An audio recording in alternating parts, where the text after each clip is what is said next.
You will rise and join me for the pledge. I pledge allegiance to the flag of the United States of America and to the republic for which it stands, one nation, under God, indivisible, with liberty and justice for all. If you will, please remain standing. We're honored to have Reverend Brad Cunningham from Union United Methodist Church. He's agreed to offer the invocation for us tonight. Thank you, Brad. My turn? Yes, okay. sir. Please. I don't know Brad, but whenever he gave me his email address and I had Jedi and fish in it, I knew he was my kind of guy. Fish was my nickname in college. Jedi should be self-explanatory. All right. If you wish to pray with me, please do so. If you just want to be silent, let this be kind of a meditation, you're welcome. My hope is what I shared here may set a tone of community and being a good neighbor. Let us pray. Heavenly Father, Almighty God, we ask for your presence to be with us this evening as we gather together as a community, as a neighborhood, as people who desire and long and hope for the best of what and who we can be. Long ago, your son Jesus was asked what was the greatest commandment. And the answer was given to love you with all that we have and to love our neighbors as we love ourselves. It is our hope tonight, God, that happens here. That as we see the better in each other, that we recognize all who come to share and speak and lead, love you, and especially love this neighborhood. So we pray, God, that we may see that in one another and extend grace and kindness and at times, if we needed, mercy, but always with gladness, knowing that we are here to be your people and to do your will. I thank you, God, for our representatives here that are taking to heart the precious contract of public service. We thank you, God, for their labor and for their time and for all that they do, both seen and I am sure a lot that goes unseen. But you do, and we appreciate it. I thank you, God, for everyone who is here tonight. And I just pray that as you are with us, that you just guide our thoughts and steal our hearts. And may the words that we share be both graceful and wise, and that we may see that in each other. We thank you, God, for this night. Bless this holy work. In the name of the Father, and of the Son, and of the Holy Spirit. Amen. Amen. Thank you.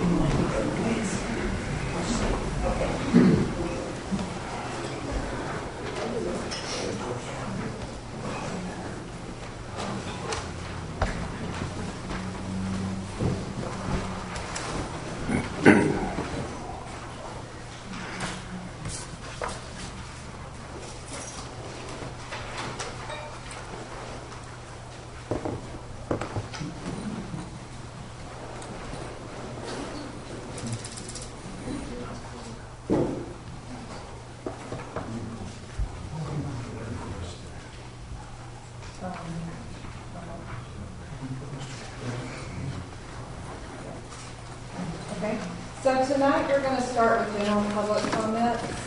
Please don't try to call your name, state your name and address for the record. Mike will time your 3 minutes, and then we will move to public comments with respect to the Five Stones application. However, these comments will not be considered evidence and will not be taken into consideration by council. So we will start with Mr. Ben Eklund. You'll approach the podium and state your name and address for the record.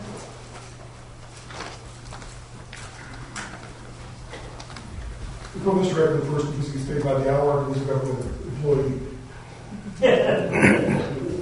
Good evening. My name is Ben Eklund. I'm a detective with the Union County Sheriff's Office. I also grew up in West Chapel and have a vested interest in safety and growth of the town. You have to forgive me, most of my interviews are one-on-one. I haven't spoken in front of a crowd this large in quite a while. I promise I'll be brief. I just wanted to take a few minutes to discuss a growing problem, which is the vehicle break-ins and thefts in Dogwood Park.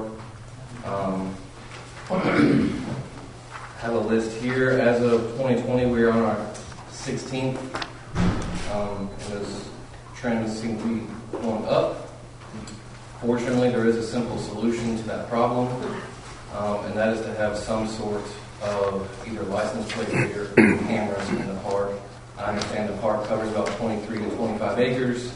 It's not reasonable or expected to have cameras cover that entire area, but seeing as there only is one entrance in and out of the park, one or two license plate readers to catch tags coming in and out, I don't feel is unreasonable. And seeing as the parking lot where all of these thefts have occurred, it's in an isolated spot. It's not close to any of the attractions of the park, so it's not reasonable to have any witnesses or someone to actually catch people in the act doing these things.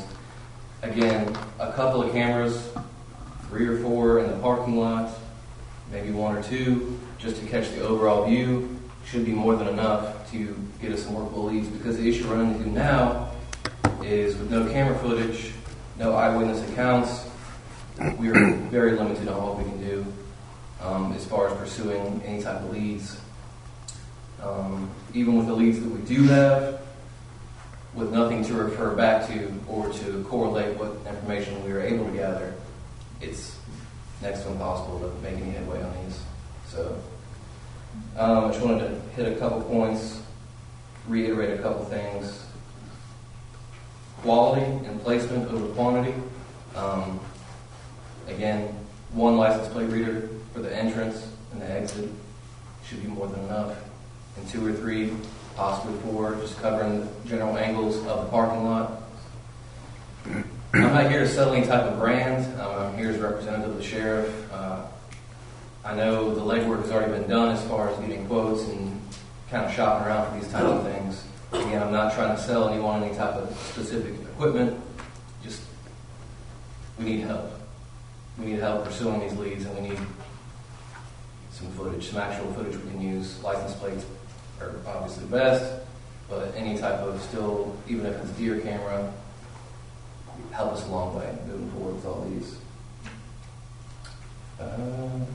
And I know that the general budget meeting is coming up, and I just encourage and implore you not to be passionate about this now when it just occurred, but to don't let this decision sit on the back burner and find something else for funds to be taken up with. With the population growth, price is going to increase, so it's not a problem that's going away. Thank you. Thank you. Do you think it's possible that some of those, if you're talking about a license tag reader, but is it possible that they walk there rather than drive there?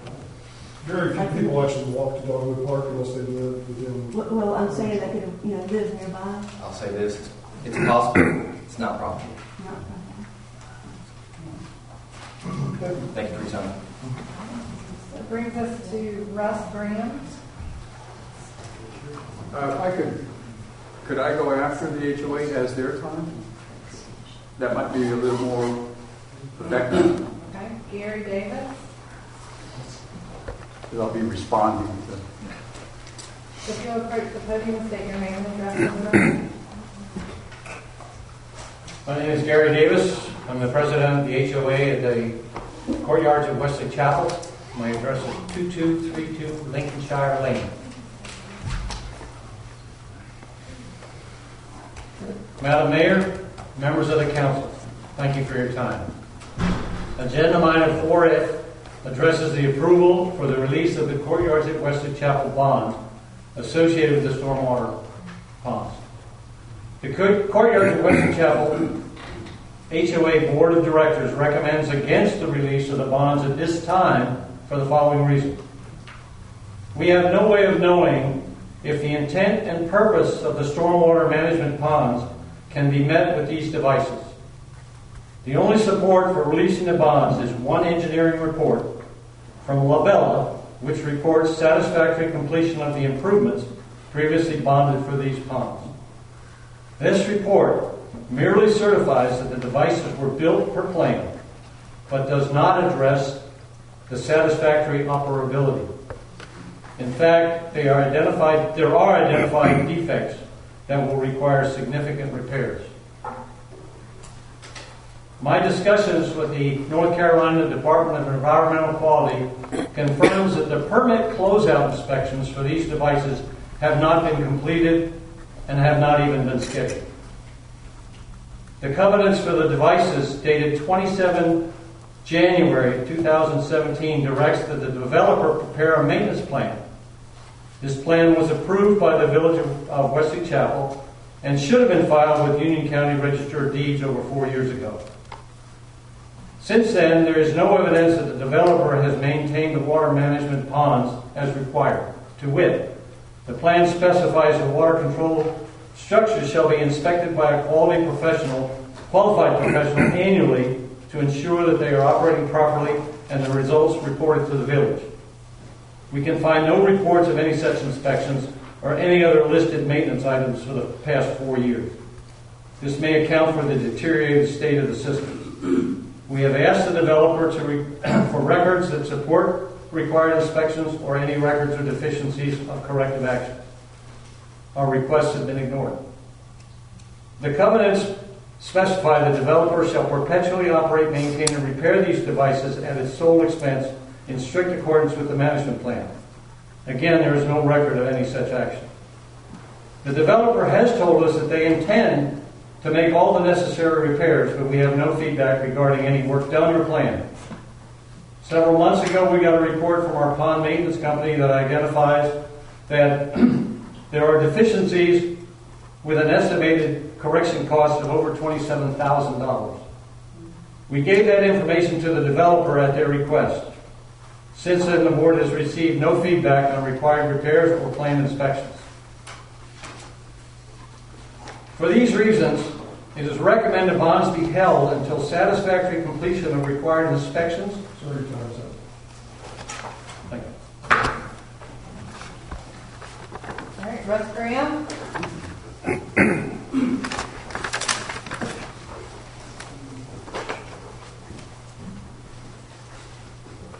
I'm Russ Graham. I'm with Epsilon Communities. I'm on the land development team as a project manager and been working with the Wesley Chapel project for, over 5 years. Long time. I'm out of the Charlotte corporate offices here in this division. First, I'd like to say that we've been working closely with the town staff and third-party engineering firm to get to this point for bond release and have taken the necessary steps for approval, as evidenced by the letter of acceptance here. Forgive the nerves. It's not my day job. And this is just one piece of the process that we have to do as developers to close out the project and turn it over to the HOA. The state process that Gary referred to has to do with DEQ signing off on final submittals. And a lot of this material that we have just gotten approved is what's included in that submittal. So those processes are ongoing, the DOT process and the DEQ process. And this is just a piece of it. And it's one of the first steps of it. We have no intention of leaving town. Obviously, we have a lot of communities in the marketplace. We've done this before. I have worked on several project closings. It takes a long time to get through these processes. If you're familiar with DEQ, DOT, nothing happens quickly. We take it a step at a time, and we try to get through it as efficiently and thoroughly as possible. So we feel that this is just the next step and doesn't pose a threat to our relationship with the HOA or what EPCON will do in the future. And in fact, I've been tasked with trying to work with the HOA on a closer relationship to try to build that rapport and try to work through these concerns that the HOA has. We obviously, EPCON feels it's very important, and the owner wants to know that we're taking care of our HOA, our communities, So I can assure the council that EPCON is here to stay. We're going to see this through. It's a process, and we know the process, and we're working diligently to keep it moving. The relationship with the HOA is such that I'm hopeful that we can build more rapport and that trust relationship that we need to have to help them understand the process and keep it moving forward. Not Eddie. It's just in time. Thank you, sir. Palmer Hamilton.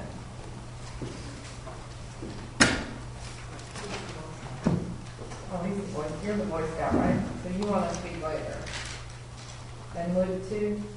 I have nothing to say.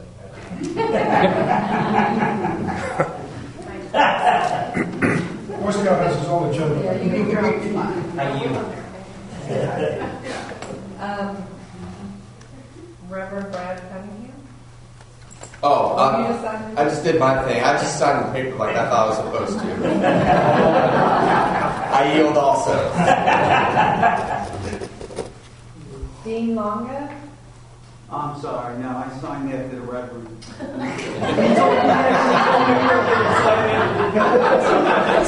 well.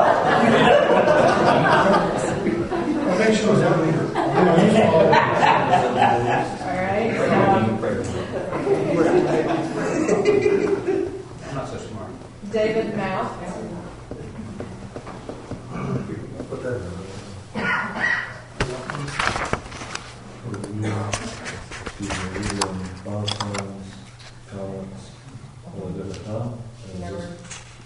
We're just doing it back to back.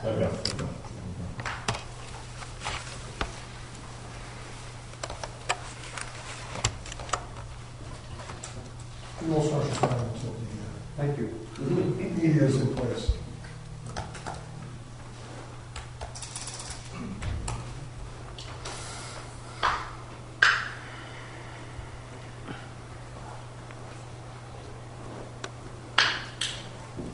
Cheryl, do you need a minute? Can we ask you to come back? Is that all right? William really agree? Nothing? Then no, we can't come back. Also, we're back over here. You're the last gentleman. I just thought we might cover someone else while we're waiting for your presentation. Okay, good evening, Mayor and council members. As we near the end of the process for Five Stones, I want to touch on a few things that have been discussed. Give us 1 minute here. We've got a trio helping. It was over there. The other part. There we go. Besides, what's the one beside the USB? Teenager when you need them. Yeah, can we get a Boy Scout up here, please? That's right. There you go.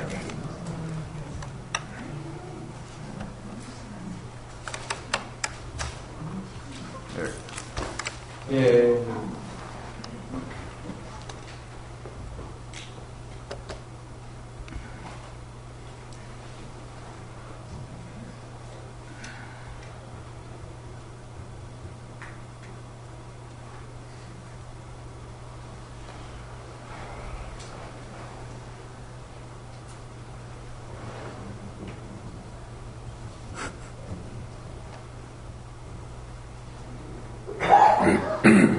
Is that what you wanted? Go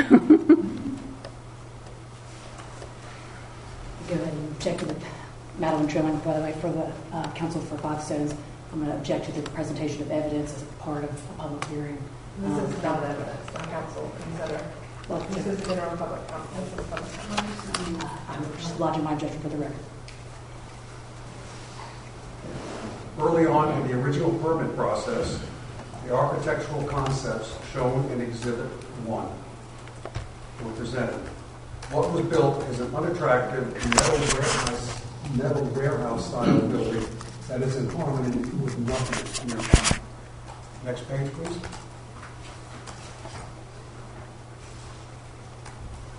As we all know, Five Stones did not conform to the terms of the original conditional use permit issued in 2014. A student count of 65 may have been on their radar, but it sure was in the signed CUP. Next page, please. Exhibit 3 is a detail from the two traffic impact analyses. The intersection of Cuthbertson Road with Farm Creek Road is not shown. Access to and from Farm Creek Road is dangerous already, and the dangerous traffic conflict point will only increase with the left turn storage lane on Cuthbertson Road. That neither of the two TIAs nor NCDOT reviews thought it was necessary to account for Farm Creek Road is unbelievable. Is this evidence of a dysfunctional and flawed process? It seems that way to me. The proposed exit driveway from the Five Stones campus, known as Access B, is just after a bend on Cuthbertson Road with a limited sight distance. A traffic signal may help, but the blind bend remains, creating a potentially dangerous traffic conflict point. And remember, there are many inexperienced drivers navigating this road. Cuthbertson Road is a narrow road with no shoulders, making access for emergency services difficult with the traffic at rush and school bell hours. As a senior citizen, the speed at which these services can reach my residence is a real concern.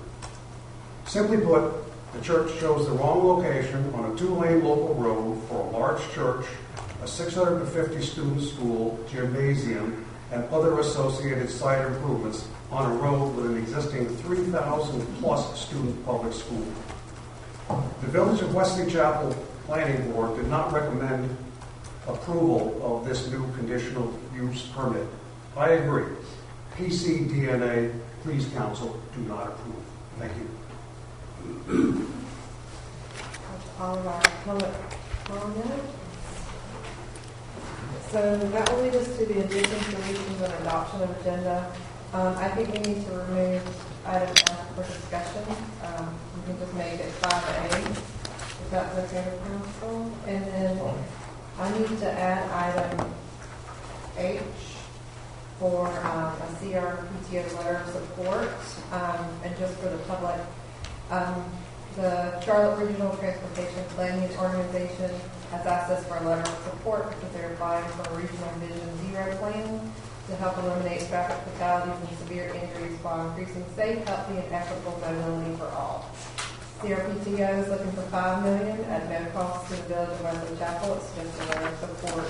They're going to focus on areas of persistent poverty, historically disadvantaged, and rural communities.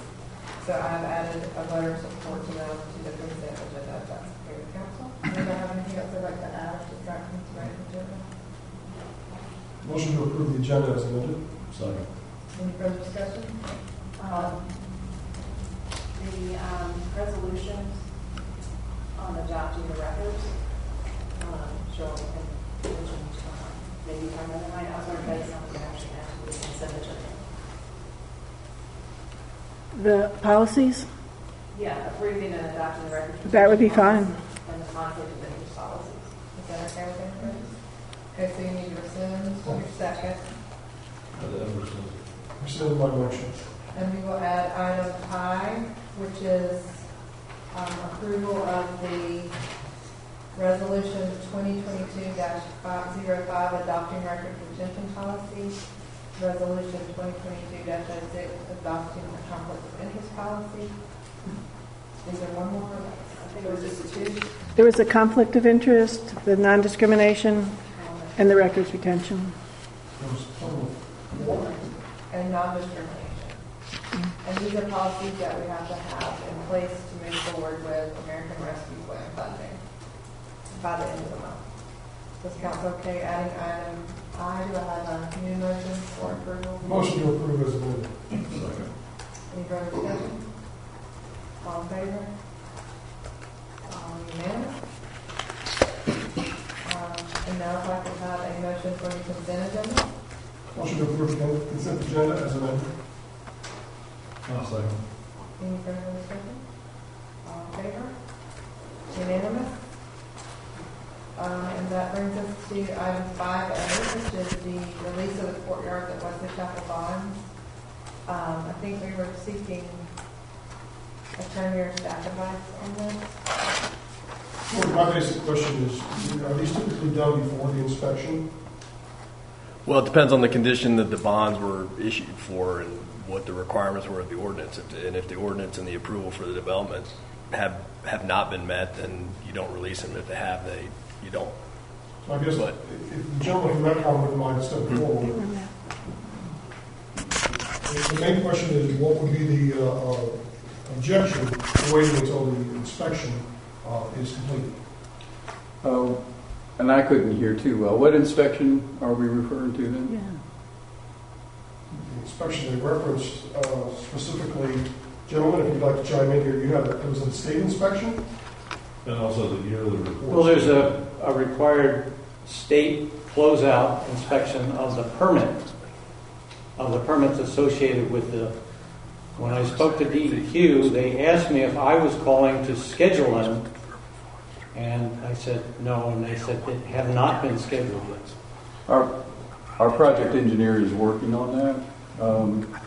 That inspection, along with the maintenance items that were referenced in Gary's presentation, are things that are in transition and in progress now. I guess the question is, why not wait until those inspections are completed before releasing the bond? Well, the bond itself, as I understand it, does not pertain to those items. The bond has to do with design standard, as-built, and the data that's collected. Right, but it also serves the purpose of, if there are any issues, there's money to fix those, specifically. No? To guarantee the installation of improvements as specified in the approved plans, we're not allowed to use bond or performance guarantee funds to maintain the village. We cannot step in and maintain something that has not been maintained well. The legislature made that very clear somewhat recently. We can only guarantee their installation. Once they're installed, they're installed. Regardless of whether there's issues with the installation? I believe that our engineer determined the installation was correct. And we've had our project engineer work with Labella on this process. We believe what the HOA is referring to are some maintenance items. They're not extreme deficiencies. And in our estimation, these are things that we're going to address and the HOA would like for us to address over a period of time to make sure that they're done adequately and in good measure. So. Let me make the only point that I have is we're not asking for bond money to be used to make any repairs. We feel that the whole purpose of having these devices is to control wastewater. If they don't work, even though they were built per spec 4 years ago, then why do you even have them? So that's my point.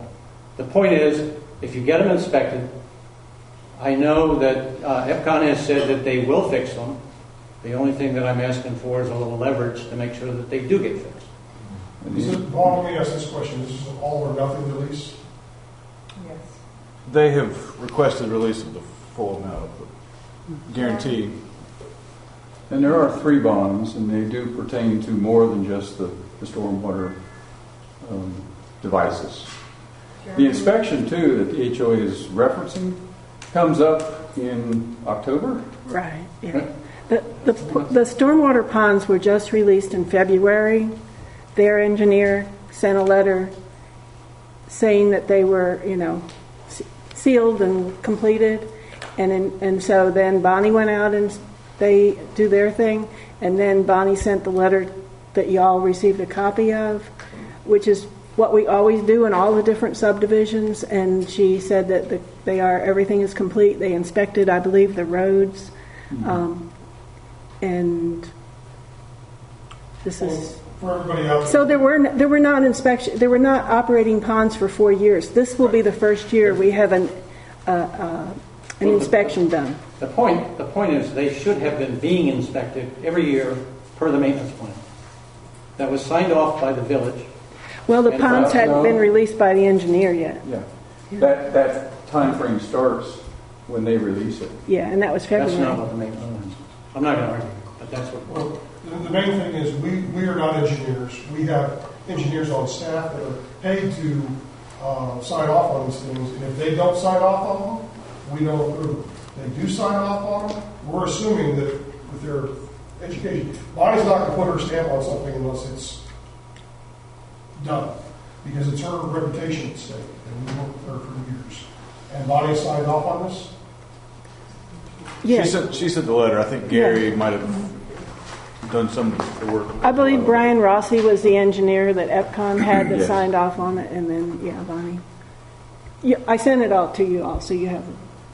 So it sounds to me like you have concerns about they're not performing correctly. And Well, we don't know, the HOA. because they haven't been inspected. Well, and I think that's an opinion based on observations and might not be the full story.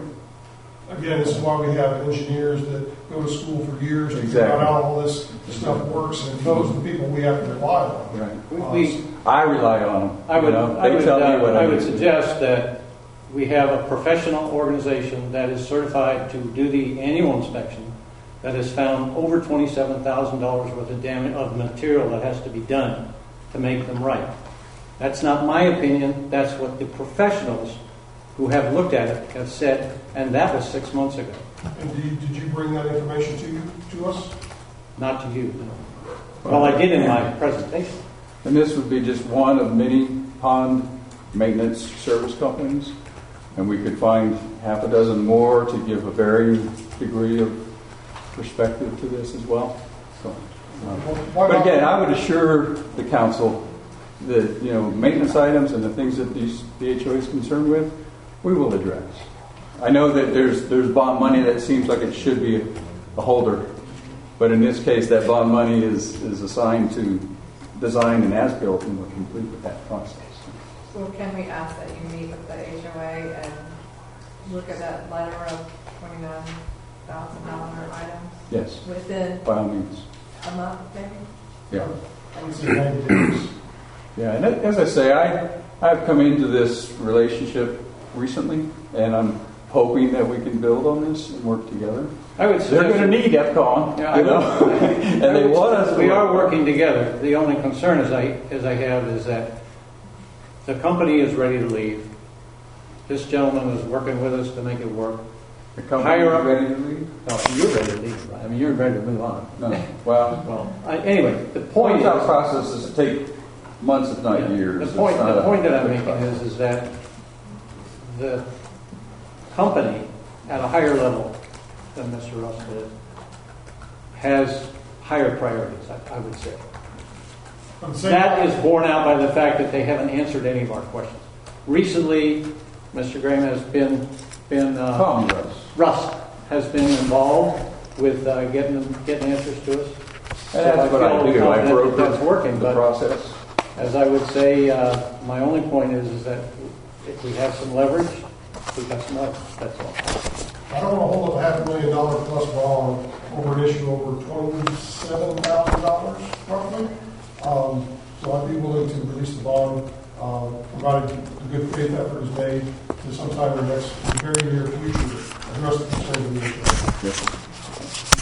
HOA. We will do that. We want to be good neighbors too. Yeah. Well, you might be in front of us again sometime. Yeah, exactly. Thank you. Given that, I'll make a motion to release the bond money for the 3 phases. I'm not going to list the dollar amounts, but all 3 phases of Wesley Chapel, Cross Yards. I need the glasses. Courtyards at Wesley Chapel Bonds. Phase 1, 2, and 3. You have a motion? A second? I'll second. Any further discussion? Yeah, I mean, you think it's worthwhile. I mean, in Mr. Davis's letter, he says that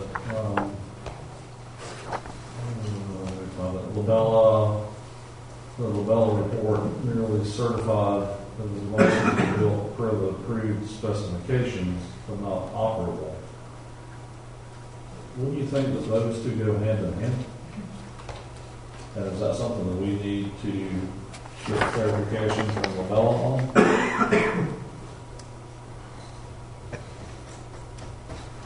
I'm not going to put words in Bonnie's mouth, of course, but I would assume that if it was installed per the specifications, it would be operable. Well, let me rephrase that then. Is that a question that we should ask? To be certain? I talked to Bonnie on Friday, and she said that what they are looking for is whether it has been built to what we requested, and it has been built to what was requested. They don't do operating tests. They just look at how it's been built. But when it was inspected, if it's inspected in October, problems should arise in October. If problems arise, then Bonnie will make sure to instruct them what they need to do to come into compliance. Mm-hmm. Any further discussion? Marty, do you have an issue? No, I just think that, it just feels like a lot of fine print kind of distinguishing from this is there and built for and operational, that we do kind of think of those things going hand in hand, and then just build it, but it's doing what it was intended to do properly. So, May I? different conversation. Again, I'm new here, so if it's a question of operation, these things have been functioning and serving the community. We would recognize the HOA's concern that maybe there are some maintenance issues that they deem to be operational issues. But again, if the design is done and done correctly, operation is inherent. So that at this point, if there's a deficiency, it might be maintenance over operational or design deficiency. And again, these are all things that we're going to be addressing as we move forward. And this is not a maintenance bond, this is a completion bond. Correct. And once it's handed over to the HOA, does FCON carry any liability from that point on? We work, and this is part of my process with them, is they've already contracted with Dragonfly. And so we work with their third-party service maintenance company. And oftentimes, and if things go well, we're happy to participate in funding that type of process so that we leave them in good hands. In other words, FCON will at some point be done, and it will be on the HOA. It will be their responsibility, as it is with any other neighborhood in your community, to maintain those stormwater devices, as they call them. I think your apprehension is taking over something that might be initially a problem that needs to be addressed. Yeah. And again, we would identify those issues if they are there, and there are a few minor things, or some vegetation growth and that type of thing, as maintenance items, and things that we will be addressing in the process moving forward. My only concern, Council, is if we release the bonds, then that releases all leverage that the HOA, our citizens, may have against the developer. That's my concern. That's legitimate. Could I clarify one thing there? The Declaration of Covenants is very specific about the requirement for a maintenance plan. The maintenance plan, which was submitted 4 years ago and was filed with the village and the county, specifically says that annual inspections are required. None have been done to date. A statement was made just recently, we don't have to start yet. That is not true. The Declaration of the Covenants is very clear. Annually inspected. It has not been done. Nor the maintenance plan lists monthly requirements and annual requirements and yearly requirements, all sorts of things that have to be done. Nothing has been done yet per the plan. So my argument is this is not something that starts next week after you release the bonds. It's something that should have started 4 years ago. So during the 4 years, the condition of 2 of the ponds has deteriorated. The condition of 2 other ponds had to be fixed and were done very well. And it's very impressive to see what they did. And if you look at the difference between the 2 ponds, the 4 ponds that we've got, you can see the ones that were recently fixed, even though they were certified by Labella as to being okay, they still had to be fixed. They're much better, much more effective, and they're obviously working right. So what Gary is talking about is that EPCON has already started the maintenance process and has fixed some of those issues. The fine print in that agreement, in that document, may be subject to further review. But the stormwater devices as a whole have been under the supervision of DEQ since day one. And I work with the inspector of the DEQ, and she looks at these BMPs and storm devices. And she herself has monitored the operation and the performance of these devices for the last 4 years. The nature of this agreement is something that is designed to pick up from where the developer starts to transition out, and the HOA needs to pick up the maintenance. So are there maintenance records from where EPCON, is maintenance still the responsibility of EPCON for these ponds? Yes, it is. And are there maintenance records? Only in the sense that I, have authorized work to be done as part of the maintenance plan. David, let me ask you this, and Lori, you have the same issue. Would you feel more comfortable if we table this till next month and we've got Bonnie involved to answer a very specific list of questions outstanding? Can I answer your question with the question of Mr. Graham? Okay. Mr. Graham, you said that the process has already started, if I understand you correctly, all the other 2 ponds, did I understand you correctly? The 2 ponds are finished and you're... Yeah, what Gary mentioned was that some work had been done recently to maintain those ponds. Okay. And at what, is that, what timeline do you have on finishing up that work? This summer. Usually you want to wait for nice dry windows. Those ponds fill up fast with water and you can't work on them. So that is part of the process for closeout. Timing is really working out well for us. We'll be addressing any issues, in duration over the next 6 months into the fall. So you can't close out until you fix these ponds? Well, again, these are maintenance items in EPCON's estimation. They've already been approved. The design is good, the function is good. But this is the kind of thing that's going to continue on even after EPCON is gone. It's our hope and our intent to bring these ponds to a point of satisfaction to the HOA so that they're content with them. Typically that's done with their third-party service company. They have their list and they're the experts. And so we rely on them to help us come together on the whole process there. Well, the document does repeatedly, list, operate, maintain, and repair as various conditions.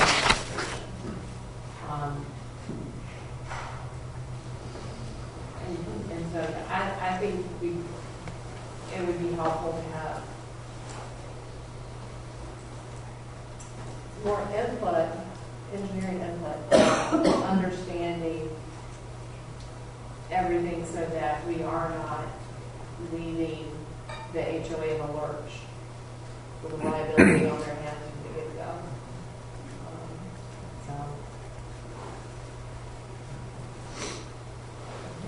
So then we can take a vote. So is it delayed for a month or 2 months?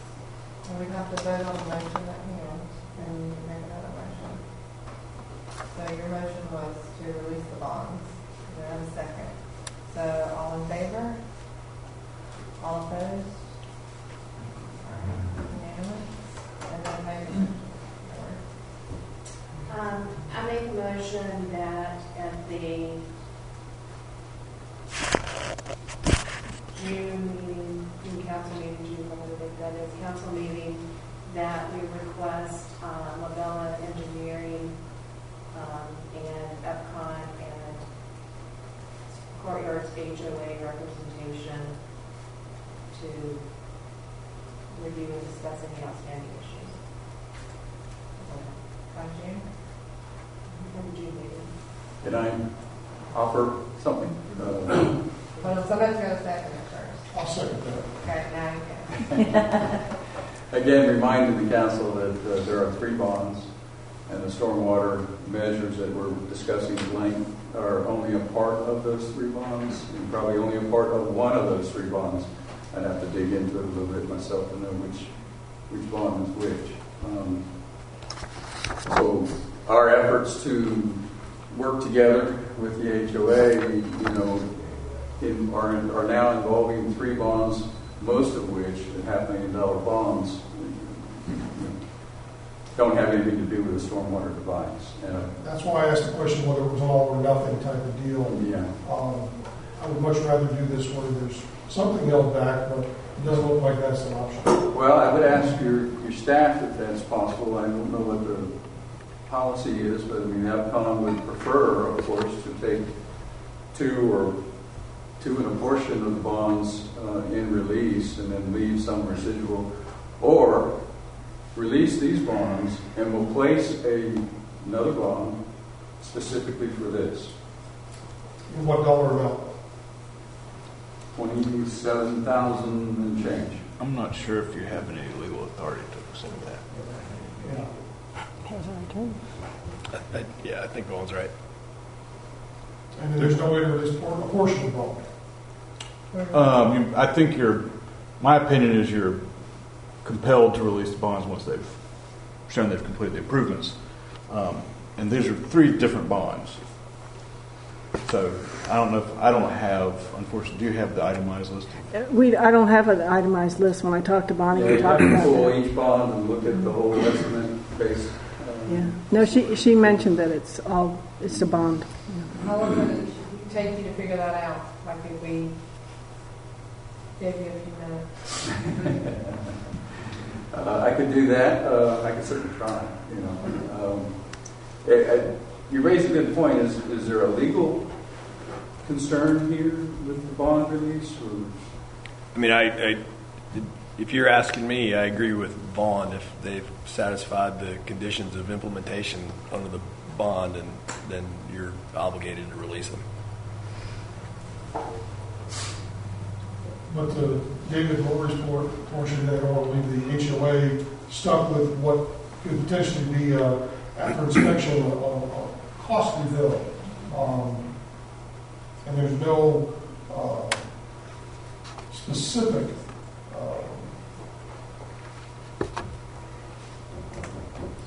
contractual obligation. I'm looking at the bond. I mean, I don't know that you or me or any of us can opine as to what rights or obligations or flow as between the developer and the homeowners association or the property owners. I don't think that's within your purview. There do appear to be items related to, as noted in the bond, storm, sewer, in each one, including one seems to be minor with relation to the pond, but it does talk about a BMP outlet structure. And I would say each of the bonds has, in quickly looking at it, something to do with stormwater. And I don't know what the implied issue might be, but I go back to Bonnie.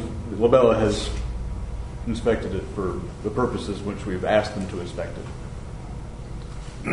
They were not asked to make an inspection of anything other than their installation, and so that's the only information we have, and that's the purpose for which the village, under statute, required the bonds in exchange for approval of the final plats prior to completion of the installation of infrastructure.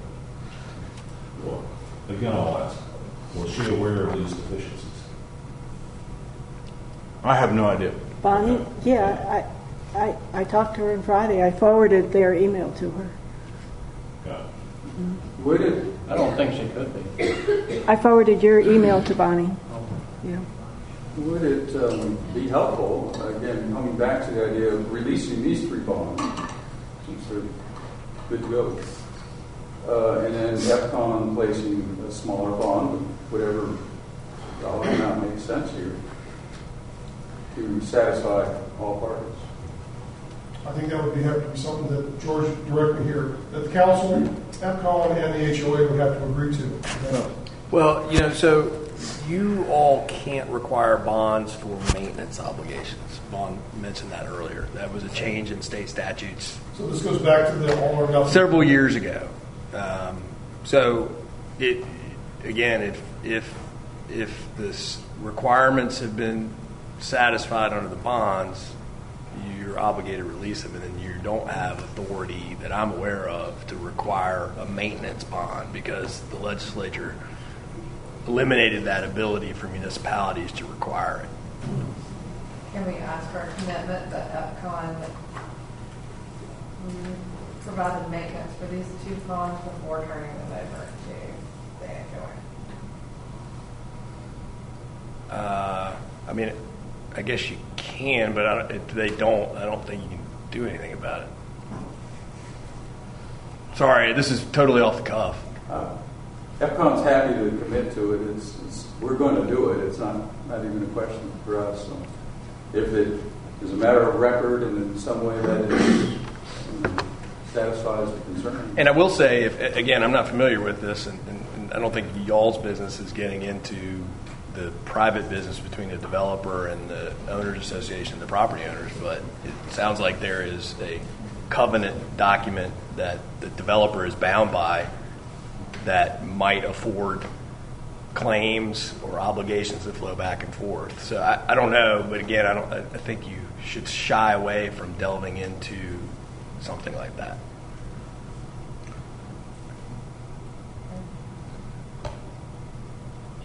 So, yeah,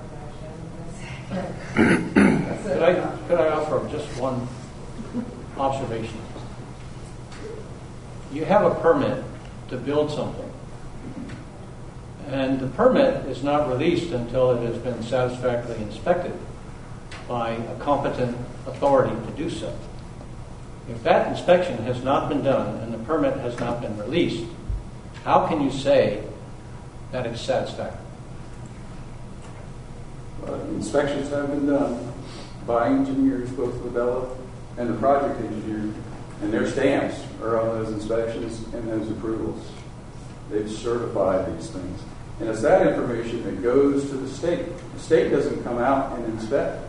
The state looks at the paperwork and says, I got the stamps, I got everything in place, I'm signing on the line. There are no other inspections there. That's not what I was. Yeah, so we have bonds to hold the developers accountable for appropriate installation For the installation of that has infrastructure. been inspected by their engineer and Labella Engineering as being built to approved specifications or requirements, right? And the contention is around the maintenance and the condition of them, and as the attorney suggests, that the covenants could cover that for any claim from the HOA to EPCON. And I am sure it's in EPCON's best interest, given the amount of development they're doing in Union County and surrounding areas, to work well with the HOAs to avoid issues in any future developments. Amen. So it sounds like we have a recourse. And I've had a chance to more thoroughly read each of the three bonds, and the village has already released most of the stormwater / water quality bonds. The only thing remaining is stormwater, and water quality is $70,215 in the third bond, and they're 25% addition to that for contingency, so around $100,000, a little bit less maybe.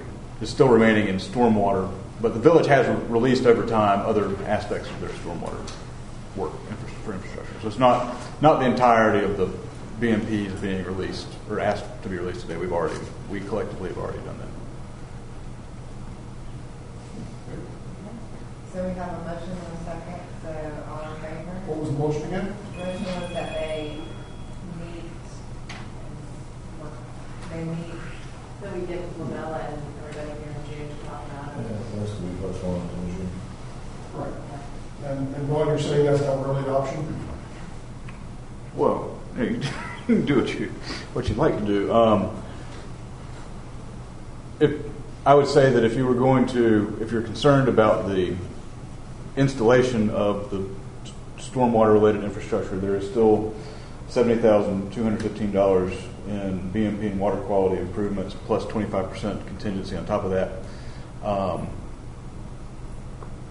That way, if the sidewalks are there, I would recommend releasing the money for the sidewalks. If the street trees are there, I would recommend. So what phase is that last stormwater bond? This is the third bond, phase 3. Okay. So we could release 1 and 2, keep 3?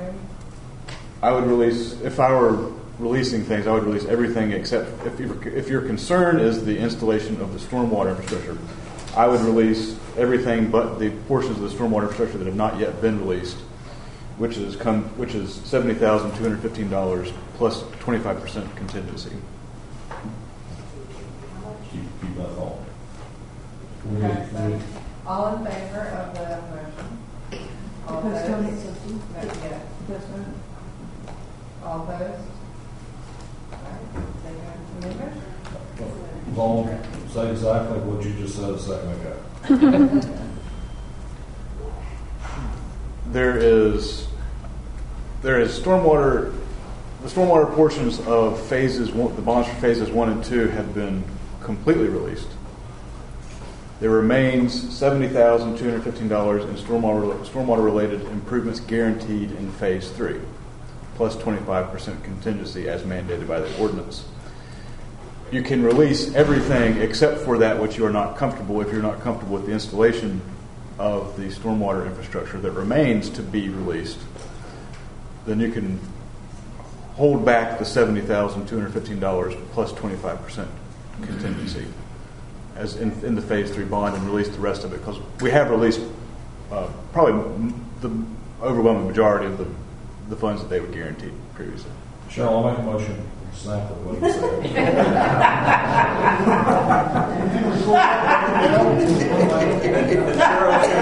Repeat that again.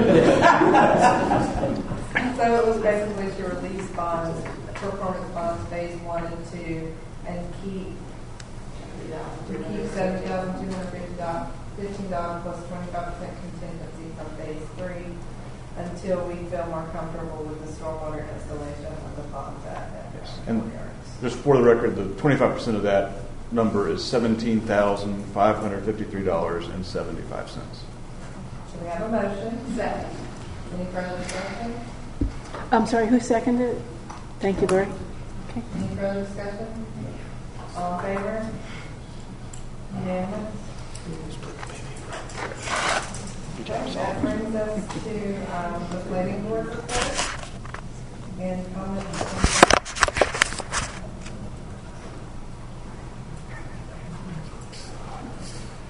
I'm sorry, we were talking about you. Planner's report. We had a productive planning board meeting.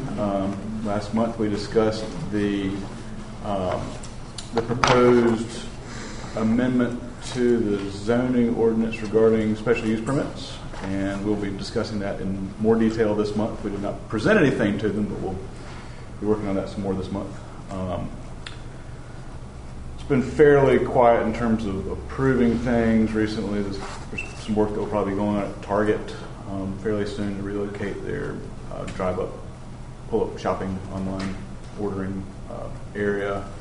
Harris Teeter is in the process of applying, getting approval for expansion into the area they were already approved to expand to when the site plan was originally approved.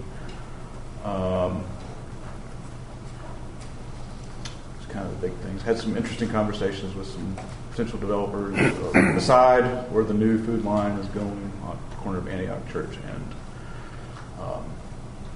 Weddington. Yes, sir. Question about, and I don't know if this is anything you have any control over, when the DOT is, actually it's not the DOT, it's the Peak Power. They've been working on a quarter-mile section of Newtown Road for 6 months.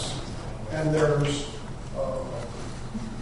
storage facility at the corner of Waxhaw Union Trail and Newtown Road for the last 6 months.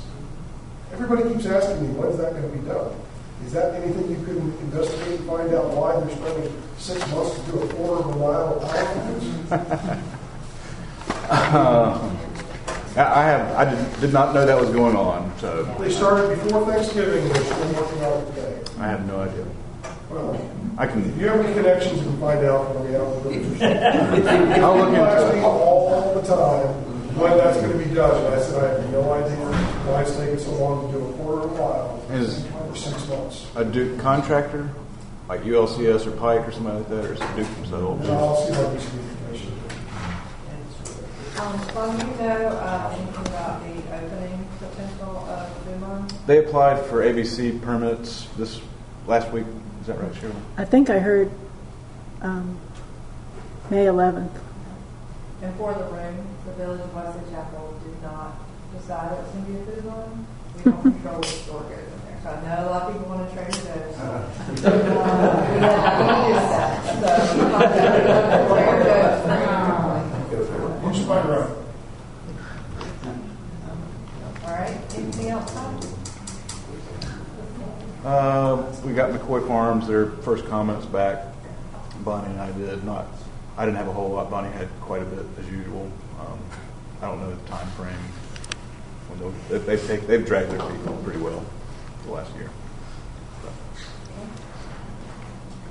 Any questions for Ron? Oh, and Mike made a good inquiry about some. If anybody has any questions about post office boxes at is that Cavison, I believe. Yeah, they're resolving a situation there where a second post office mailbox was installed in the wrong location. So I'm getting that taken care of, and we got a zoning violation resolved with the use of a crane to take out a very nice accessory structure that was built without permits and straddling the property line. Anything else, That's it. Ron? All right. So that Point of order. Cheryl, would you object to postponing your finance report? That's To fine. the Boy Scouts so you can get home and get to bed. This is school night. Fine with me. all right. So, Louis, if you'll come on up. I know we probably won't long with this, so that's why I wanted to pull you ahead a little bit. Welcome to go.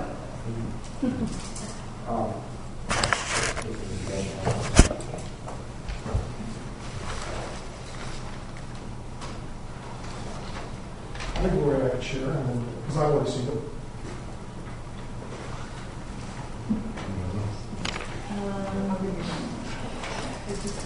I've actually seen it, so yeah.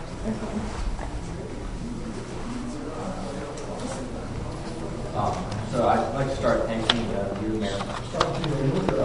My name is Luke Hamilton, 612 Shingle Road. Which troop? I'm the Troop 46, Deb. Boy Scouts of America. I'd like to start thanking you, Mayor Fuller, and the members of the City Council.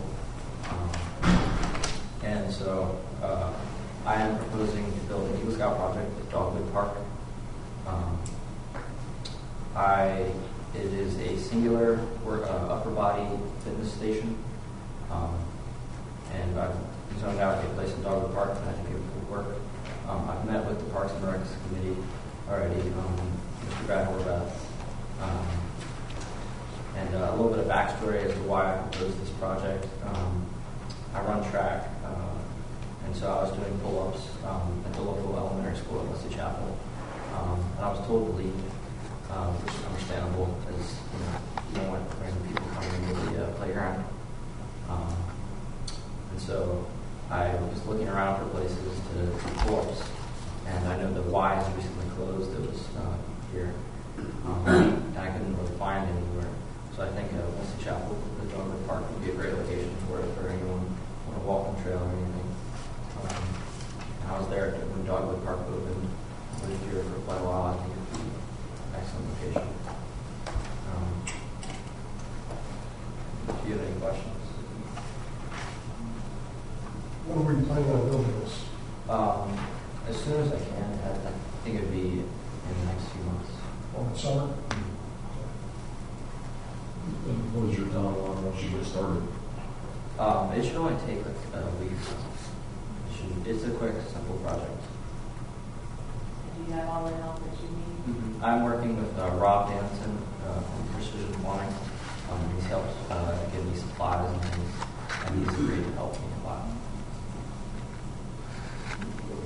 Only because I've got probably a half a dozen splinters in my hand today to prove it. I know 4x4s are awful leading up, and I think you're using 4x4s for construction, right? We might, but Rob Danson, the guy from Precision Plumbing, has also helped with using metal and things for some parts of it. I was going to ask if there's 4x4s, or if you plan on using wood, will that be a smooth finish? But if you're planning on using something other than wood, that'll eliminate some problem. I'm not quite sure yet. Okay. But the part that's intended for your hand to be that. Yes. Has this been reviewed by the Eagle Scout Board of Review? No. Okay. You said this is going to be east of the new flagpoles, after some of those picnic tables, but prior to the turnover bridge. So it's just going to be kind of like by itself. Yes, and it's in like a secluded location. There's very few flat areas in the park left to still develop. It's going to be just before you cross over into the tall bridge.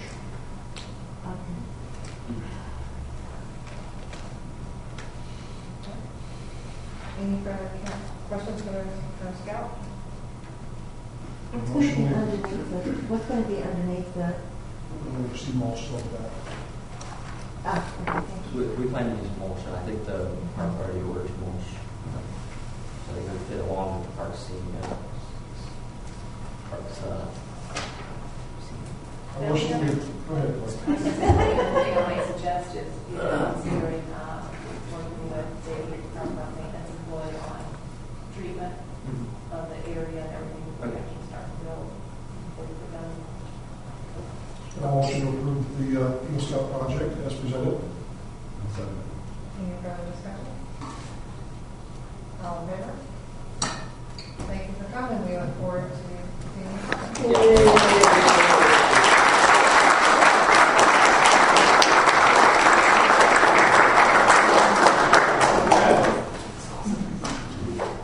There's not many rounds of applause in this room. And feel free to leave.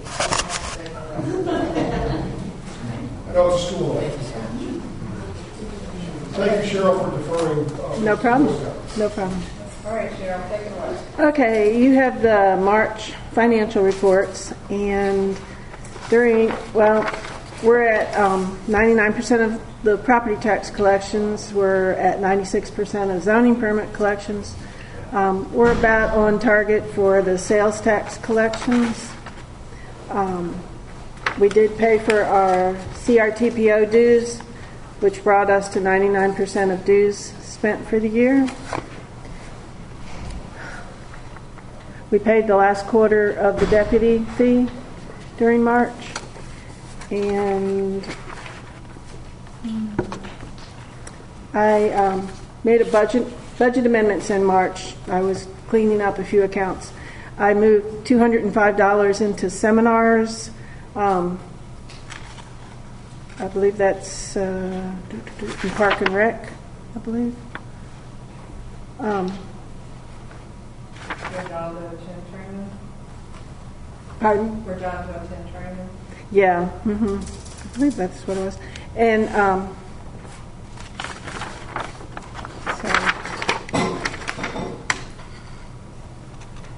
no, that was in general operating seminars. I moved $100 into bank charges. I moved $280 into fringe benefits insurance, $200 into office expense, and I took $785 from contingency. I moved $10 into Park and Rec trash services and took $10 from Park and Rec water sewer. So all of that was done in March. Cheryl, did they put a gas surcharge on the park trash at the end of my home? They have increased the rate, yes. Mm-hmm. Is that where the extra funds came from? Yes, it was. Mm-hmm. I think they've increased it twice in the last year or two. Yeah. And just because I forgot to ask John, has a lock on the trash can help? I believe it has. He hasn't complained, so that's a good sign. I did find it unlocked and someone had thrown some non-park related material in there, but the frequency of finding furniture and things like that in there have been reduced. I did get the audit contract from our current auditor, and she kept the price at the same amount. So I would ask if we would get a motion to approve engaging Kendra Gangle CPA for the audit for the June 30th of 2022. Cheryl, how long should we have it? Probably 4 years, 5 years now. Motion to approve. Second. Any further discussion? All in favor? Unanimous? Okay, then the other big thing is, well, two things. Budget reminders. I sent out a reminder to everyone about getting in budget requests by the end of April. That go out to the committees as well? Yes, it did. So we also, I don't know if you want to wait until May to set a date for a budget meeting. We could do that. And so that then the other thing is the American Rescue Plan, which is why you had all those policies to approve. The first report is the end of April, and that is reporting on things as of March 31st. The one thing we need to do, and it's not required by law for council to approve it, but I thought you would want to be involved, to elect to go with the standard allowance up to $10 million. We're only getting less than $600,000, so that would cover us. And we're not recording any expenditures yet, but we just have to elect to take that standard allowance. Can you get a motion for that? It would be nice. Second. Any further discussion? All in favor? Unanimous? Okay.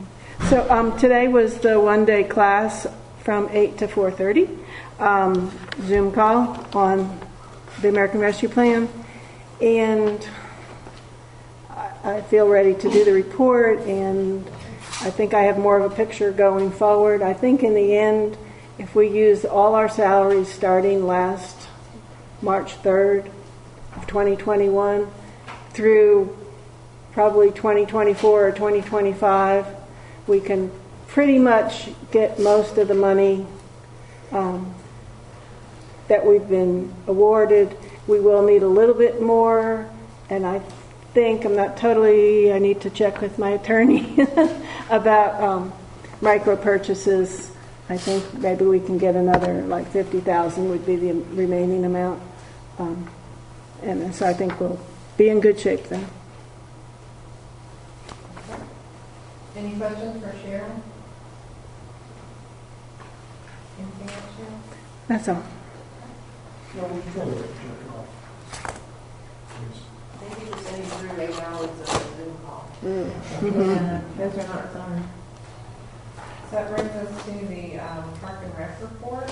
While Brad is coming here, I promised a dam update. Literally. The field geotechnical work has been completed. The lab work will be next, so they've done their borings. The field surveying is going on this week. If you see somebody on a kayak, residents who are not allowed to kayak in the park. I'd be a little scared. That our muskrats will get you. The geotechnical boring drilling is complete, and they're organizing and preparing samples and doing their lab work. We submitted the letter of intent for the North Carolina Environmental Enhancement Grant. Cheryl attended the information meeting, and the due date for all materials is May the 26th. We just received the application last week, and we will work through everything as soon as possible. Labella did send an official extension request and a supporting timeline to the state dam safety engineer at NCDEQ. And this timeline, which does have some extra padding, It does go all the way until June 2024. And I think I sent it to you all over the weekend. Hopefully it won't take that long. That is the dam update.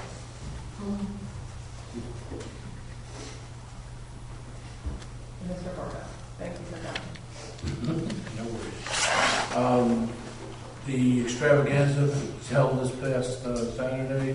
Of course, the most of it was village funded the deputies and some of the sinks and extra porta potties, those kinds of things, but mostly run by Southbrook Church. It was actually, despite the fact it was kind of windy and cool at times, it was a well-attended event. I don't have a head count for you tonight. I think they generally do keep track of that, so I will get that for council, but Just over 1,000. A lot of people. there are a lot of kids, let's put it that way, when they put all the 10,000 eggs out on the lawn, and just watching them, two groups swarm through and pick them up. So, really appreciate from the Park and Rec Committee, Pam and Jim's work, working with Mike and Kelly from Southbrook to pull off anything that we didn't help with. Mike, of course, helping them get all the power situated and those kinds of things. We do have an electrical issue at the one of the outlets that is near the dog watering station at the end of the road there, just before you get into the dirt area of the park. The uppermost, there are two junction boxes there. The uppermost one works fine.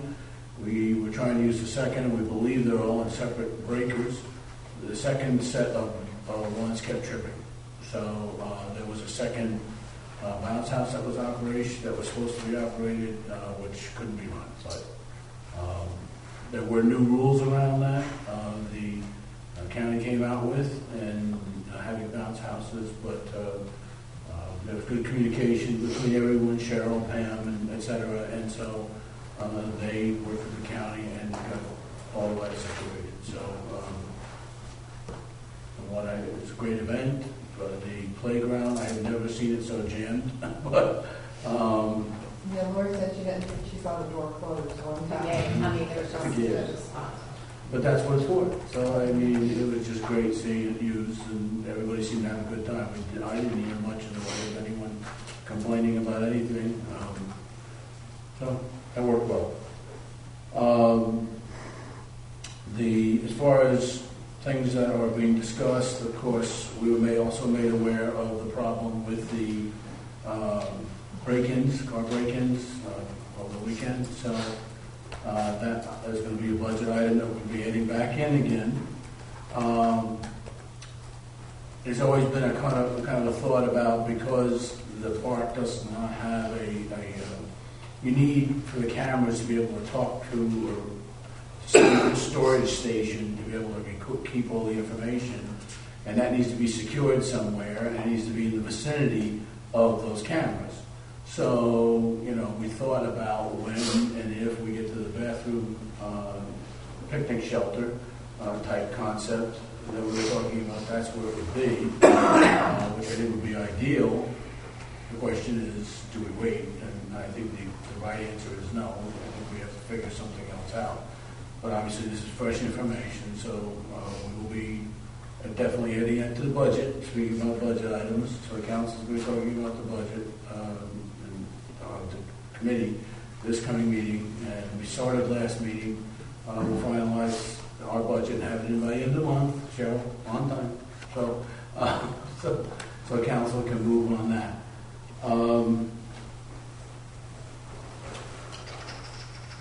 The rock and roll event, okay, we'll go to the items.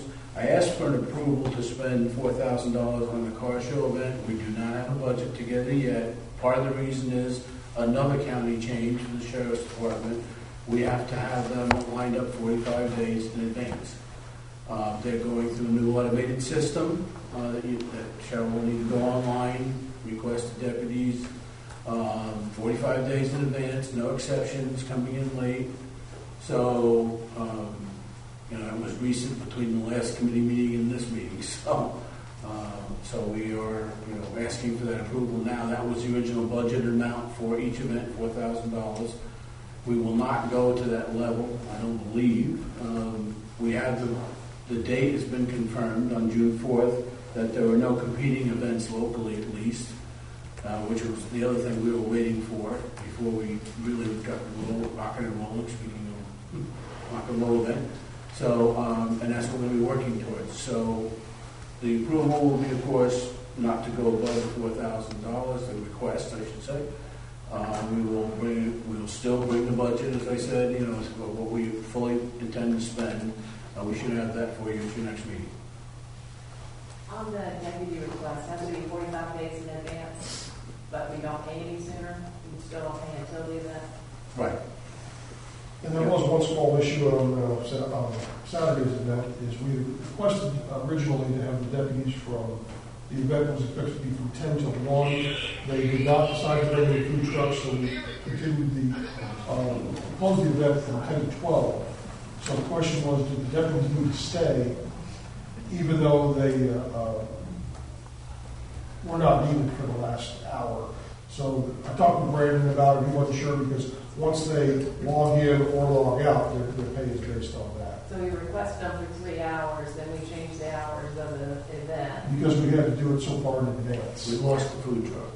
Well, I didn't get out of the parking lot until like 1:40, Yep. and there were people behind me.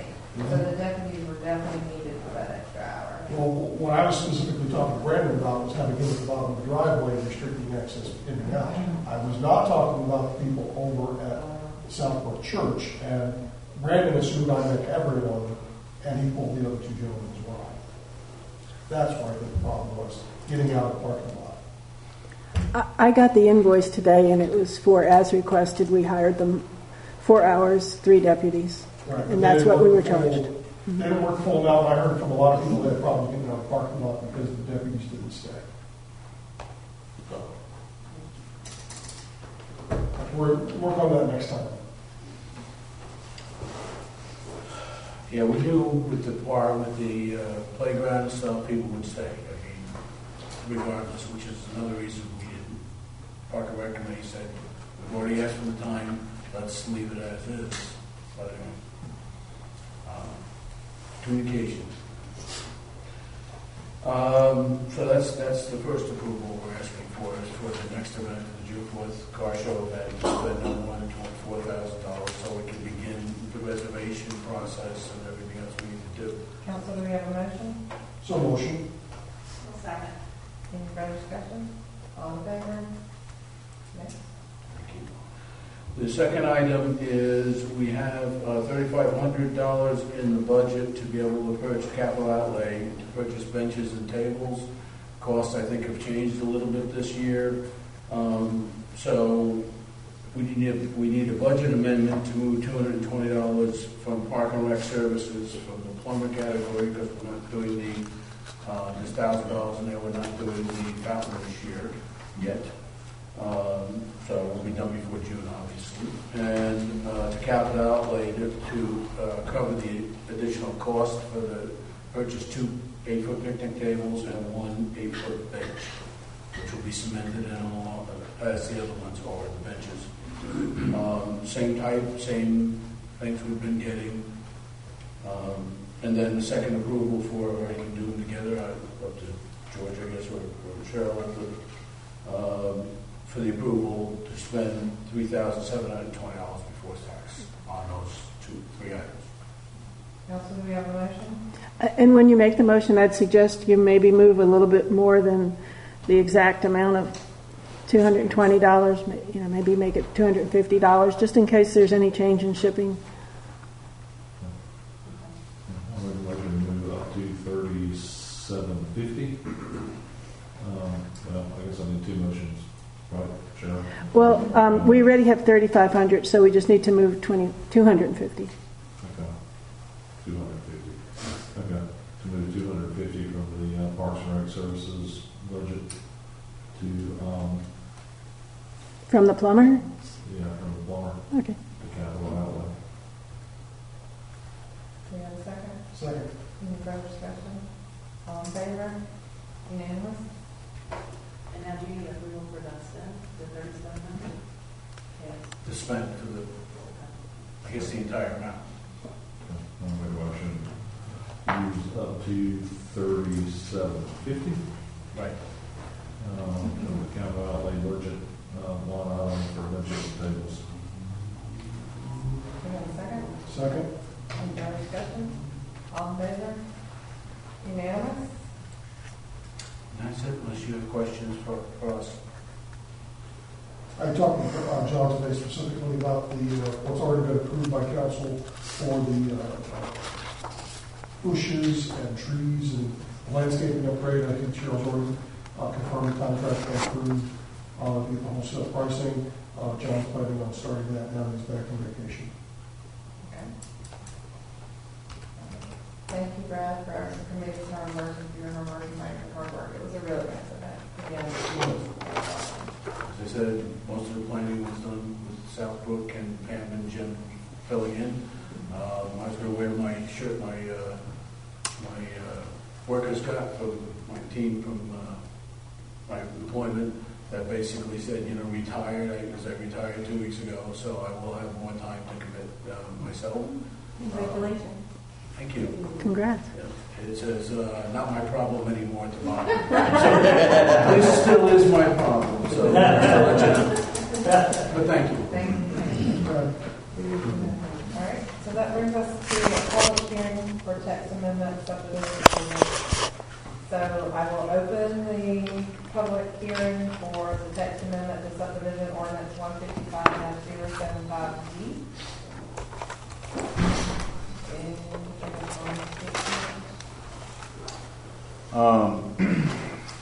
Yes, thank you. The proposed subdivision ordinance amendment arose from some discussions the council had regarding a similar text amendment that had been proposed a number of years ago that the planning board had recommended, but for one reason or another never made it back to council for consideration of approval. The proposed amendment is intended to take advantage of a statutory authorization for the village to withhold certain types of development approvals in the event that property that is forested is clear-cut or where all or substantially all the trees that would have been required to be saved by the subdivision ordinance are removed.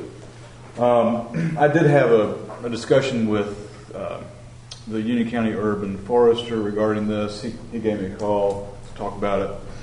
And one of the things I did learn from that is that in the statute, and I didn't really recognize it before, in the statute, developers, others might try and get around this by saying, well, I have a valid forestry management plan, and so I don't have to comply with this.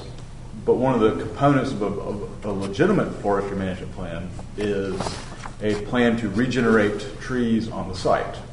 And so if trees are not regenerated, then there is no plan in place. And so development subsequent to a clear-cutting basically voids the plan. And so the village has statutory authority to withhold certain types of development approvals, in this case subdivision, plat approvals, at various stages for a period of 3 years following a clear-cutting or other land development activity that removes all or substantially all the trees that would have been required to be saved under the village's tree preservation regulations. The planning board did review this. I think we made a couple of changes to nomenclature at the chair's suggestion. I think were helpful, and have presented it to you now for your consideration following their recommendation. Happy to answer any questions. I was expecting Deb to have questions. How No, I involved went she to the planning was. board meeting, so I was there, and You feel okay with it? If Deb's happy with it? I- I'm happy with it. yeah, I'd like to make a motion to approve the subdivision ordinance. Do we have to acknowledge any public comment? Yeah, I would. Is there anyone here to speak about the update to the tree? It's been a long time coming. To and the Deb's put- subdivision ordinance about the tree save. And Deb has put her heart and soul into fixing this problem, closing this loophole. Thank you. Do you want to close the public hearing now?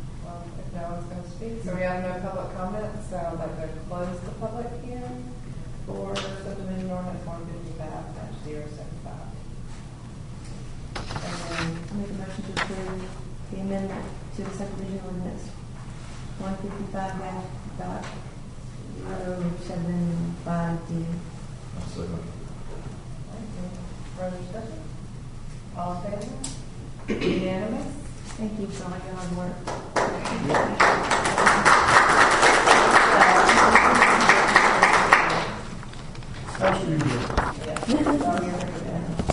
So at this time, council will continue the public hearing for Blackburn Church Special Use Permit 13-04 Amendment 2021-2.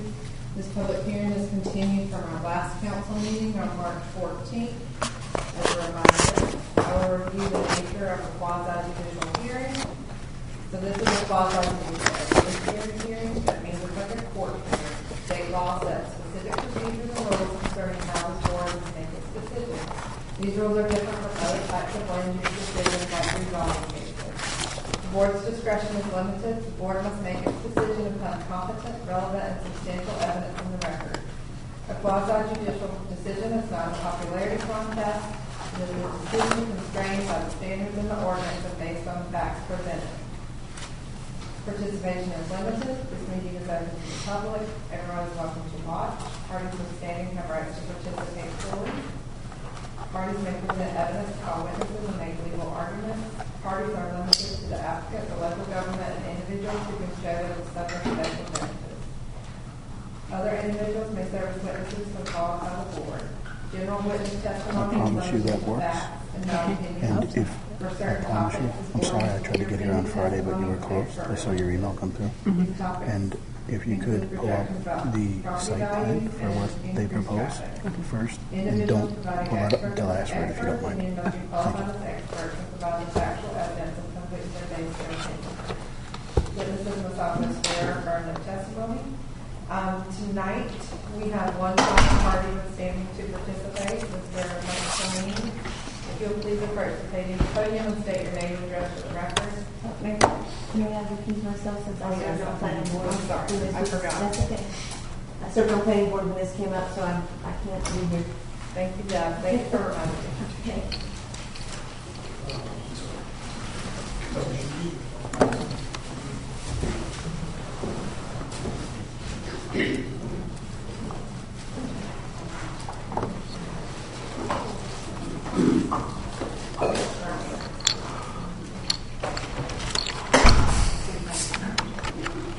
Hi, my name is Mike Termini. I'm at 1219 Cuthbertson Road.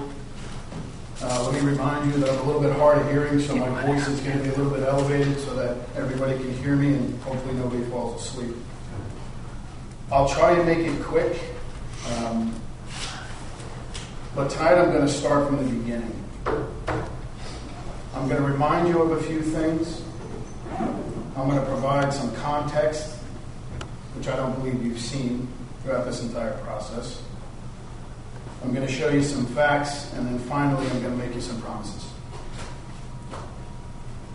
You know, I am absolutely blindsided by how much you really know. And I ask myself all the time, I say, you know, how do they not know? How do you really not know? Let me give you some context, okay? And then, obviously, it's some of your actions, right? It's the flubbing of some of the questions. It's not really understanding the process. Not only do I think you don't fully understand what's on the 25 acres as it sits, I don't think you fully understand what could be built on it right now without any approvals. I think you have a very vague understanding of what the proposed 8-acre parcel is. And I know for a fact that you know zero about the parcels that surround the 5 Points Point. I know a lot of really interesting and intelligent experts. And I know that there are a bunch of experts that lack usually one very important trait, and it's called common sense. So Cheryl, could you please pull up the plan? Which item would it be?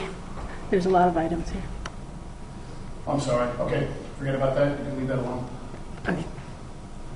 So let me give you a for instance, right? Someone with common sense would look at, I'm sorry, I thought you had one of their things saved on your computer. I didn't know you're fine. Something I thought you would have. So someone with common sense would look immediately at the plan. You look at the two residential pieces, and then you know that that guy is surrounded by this big church and all of these other pieces of property. And you look at him and you go, wow, the guy's in the donut hole. That's an expert term. That's an expert real estate term. It's called the donut hole.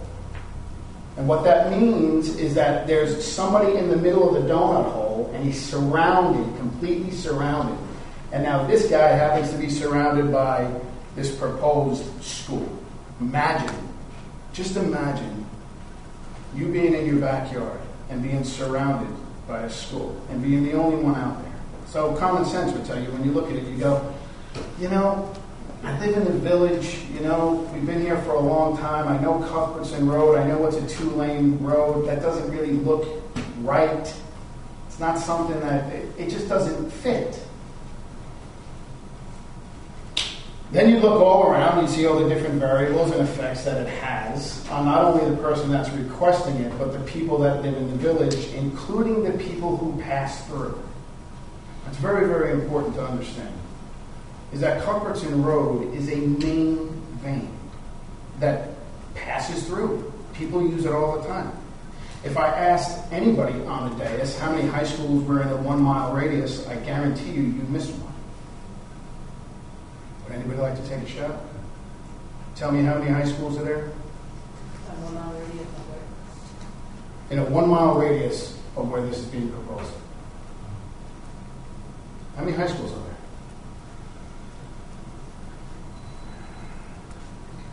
It's okay, you don't know. It's okay, you don't know, because you're unfamiliar. Now, we all live in the village, we all live close by, all of us know what it's like to drive on that road, right?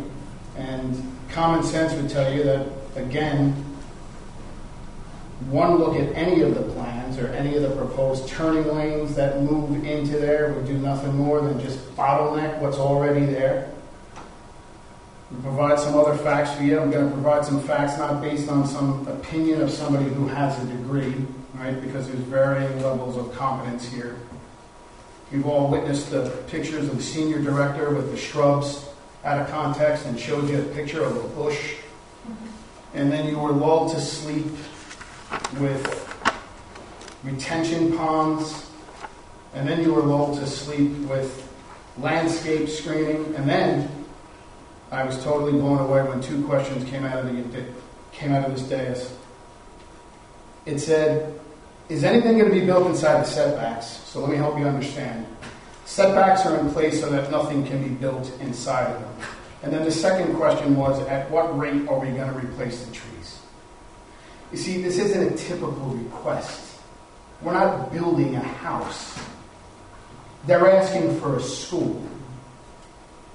You can't hide behind an ordinance here. You can't ask typical council questions. You have to ask relevant questions. And the type of screening is not relevant. You should familiarize yourself with the high school. You should familiarize yourself with the middle school. You should familiarize yourself with Lawson.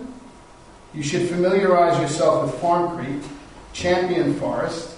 You have no idea how many students are in the middle school. I can poll you all right now. You have no idea how many students are in the high school. I'm going to give you the numbers. We can add them up together. There's 1,400 kids that go to the middle school. 1,911 kids, they go to the high school. 1,100 homes in Lawson. 360 homes in a new development up at the top of Cuthbertson. 96 townhomes in that development. 33 homes in Epcot. 152 homes in Champion Forest. And a new library, and I haven't calculated Farm Creek. You know, the subdivision that just doesn't exist. you should also be familiar with all the commercial land as soon as you get over Providence. The high school you don't know about. The high school in Forest Hills Church. The K through 12 that you know nothing about. How do you know nothing about it? And surely after you familiarize yourself with all of the properties, common sense would then smack you in the back of the head again, and immediately you would say, Lord, we cannot, this doesn't make any sense. This is a 2-lane road. Common sense would tell you that the incompetent researcher who decided to leave it off the TIA, that Farm Creek really does exist. It really is a problem. Common sense would say there's absolutely no way to increase the sight distance around that curve. Do you want to know how you increase that sight distance? By buying the property from me. It does not get done any other way. Nobody's looked at angles. Nobody's looked at rate of speed. Nobody's looked at sight distance. Nobody's looked at any of it. Because you can, excuse me, you can ask me all the questions you want when I'm finished. I'm not going to be interrupted, and if I'm interrupted, I'm going to walk out. You can wait until the end. Please let me finish. She has the right to object. Please let That's all me she has to finish. do. Please let me finish. Common sense, let me finish. You can ask me all the questions you want. You can write down everything you want. Common sense, please, ma'am. You interrupted everybody in this room multiple times. You're not going to interrupt me. Mr. Trilling, if you have an objection to a specific matter, you bring it up now as opposed to his entire testimony. You should state it now, and you should allow it to be on the record. If it's a general objection later on, obviously you state it later. To what someone has or has not looked at. You don't even know the process either. The traffic engineer has spoken to that, and if you have this is your first you can ask him. quasi-judicial hearing. Please sit. Let me finish. In addition, We have to let her object, okay? In addition, objection to the presentation of lay witness testimony regarding matters related to road traffic and safety, which is prohibited specifically by statute 160D 1402J3B. Let me make it very clear that whether I'm considered or not means nothing. I want you to hear me, and hear me you will. Common sense would say there's absolutely no way to increase the sight line. So a cherry recommendation is made to cut the trees back. You know, break. Common sense would say regardless on how many turn lanes are installed, that it funnels into 2 lanes. What does that do? That only adds to it. It doesn't subtract from it. It doesn't ease it. So you come up with another cherry objection to go ahead and stack them inside the parking lot. Did you talk to me about the rate at which they move? Did you talk to me about how many? You didn't talk to me about any of that stuff because you didn't look at any of that stuff. You want to continue with smoke and mirrors and show us what we want to be shown. Common sense would say that we are out of our minds knowing that there would be a 4-light intersection in front of somebody's driveway, that a guy just spent $300,000 on a piece of property. Objection to what? And now it's okay, and now it's okay to go ahead and put this in front of somebody's driveway, and it's in front of my driveway too. I can promise you it won't be in front of my driveway. Hundreds of thousands of dollars. I spoke out of turn two meetings ago at the last 2 meetings ago. I apologize for it. But it's because you had no idea of the process. And I said, and I quote, "Are we learning this on the way up?" And your response was, "We don't do this every day." That's not our problem. That's your problem. By not being familiar, you're negligent. Let me show you some video. Start right at the top, Cheryl, please. Mm-hmm.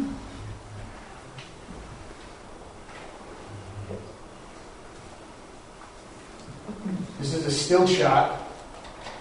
Try not to fall asleep on me here. This is a still shot right past the This is right at Champion Forest, a little bit, right at Five Stones, a little bit up on the right-hand side. If you've seen those two lots that are cleared, there's a little pond on the right-hand side. That's exactly where the accident was. Next one, please, Cheryl.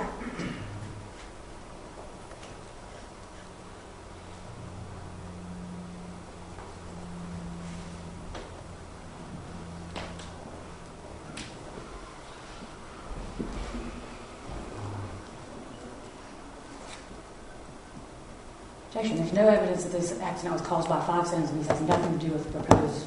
Here's another accident. This is existing conditions, which that is comes down around the bend, around the blind curve. As people come down a blind curve, common sense, it is impossible to see.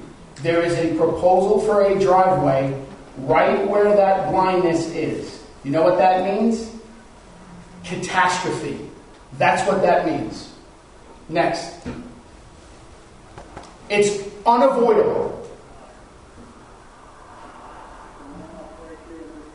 This is right where the proposed driveway is. As you can see, the car went off, created ruts, came on down on the right side, hit a culvert pipe, flipped over, landed on the other side of Cuthbertson Road, almost in a pond. Let's forward. Next one, please, Cheryl.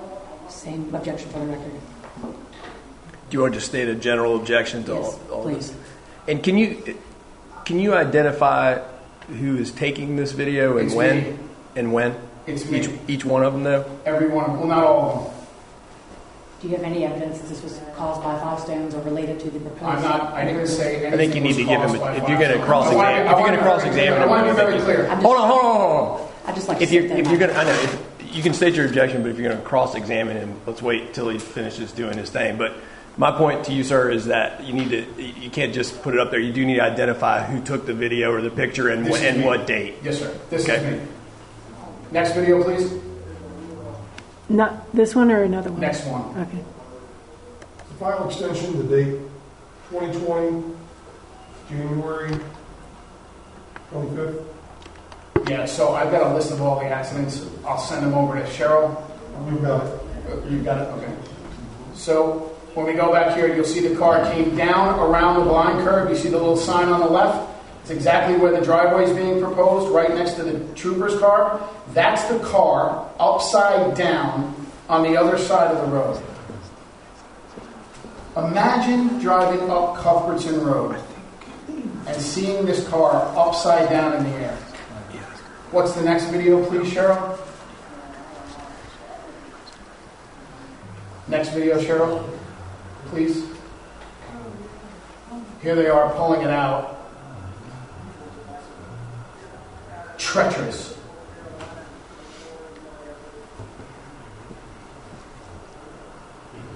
Next video, please. Next video, please. You get the point. All right, here's the traffic right in front of Cuthbertson High School. As we pull out at 8:45 in the morning, this is me in my car. Everybody's packed on the side of the road. As we go up on the left-hand side, this is just past Epcon on the left. You have those residential houses there on the left.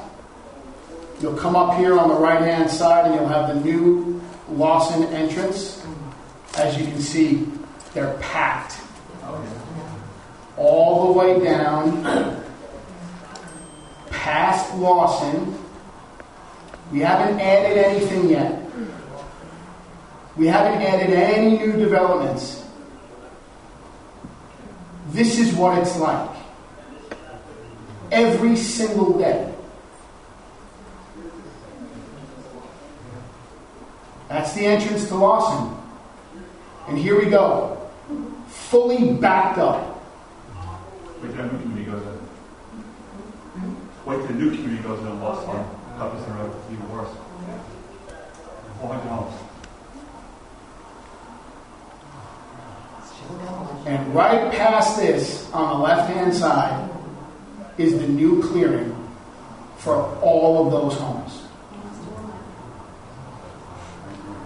How much can we hold? And as soon as you get over Providence Road, there's another little high school there on the right-hand side. That affects Cuthbertson.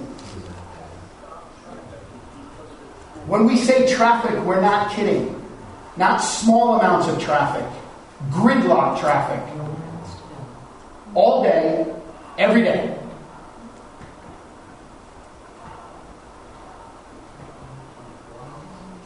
Next video, please. Here's a car that came down. This was in the snow, just to show you that it happens in all kinds of weather. This guy came down, went right off the road, smashed into the tree. This is in front of Carrie's house. Next. Next.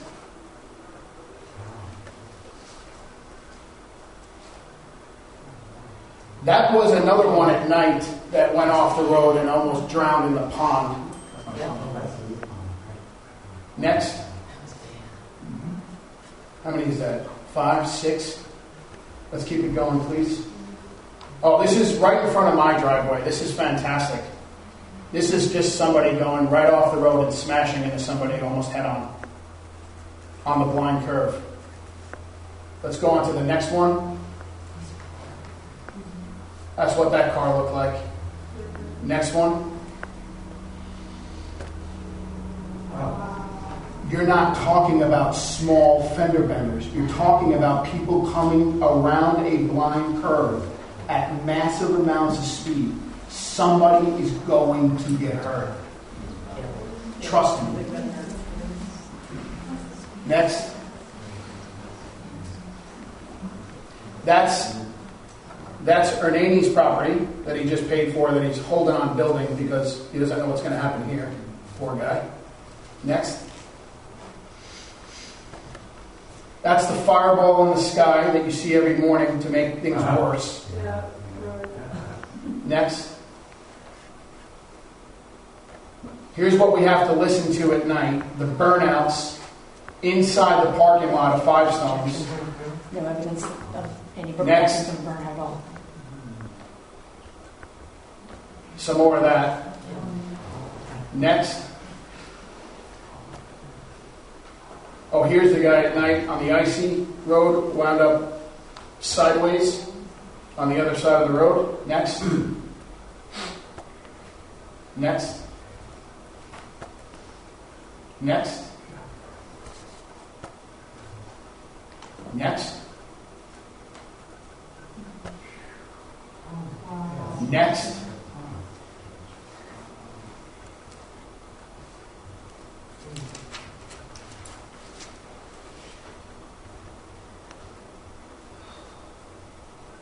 Next, please.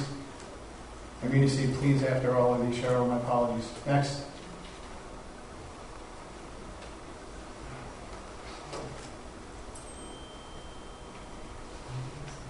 Next, maybe Dukes.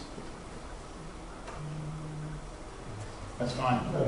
Okay, so you get the point. Yeah. An absolute catastrophic traffic that cannot be corrected unless it's moved inward towards my property to straighten out the line. You cannot get any more line of sight out of that road.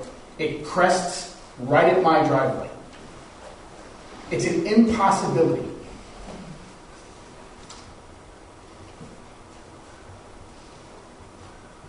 So the proposed plans have catastrophic consequences for those who now know about it, but more importantly, those who don't, right? The ones who come down there, that all of a sudden, as you're coming down at 45 miles an hour and you've got 50 feet of sight distance, that here's this car in front of you, and there's just not ample time to stop or slow it down or do anything else. It's an impossibility. Now, moving forward, you are required to be familiar with everything that's going on that piece of road. Everything. All the high schools, all the developments, how it impacts, all of it. And I promise to hold you accountable. For every single decision that you make, all the chaos, all the damage, and all the unnecessary that can be avoided. There is no one here who's against growth. We want growth, but we want responsible growth. This is irresponsible. You were irresponsible when you let them into the village of Wesley Chapel.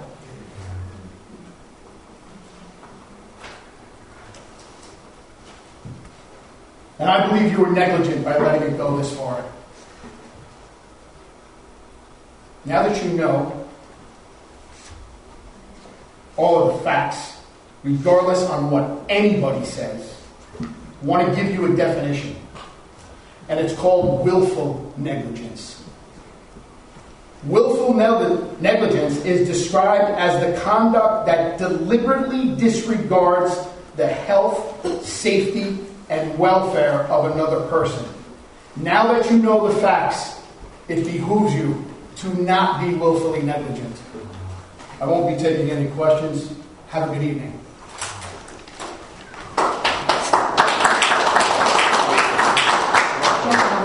As an applicant in a post-judicial proceeding, we have a right to examination and presenting evidence. That's a procedural due process. I think you can't consider it unless we have a right to cross-examine. I think you're correct. Again, What, do you just need us to state that? I'm sorry? Do you just need us to state that into the record? Yes, ma'am, if you would. That works. Can you repeat that? I couldn't hear you. I apologize. Problem's killing me. I said we object on the grounds that we have a procedural due process right to cross-examine any witness presenting evidence. And without the ability for us to do that, I don't believe counsel can consider what was presented. And I'll state for the record, Cheryl, that Mike was very passionate about his presentation, but I will not consider it as part of my deliberation. Well, we can't because he left without being crossed. Well, he's not that. Well, I mean, we're moving on. Yeah. All right, so that takes us to the going back. Like to take back. Governor Fletcher. All right, so that takes us to the applicant with. Madam Mayor, you do understand that without cross-examination, we're not going to be able to take into account your presentation. Again, make sure you understand that. Again, I understand your compassion. Again, my intention here is not so much that you consider me. You know what you've seen. You know the facts. You can make your decisions based on what you've seen, or you can make your decisions not based on what you've seen. It means nothing to me. So are you staying or not? Would you like me to stay? Yes. Would you like me to stay? I can't. Sure, I'll stay. One way or the other. You have some questions for me? Well, first I was going to ask if you'd like to ask any questions of our traffic engineer. No. Okay. You made a lot of statements that were related to things that he's been discussing. So. Fantastic. Okay. And just to be clear, you're not a traffic engineer, is that right? No. Okay. With regard to the videos and photographs that you've shown, those relate to existing conditions and accidents, isn't that right? I'm sorry? Those relate to existing conditions on Cuthbertson. No, the conditions have changed variously. It's either dry days or wet days or snowy days. The conditions change. Existing as in they do not pertain to the proposal of that license today. No. I was very clear before. This is not caused by anybody or anything other than a blind curve. The point is it's an existing blind curve. Mm-hmm. Oh, yeah, no. It's there. It's not going to be changed, right, Deb? What I'm trying to get at, Mr. Tremaine, is that, and pardon my pronunciation if that was incorrect, is whether or not you have any information suggesting that the proposal for improvements that Five Stones has made is for some reason inadequate, or that you take issue with it based on factual evidence by an engineer that's qualified. What I'm saying is that, and I'll say it again, it's a blind curve. There are a ton of accidents there now. The streets cannot handle more traffic. You're in a residential neighborhood. I want to be very clear. You're in a residential neighborhood at a catastrophic traffic point.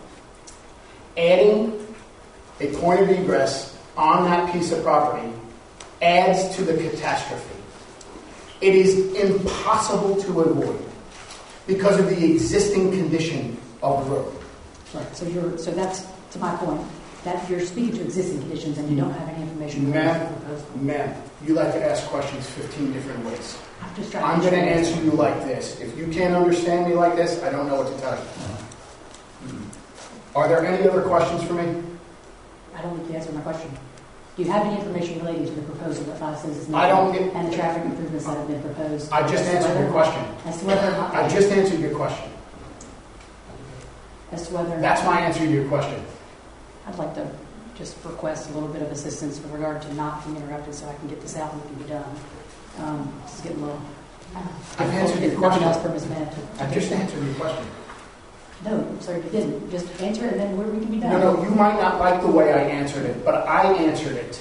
I would like to discuss the proposal that 5 cents is making. We're not going to discuss anything. I'm here to answer your questions. They brought me back in here to answer your questions, and I'm answering your questions. So you don't have any information or any facts or any evidence to present relating to the proposal that has been made and the improvements that have been proposed. Here's my answer to the question again. Here's my answer to the question again.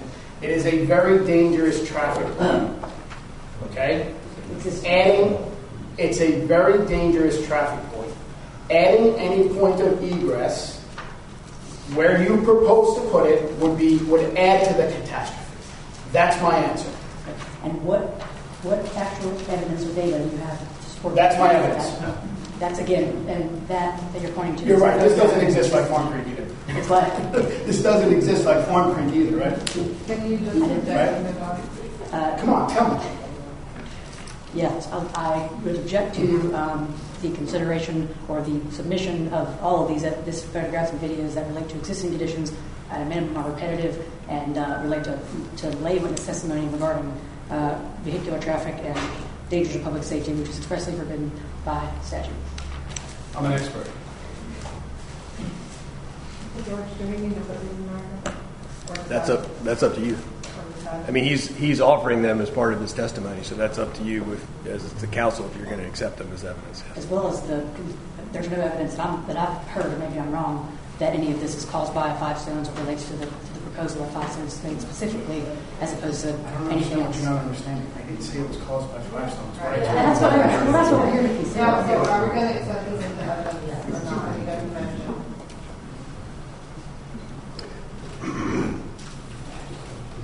You looking at me? I can't recommend it. I think Black would agree. That I would make a motion that it shows existing conditions and it does not show specifically anything related to 5 Stones Church. And given that, I would not allow it to be accepted as evidence.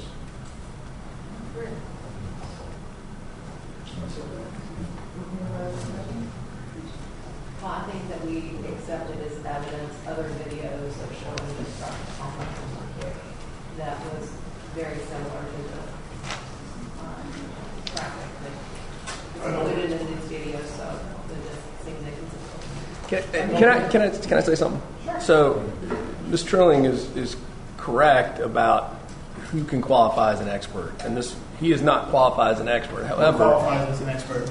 well, just give me a minute.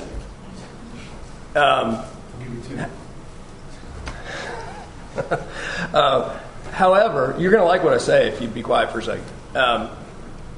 However, lay people can give evidence of conditions that exist at the time, which is what he's offering. Is he took these videos, they show existing conditions, what happened on the road at a certain time. You don't have to be an expert to do that. You don't have to be an expert. So it is up to the council whether to accept it, but it sounds like you needed to hear that. And Mrs. Trilling can say I'm wrong and tell you whatever you want, but that is my advice to you as a council. And now it is up to you whether or not to make a decision to accept it as evidence. And I can read right from here. It says non-expert witnesses. I read it last time. Non-expert witnesses also can offer factual testimony about traffic. For example, a non-expert witness may testify about traffic accidents he has seen at the site, the amount of traffic she has experienced there, or the condition of the roadway. These are all observed facts. A witness who wants to offer an opinion on future traffic impacts needs to be a properly qualified expert witness and offer testimony that is based on proper foundation. To me, it seems that these are videos of existing conditions, and what he is talking about is an existing condition, so he can offer this as testimony. And just to be clear, Madam Mayor, to the extent that it relates to existing conditions, again, I think it's dreadfully repetitive, but and again, if we don't contend that traffic on Cuthbertson is wonderful as it is, but to the extent that Mr. Turbine uses that as a basis to then contend that this proposal will somehow lead to the exacerbation of catastrophic impacts, that's inappropriate, again, as a matter of law and statute. Okay, well, these are going into the record as exists. Well, I don't know if they are or not, but my comment would be that these are existing conditions. This is what he has seen at the site, the traffic he has experienced. So to me, if I could make a motion, I would support Mike, your motion was to consider these as existing conditions, but include them as evidence or not include them as evidence? The motion was to exclude. Exclude, okay. And let me rescind my second. I'll rescind my motion. Cheryl, did you copy? You want to make that? Sure. Yeah, I'll make a motion that we accept these into evidence as existing conditions without the implication that milestones may or may not. Future. Exactly. Yeah. I'll second that. Any further discussion? All in favor? That's 3. All right. What was the vote? All 3. Unanimous. Okay, thank you. Can we put a number on these, Ms. Bennett? Yeah, can you do that? Yeah, I don't even know what number we're on. Oh. 26. 26? 26.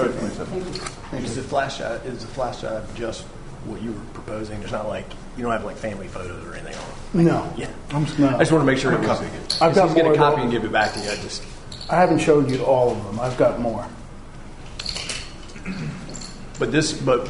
You went through, what's on here, you went through. Is on that flash drive, and I have additional.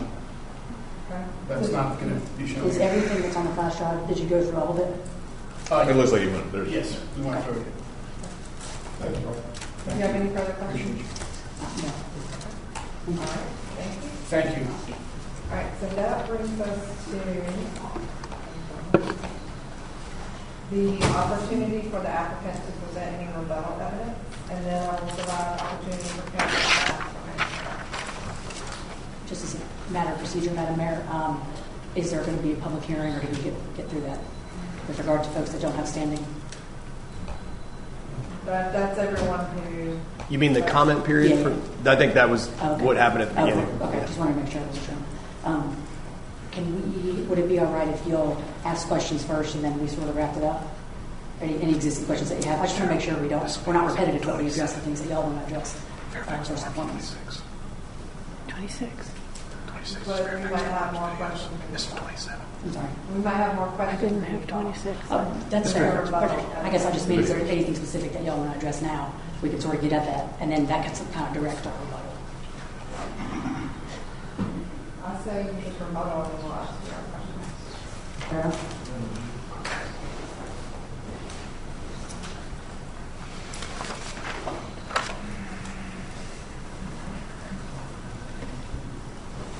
Yeah, just a moment to regroup.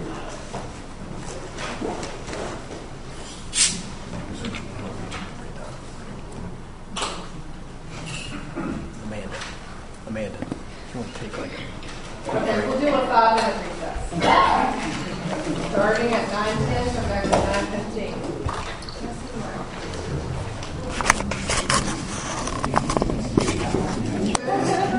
Post bathroom breaks? Thank you, Madam Mayor. I'd like to bring up Michael Wickline, who looked at the TIA, just for a brief rebuttal.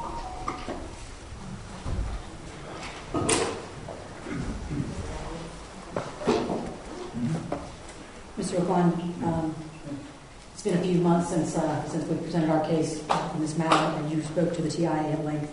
Would you just briefly give an overview again, just so to remind council of what went into the TIA and what the outcome was? Yeah, just a quick recap. I know we've sat through a lot of these meetings. There's been a lot of discussion, but just so everything's as fresh as can be. In general, the TIA process took over a year to complete. It went through 3 levels of NCDOT review, as well as Wesley Chapel's review. It was submitted and reviewed over 4 separate times with multiple edits and alternatives that were tested at the request of NCDOT. In the beginning of the process, NCDOT and Wesley Chapel reviewed and effectively set the study area for the intersections that were to be looked at. Even so, in our initial submittal of the scoping document, DRG had indicated additional study intersections that were requested to be removed by NCDOT. As a part of the NCDOT review, it was determined that the access configuration provides safe and reasonable access. It will not create any dangerous conflict points. Ultimately, at the end of the day, they will continue to do their inspections, and they'll have to go out and make sure that the intersection meets site distance and that they are providing safe and reasonable access as designed and as desired and as approved as a part of the TIA and site plan process. And driveway permits will not be issued by NCDOT for any access point that they do not feel meets their criteria or is not a safe and reasonable access. Some of the concessions that were made include a reduced student count. Bail schedule was staggered to allow for less impact to the adjacent roadways at any single point in time. In addition, the signal at the access point will provide additional safety, especially for off-duty officers that are currently managing that signal for Five Stones. And effectively, with the implementation of that signal, there shouldn't have to be any type of off-duty officer directing traffic at any point in time during the Sunday service or whatever the case may be, as this will be a 24/7 operating signal. The improvements to Newtown and Cuthbertson will significantly improve the operations at the intersection, as well as reduce the queuing and delay along Cuthbertson that's caused by the existing issues at Newtown and Cuthbertson. I know we kind of talked in detail previously about how the impact of the improvements and what they actually will do and pretty much doubling the capacity. I know there's been some discussions about the turn lane interfering with the existing access to the neighborhood. It is worth mentioning that that left turn lane will be going in regardless of this development as a part of the David Wheatley or the Pfister site. And this Five Stones only intends to extend that storage to provide additional turning distance and stacking for vehicles to further reduce the impact and delays at the intersection. Question. Just as a reminder, the TIA was done during COVID? That's correct. The other question I had was the light, which is going to be a proposed exit of Five Stones Church. Yes. Is that a common solution? Yes. So that's, I can see that all around town.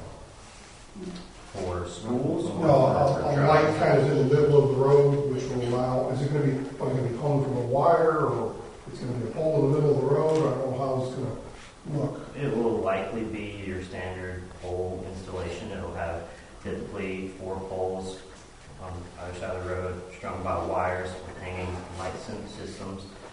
Probably exactly similar to what it is at Newtown and Cuthbertson. Not typically anything in the middle of the road, unless you're talking mast arm or something like that, but that's not a typical case for NCDOT. Okay, and in your statement, you said something specifically about the DOT hasn't been out to measure site distances and things like that, but this is just based on the initial proposal. That's correct. And it's up to, at this point, it is up to Five Stones and Five Stones civil engineer to adequately display that they are meeting site distance. And then that goes in through field drawings and site plan accommodations. And then it gets verified. Typically, if there's one developments in a situation like this where it's close or has been brought to their attention, it'll be verified by an NCDOT inspector before the driveway permit is issued. So to that sightline question, there was an email on February 26th to Travis Butler. And in it, it has a comment. It's also noted that Access B may have some horizontal sight distance issues.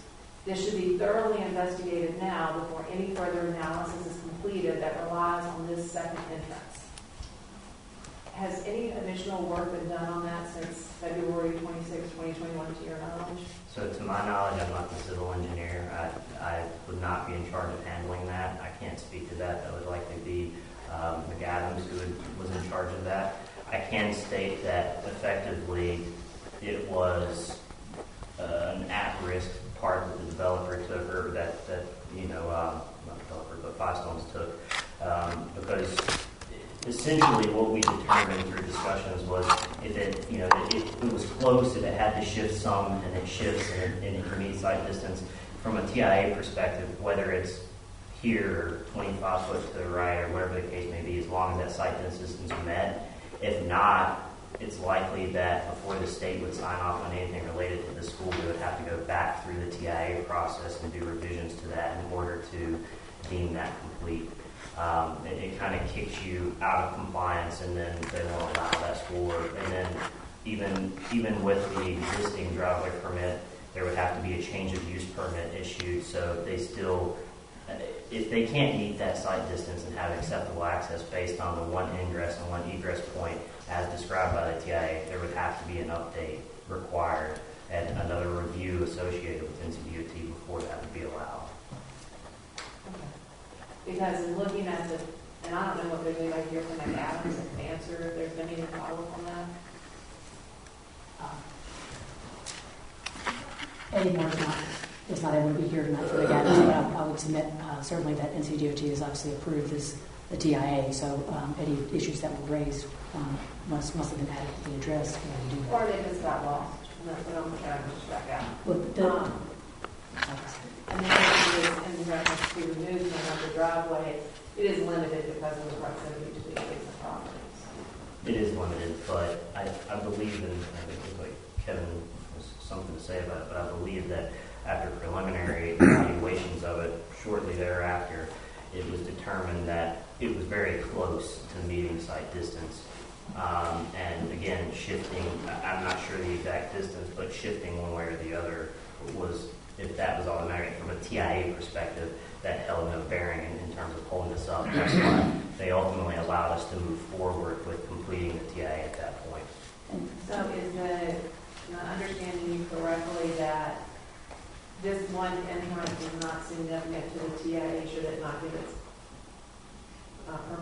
driveway permit? It is significant. It's not significant to the exact location, whether if it has to shift a minor amount of feet one way or east or west or left or right. It's not significant in terms of the actual final location in that ballpark, because from a TIA perspective, we're assuming one in, one out. So it is important in that regard. So as long as there's a one in and one out. That's correct. Regardless of the location. That's right. And just so I understand something you said in an earlier meeting, so phase one is the temporary 2 phase.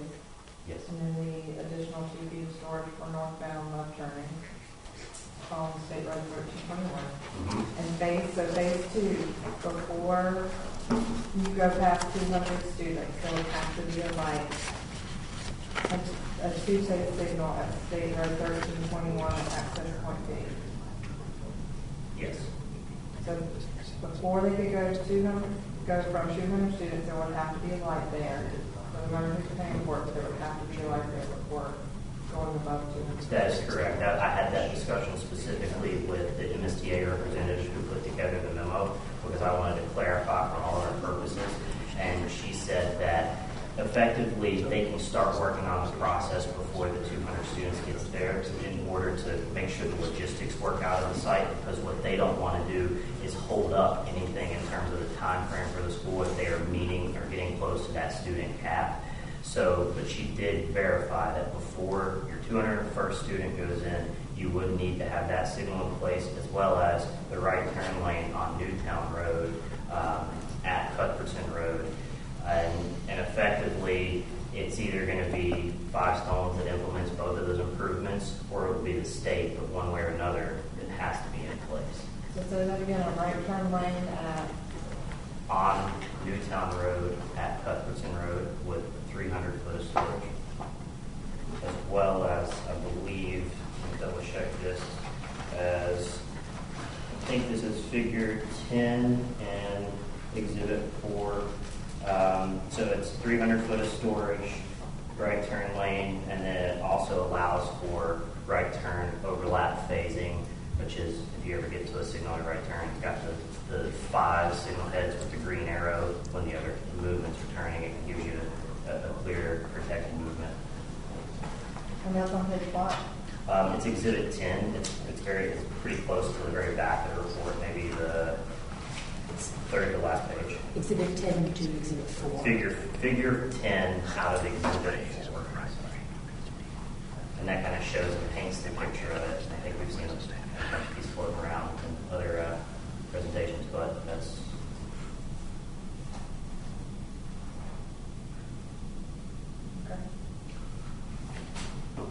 You mentioned that Cuthbertson Road runs through the municipalities of Waxhaw, Wesley Chapel, and unincorporated Union County. And we also mentioned that this TIE was done during COVID. Fresh my memory again. Does this TIE take into account the impact that the weekly property, the weekly development will have on Cuthbertson Road? It does not take into account specifically with an inclusion of that specific site traffic, as at the time of scoping of this study, the David Weekley site had not been fully approved by Union County. So in terms of what we do, when that comes into place, we can only account for and approve scoping documents that were signed off by NCDOT and Wesley Chapel, is account for what is currently approved to be developed, because you start to get into this what-if pattern, because it could have gotten council and got voted down, and then you're over-accounting for traffic and those sorts of things. The other part of this is that there is an annual growth rate that's compounded throughout the years, and that is to help offset with some of that development. But specifically speaking, no, that there wasn't anything specific to the David Weekley site. And the same will also apply for the library that has been proposed and accepted. If it has been proposed and accepted, it wasn't approved at the time, or at least it wasn't required by the municipality to be included. Follow-up question on that growth rate. You mentioned that it was, correct me if I'm wrong, a 3% annual growth rate compounded over 10 years. Compounded over the amount of years that we studied, which would have been 2019, which was the last count, up to 2024, so 5 years. And there was an intermediate of 2021 to represent the phase 1. You kind of have to step it through in terms of, we're anticipating, at this point it's not necessarily the case, but you anticipate a couple years of growth, and then you have to space it out. So there's a phase 1, phase 2 at 2021 and 2024. Okay, so what was the actual volume count that you used for 2019 as the basis? I'm trying to get, what do you start at if you did start at the 3% too? So it's broken down by every specific movement at an intersection. So we go to, this will be figure 2 of Exhibit 4, page 16. Those were the existing counts that we show up at intersection 1 as the specific turning movement counts that were collected on October 29th, 2019. Those, each individual movement, so you've got 616, 505, 186, 390 for the AM and PM peak hours. Each one of those was individually grown by 3% compounded over 5 years. So you actually did a count at each intersection, each direction, to get your actual, and then you add 3% to Every individual movement, those exactly. individual pieces for each year to get to the point. So you started it with 2019. That's correct.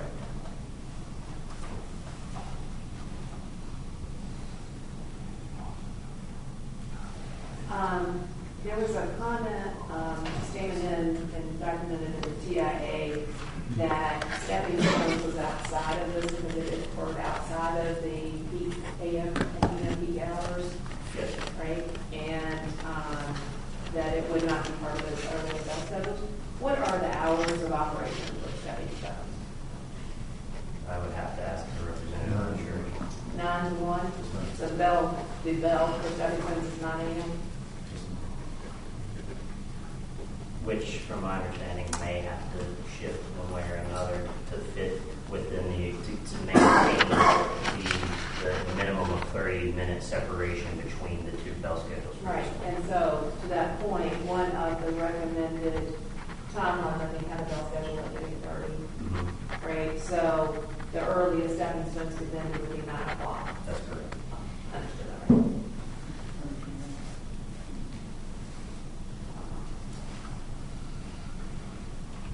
So they won't worry about 250 students because it's outside of the peak hour? So it's more so not because it's only outside of the peak hour, but because we just provided a TIA that analyzed the impact of 400 in the worst hour. So the assumption is we analyzed 400 total in the worst hour of the day, in the morning, worst hour in the afternoon. And then any improvements that were made, there were multiple, the signal, the turn lane improvements. It's just from a standpoint of how these analyses are done and the logical approach to it is that you would think that the improvements you make for the maximum should cover anything less than that. And so that's the thought process behind it, because now you're talking potentially less peak hour traffic. In addition to that, you're talking less students coming in at one time. So all of the improvements set aside should cover for what has already been deemed the worst case. So there was no consideration that there was an increase in the stepping stones enrollment because it was outside that window. That's correct. Because in terms of NCDOT, we had that discussion with them specifically, and in terms of their opinion on it, is that if it was less than the maximum bell schedule, they were fine with it getting to that cap. So effectively, they would be fine with up to 400, because again, it falls outside of the worst peak. We've already determined that everything else that has to happen to make 400 work during the worst peak. So that was the thought process, and that's why NCDOT deemed that it wasn't necessary to include in the scope of this TIA. And so earlier places and in some of the documentation, there were numbers for students and staff. And so what is the expected number of staff for the K-12 650 students and the expected level of staff for stepping stones for 280?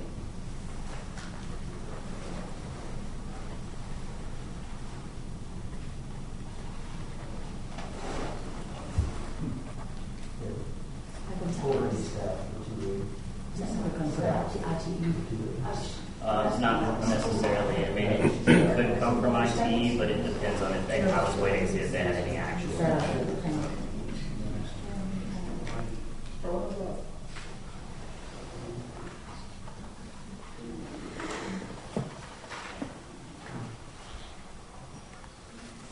Roughly around 40 to 45.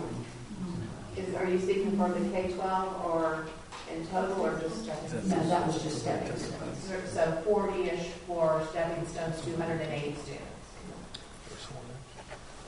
At full Budok, we had, with the 800 students, we had 80 staff. Which is reflective of what we studied in the TIA, where it was 400, bell schedule had 440 staff. In reality, it's more likely the staff all come at one time, not with students. There's the potential, unless it's built into the traffic management plan that way, it depends. So the TMP might be able to specify a staff arrival across the street? Yeah, if that's a specific time, and, depending on what the school is trying to attend, it may be helpful to have them come for helping to direct students and direct traffic and those sorts of things, because there's usually staff members will hold certain jobs on site in terms of doing costs in certain areas and those sorts of things. So it depends on once they get further into the process and developing their full traffic management plan. We have some specific recommendations in here, but when it comes to developing the full traffic management plan, it's going to have to be something that's determined based on their site and their potential need. And frankly, traffic management plans, they change very frequently. You have to pretty much evolve to do what works. And that's where, after a couple of weeks or, maybe even the first day, what'll work and what won't, and you can make adjustments from there. And is there any review or oversight by DOT for any of those type of things, or do they just? I am not aware, unless they're requested specifically as part of the driver permit process. I'm not aware of any specific requirements. Usually it is something that would get reviewed. They've kind of already set kind of their general basis of what they would like to see based on this TIA. Traffic management plan section in here was a direct result and a direct request from NCDOT, and we followed from guidance and discussions with them. That's what this traffic management plan reflects. So these are the type of things that they would be looking for in this regard.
Sure.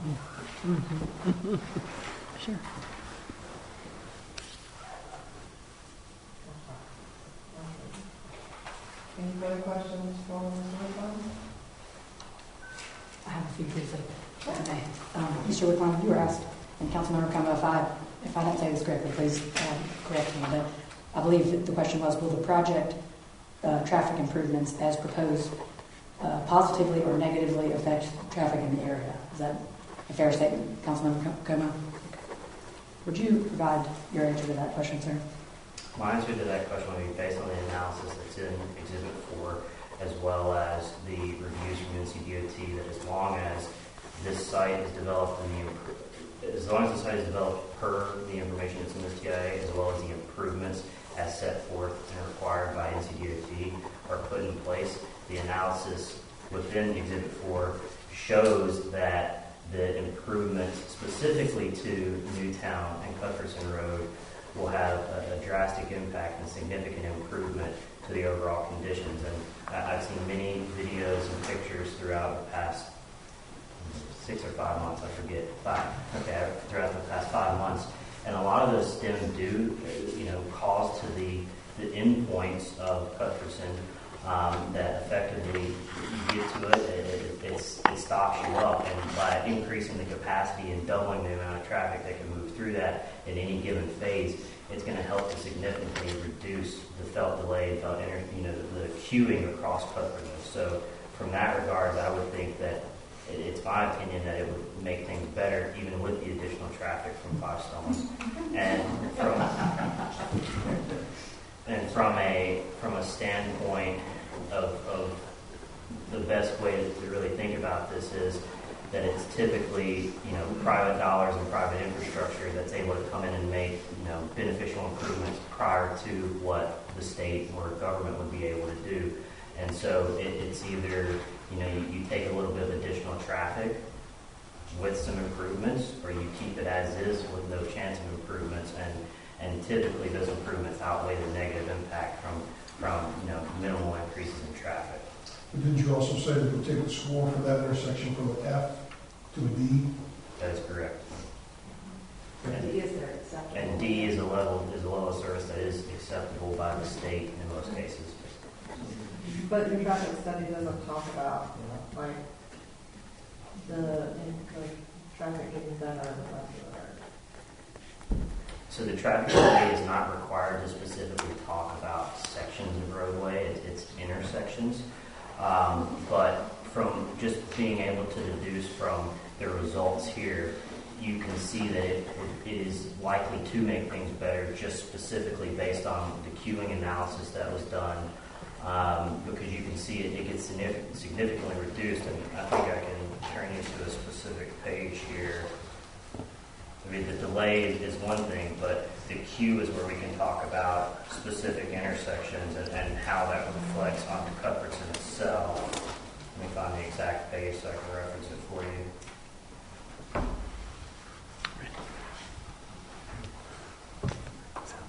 So page 29. Specifically what we're looking at as the telling sign here is, I'd like to first point you to the 2024 no build conditions that's right in the middle of that table. And so let's look at the bottom line in that category. That's the northbound left turn.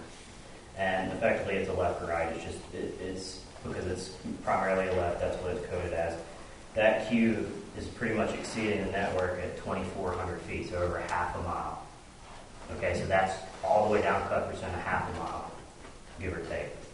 If you go to 2024 full build conditions with option 2 improvements, which is the staggered bell schedule to 400 students, look at the northbound left and the northbound right.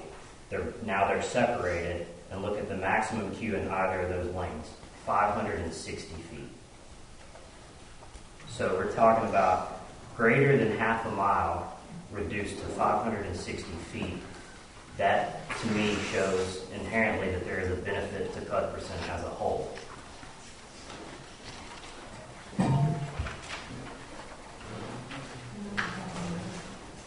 I'm sorry, Mr. Bickon, what table were you referencing? Is it before? That's table 7 on page 29 out of Exhibit 4.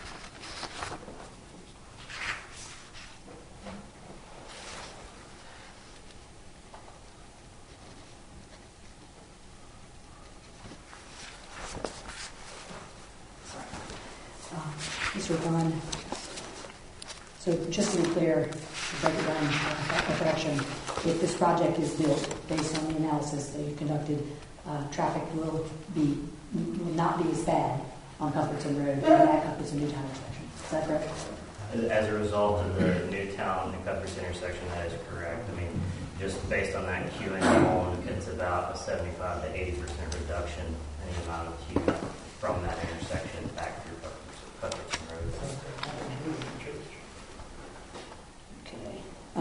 And again, your TIA was conducted based on 800 student maximum count for the school. Isn't that right? Yes, split into 2 400 student bill schedules. That's correct. Okay, so Five Stone's agreement to reduce their request for a maximum of 650 rather than 800 would mean you get the same improvements as you would for 800 but not as many students are going to be at 5 Stones. Is that right? That's correct.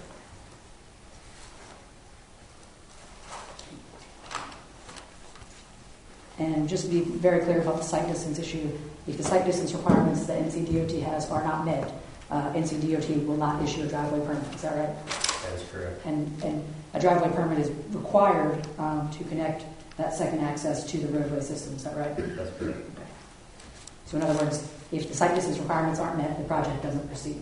Right. There was a question about whether or not the David Weekley and the library and those projects were taken into account. Can you explain a little bit about what the TIA seeks to measure in the delta as opposed to accounting for every project? Yes. So, while it is good to have an idea of the cumulative impact of the traffic on the roadway, the purpose of a TIA as a planning document is to measure the impact from a specific development to intersections along that roadway. For example, a before and after. So you could realistically, if you wanted to, you could go out and take counts at an intersection tomorrow. You could take those counts, add the anticipated trip generation to it, and still measure the impact. It's likely that it'll be very similar. The actual impact would be similar to what we studied here, but from the delta or the change. But in order to try to be more conservative, that's why cases where growth rates are applied to represent more of a future year. So we do a future year without any of the proposed traffic, a future year with all of the proposed traffic. And if the level of service and delay is here, and it goes to a certain threshold, which is usually dropping an LOS or greater than 25% increase in delay, the developer then, it's required by the state, the developer or the party that is looking to gain a rezoning or amendment their plan, would then have to mitigate that impact. And that's pretty much the basis of what a TIA is I analyze, I go through where are the impacts, and then what is the mitigation that offsets that impact. And typically, a developer is only required to mitigate to no worse than that no-build condition. But in the case of this study specifically, there's clear improvement, clear cases of improvement above and beyond even what the existing conditions are, or that existing future year. And that's really the point. I mean, typically, you're not going to be able to make an improvement to an intersection and get it to exactly where it was in the no-build. But that's, again, where the benefit of that private infrastructure and that private funding for improvements typically comes into play.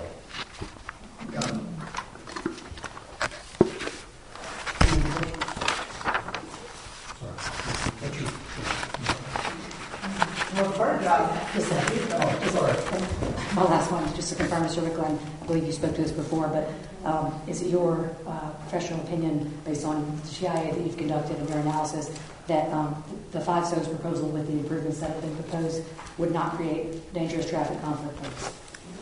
That is correct. So long as the roadway plan and development design is a part of or representative of the NCDOT memo from MSTA with the funding that they approved specifically. And is that funding letter, I think it's the second page? Yes, it is page 2 of Exhibit 4.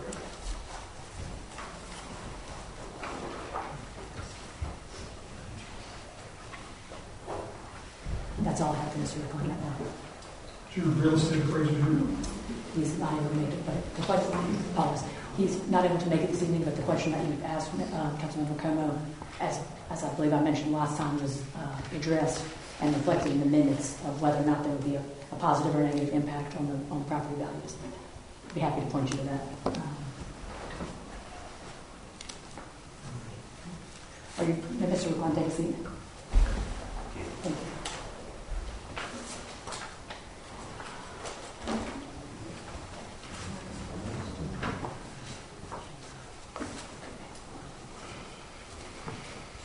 Specifically,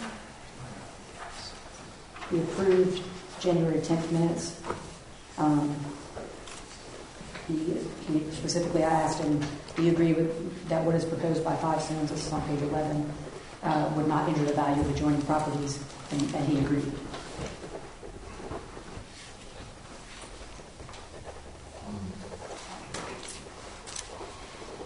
And that is, I would note, is a standard that's required by the village's ordinance with regard to property values.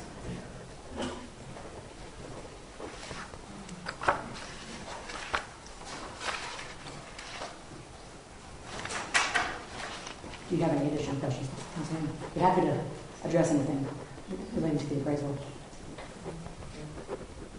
Did that answer your question that you had raised previously?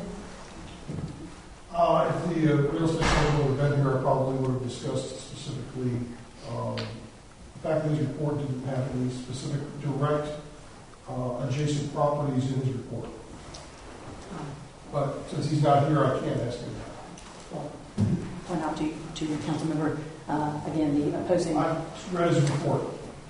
I understand. I was just going to say the opposing appraisal document or market analysis, I think they're both called, that was presented, submitted a number of properties in Champion Forest, and the appraiser suggested that those were adjacent properties, and in fact, they're not. And again, that's a fact. That's not me testifying. You can look that up. I think there was one that was, and I can point that out to you, but the rest were not adjacent at all, which again is the standard for the SUP finding of fact. So the finding of fact is that they have to be adjacent? Adjacent or abutting, yes. I'd also note that the appraisal, and again, as part of the rebuttal, I would just note that the appraisal that was presented, I believe it's Exhibit 20 by the opposition, does not contain any before and after analysis, with the school not existing and then being built and then examining the sale price or the value of homes afterwards. It looks at a school that was built, I think, in 1960 per the appraiser's own testimony, and then just sort of, looks at properties around it, but there's no consideration of the change in value or the quote-unquote injury that might be caused, or any effect at all that might be caused as a result of the construction of the school, which again is a standard that's required by the village's ordinance.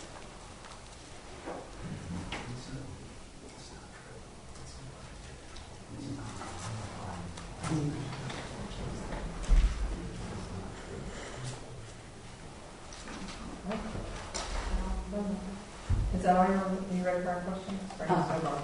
Sorry, one more note on the appraisal. I would also, I would note that I asked directly the appraiser that submitted the report for the opposition whether or not he could testify about whether the project would substantially injure the value, the standard of the ordinance, of the village ordinance, and he said he could not speak to that. And that's important because we presented an appraiser who could speak to that. The opposition has an obligation to present testimony and evidence that rebuts our satisfaction of that standard, and by his own account, his own testimony, the appraiser that was presented by the opposition was not able to do that.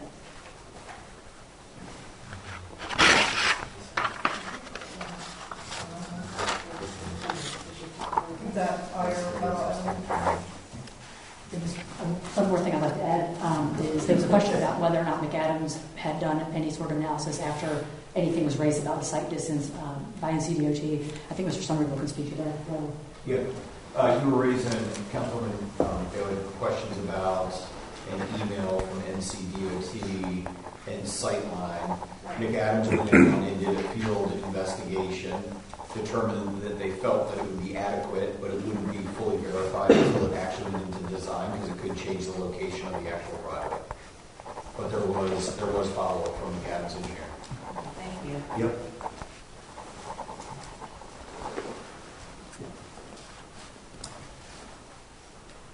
We'll be happy to take any questions that council has at this time.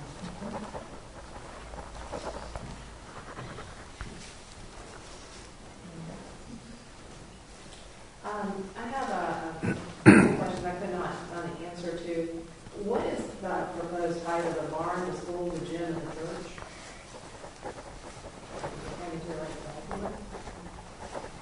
I believe the maximum height that's allowable in that district is 30 feet. I think. I don't know. I'm not sure exactly. It's 50 feet. It's part of their plans, right? On the plan, it says 50 feet. Well, in Western Chapel ordinance allows 35.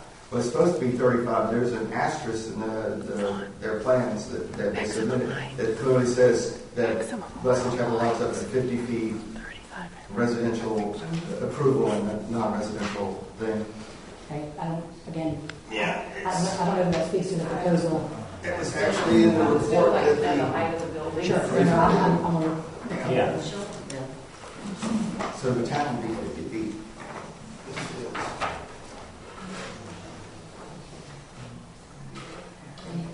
For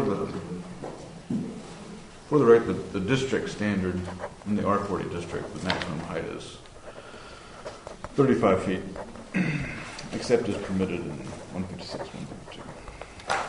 Our board standard is 35 feet.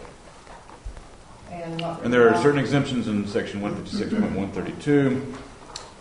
Roof structures and the like not intended for human occupancy, such as skylights, radio transmission or television towers, stairways, water tanks, ventilating fans, elevator and air conditioning systems or similar equipment, housings, steeples, spires, belfries, cupolas, or chimneys may exceed the maximum allowable height limits in any of the zoning districts.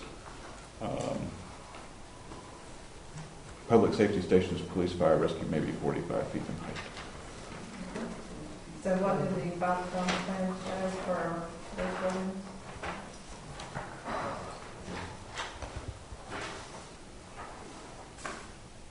It was just a minute. We'll figure that out. Thank you. I don't want to speak out of turn, but I think.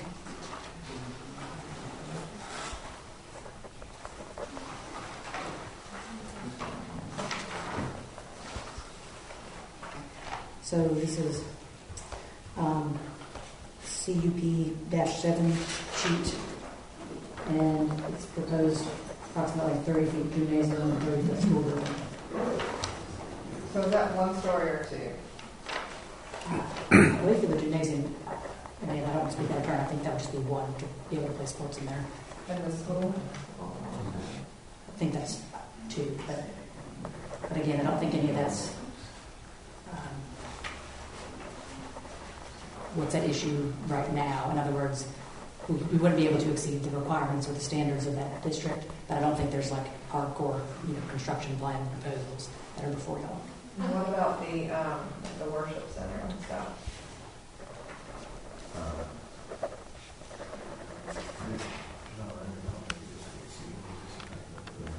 It's not exceeding the existing height. The 35 feet? Yes, ma'am. And is it one story or two, or is it just open space? Just open space now. So if you plan for the school to be 2 stories, a document submitted in the Dropbox is a geotechnical analysis, and it's based on a 1-story school building. Why is there a difference? Looking at geotech, just looking at the soil classification and the concept plan. I mean, ultimately, whenever the construction would be built, as the plan advanced, it would have to have suitable soil bearing capacity. So the geotech report isn't indicative of what the finished design is. But if you knew it was going to be 2 feet, We 2 didn't. stories already. We didn't. The geotech was the very first thing that was done on the campus as the campus was being built over time. And so there's an evaluation of the space, the size, the exact locations. Yeah, the date on that report, I think, is January 16, 2020, so that's quite a while ago.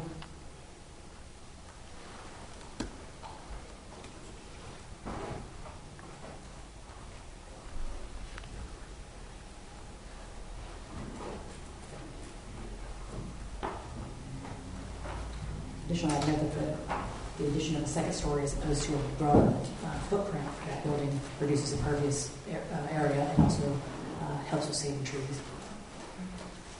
Speaking of trees, the water line along the back,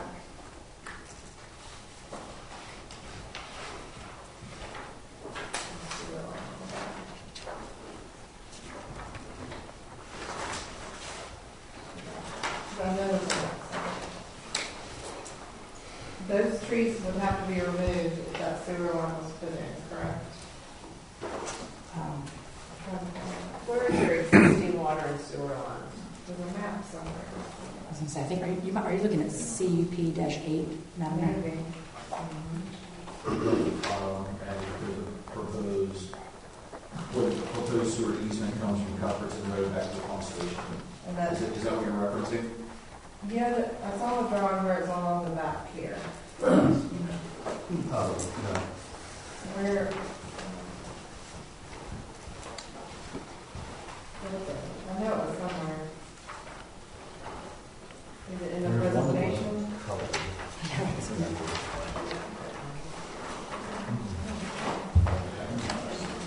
It might be, it might have been in the presentation.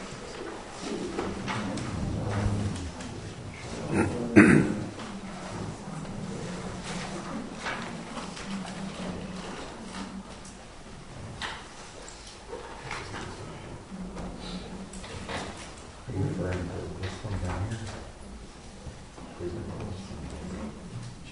This one.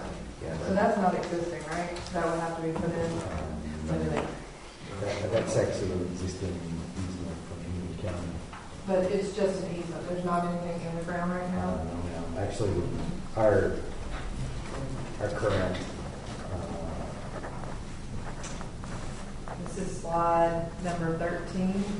our current, this easement services a pumping and a competition enforcement. If we have to come into a future. That's reference. You might speak up so we can get in the record. Okay, so there's, That's not for us. that's not for your ears. That's Okay. correct.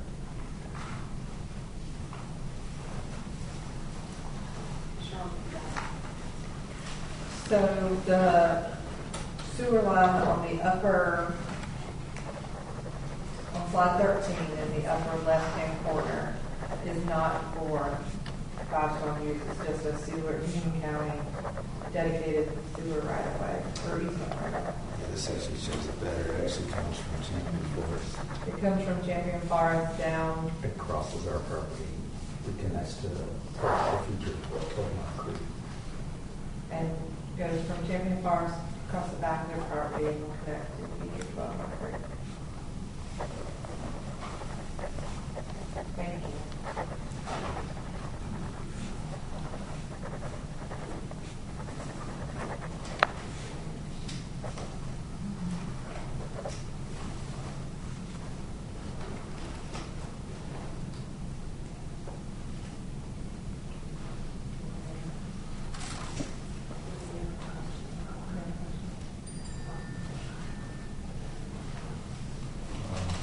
Not at all. I do have a question about one of your points of fact. One of the points of fact we've got to address is safety and emergency services, police, fire, and EMS. Help me find that information within the report. That's in the Dropbox file, and just a minute.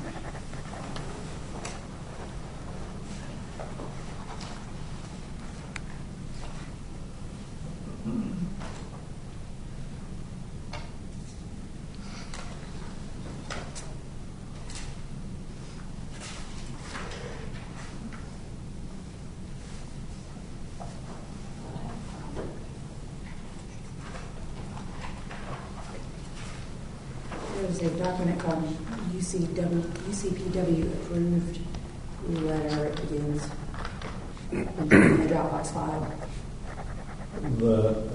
All that I could find within that file was the fire marshal had approved the plan review, and nothing like EMS or police.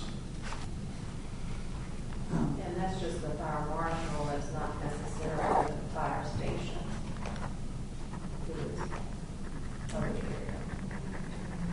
There's already existing access points to the community campus for police, fire, and EMS.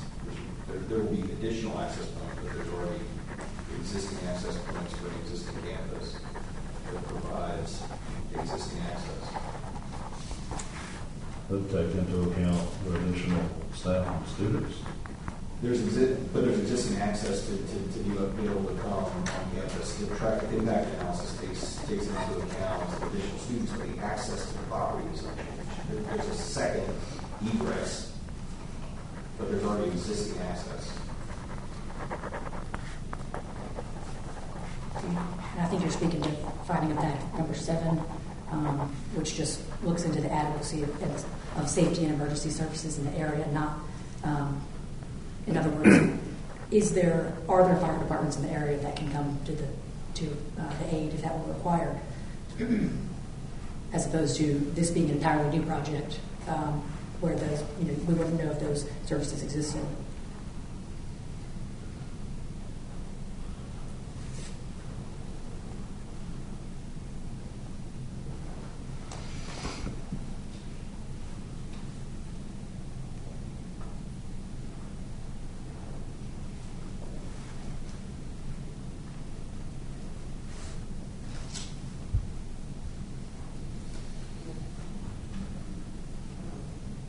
Just looking through some of the documentation on square footage, noticed some discrepancies in the numbers and how they all added up and everything. Maybe some of them aren't so big a deal, but there are just some differences. So one of the things on the master plan, if you actually totaled up everything that was listed, it was 204,300 square feet compared to 141,000. Would you want me to exhibit? Would you mind pointing us to exhibit, Madam? Five Stones Community Campus Master Plan, LS3P 2020 Master Plan. No. All pluses. It's this one.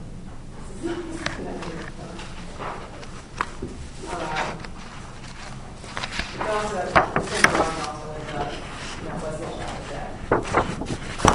but if you actually look at and add up all the numbers independently, they come up to 204,300, not the 141,000. And there was no square footage listed for existing buildings. So that phase 1 existing buildings didn't have any square footage listed, but subsequent phases did, and it got a different total. So I was just wondering if you could explain that. Just 1 second. Go up again. Which sheet are you looking at specifically? So we're on the same page.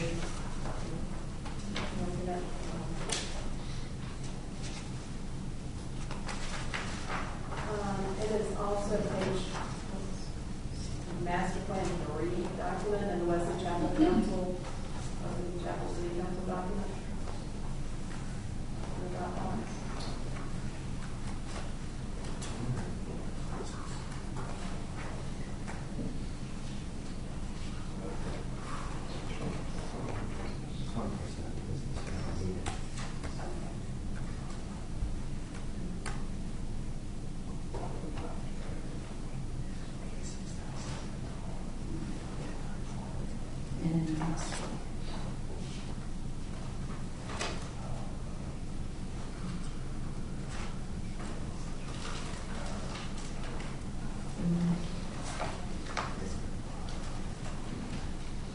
I'm sorry, would you repeat the name of that document one more time? Wesley Chapel City Council.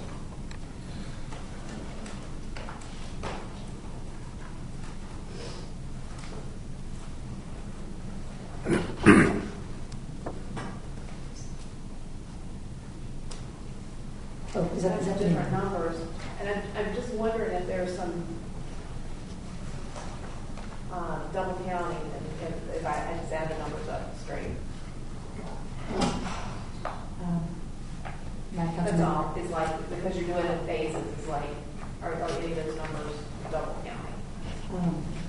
I'm still having trouble finding exactly where you're at, but I'd submit to you that the number that 5 Cents is requesting is the one on the application. So the 141, 485 total, including the existing,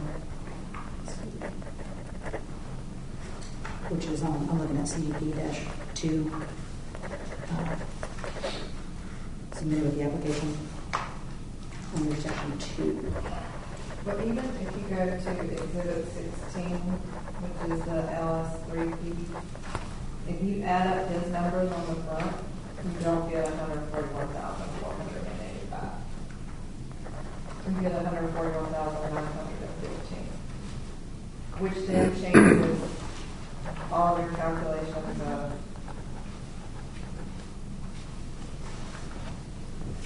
master's plan.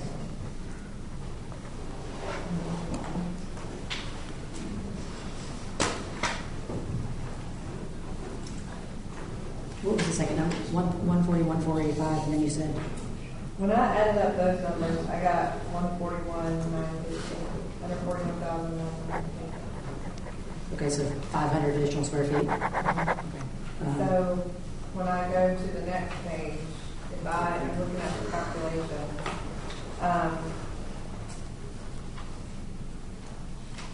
the first one doesn't change much. It goes up to 9.9%. But when I look at the paved area,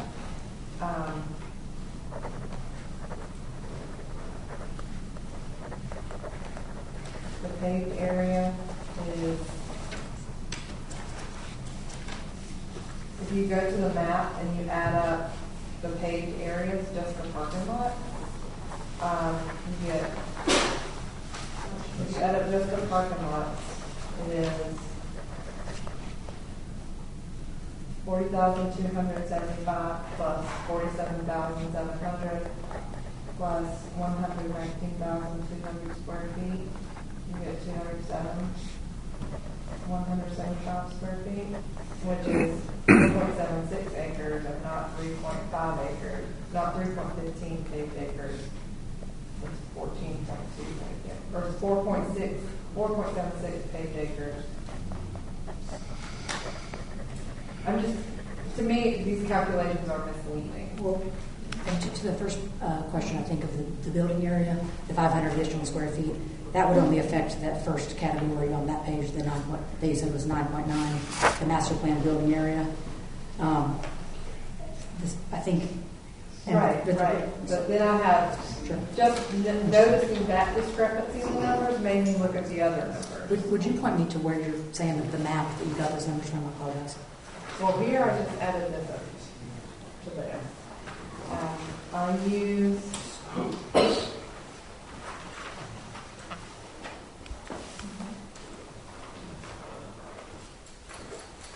CUP5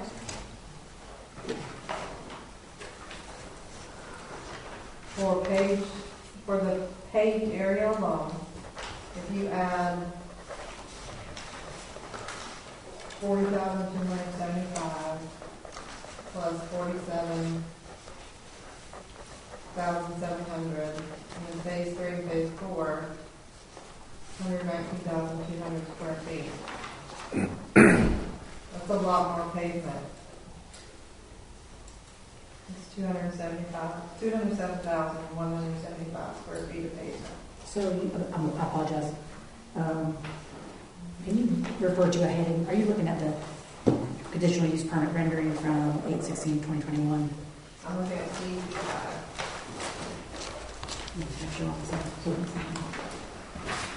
Is that an exhibit number?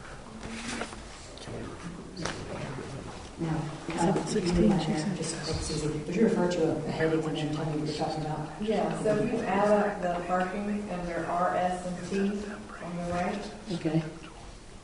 it's more paved space than the RLS3P guy says. And where do you see square footage for the pavement, the parking? Right here under RST. That's where I'm trying to be difficult.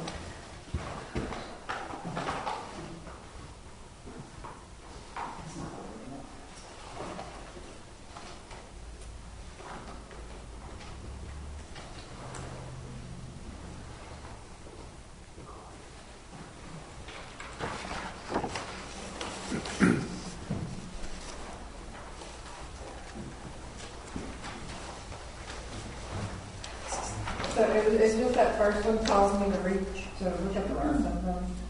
Oh, sure. Just a second.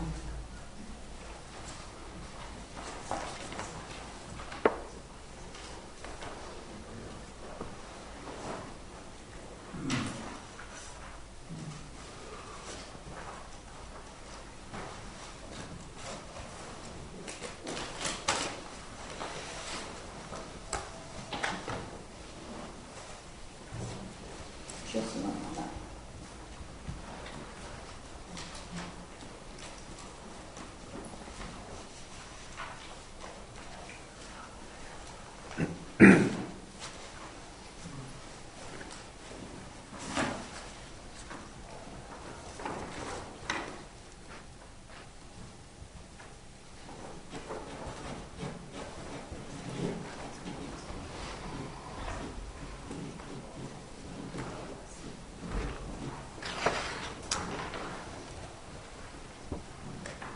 It's just long, hold on.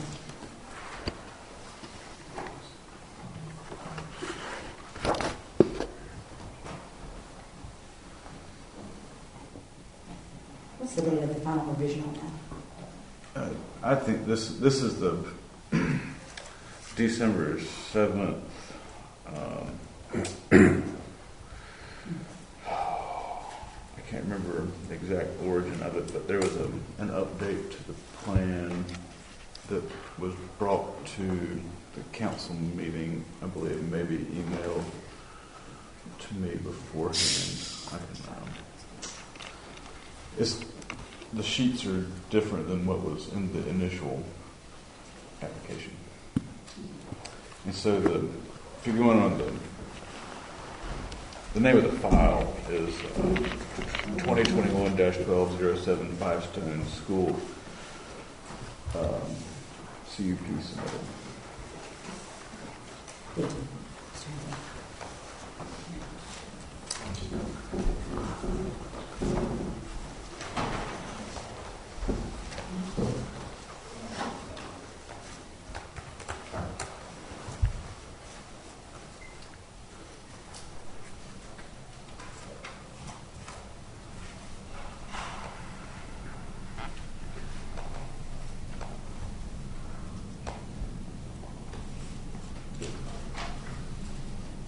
That was sent by Eddie Moore on December 8th, 2021.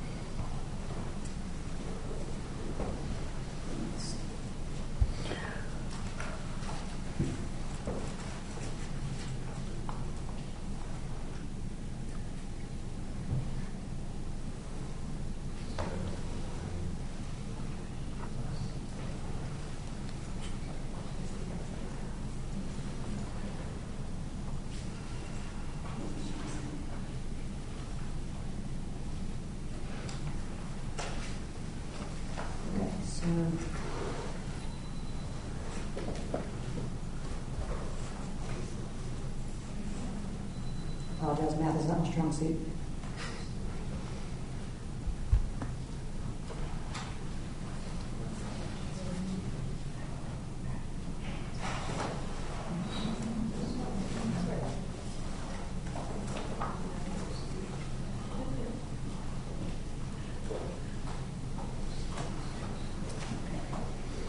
So, I can't explain that. Mr. Morris isn't here. If my calculations are correct, which they very well may not be, I think even assuming those numbers are accurate numbers with regard to the parking, it would add up to 15%, 15 points. Well, I have 14.2%. And then, I just think saying that the proposed bill is only 19.3% is misleading, because typically when you talk about your green space, you are going to take out your stormwater, which is 1.3 acres, which is 3.9%. You're going to take out your playground, because it has an impervious surface. So that's going to take out 0.18%, which is not a lot, but when you have a lot of not-a-lots added up. And then, is the trail gravel? It is not. It is not impervious. It's not impervious. Right. It is pervious. Would be the better way to say that. Is it gravel or is it mulch? I'd say pit gravel, which would be comparable to dirt. There it is.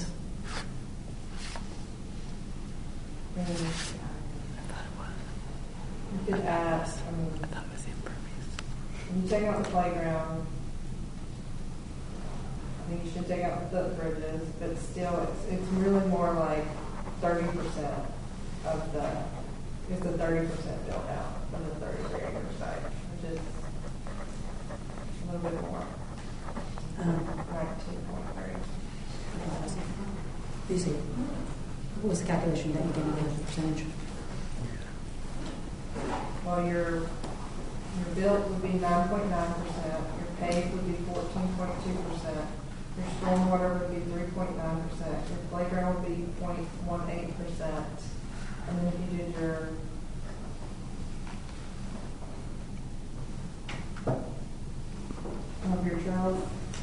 trails not impervious, and that's fine. So you're at like 28% built out space.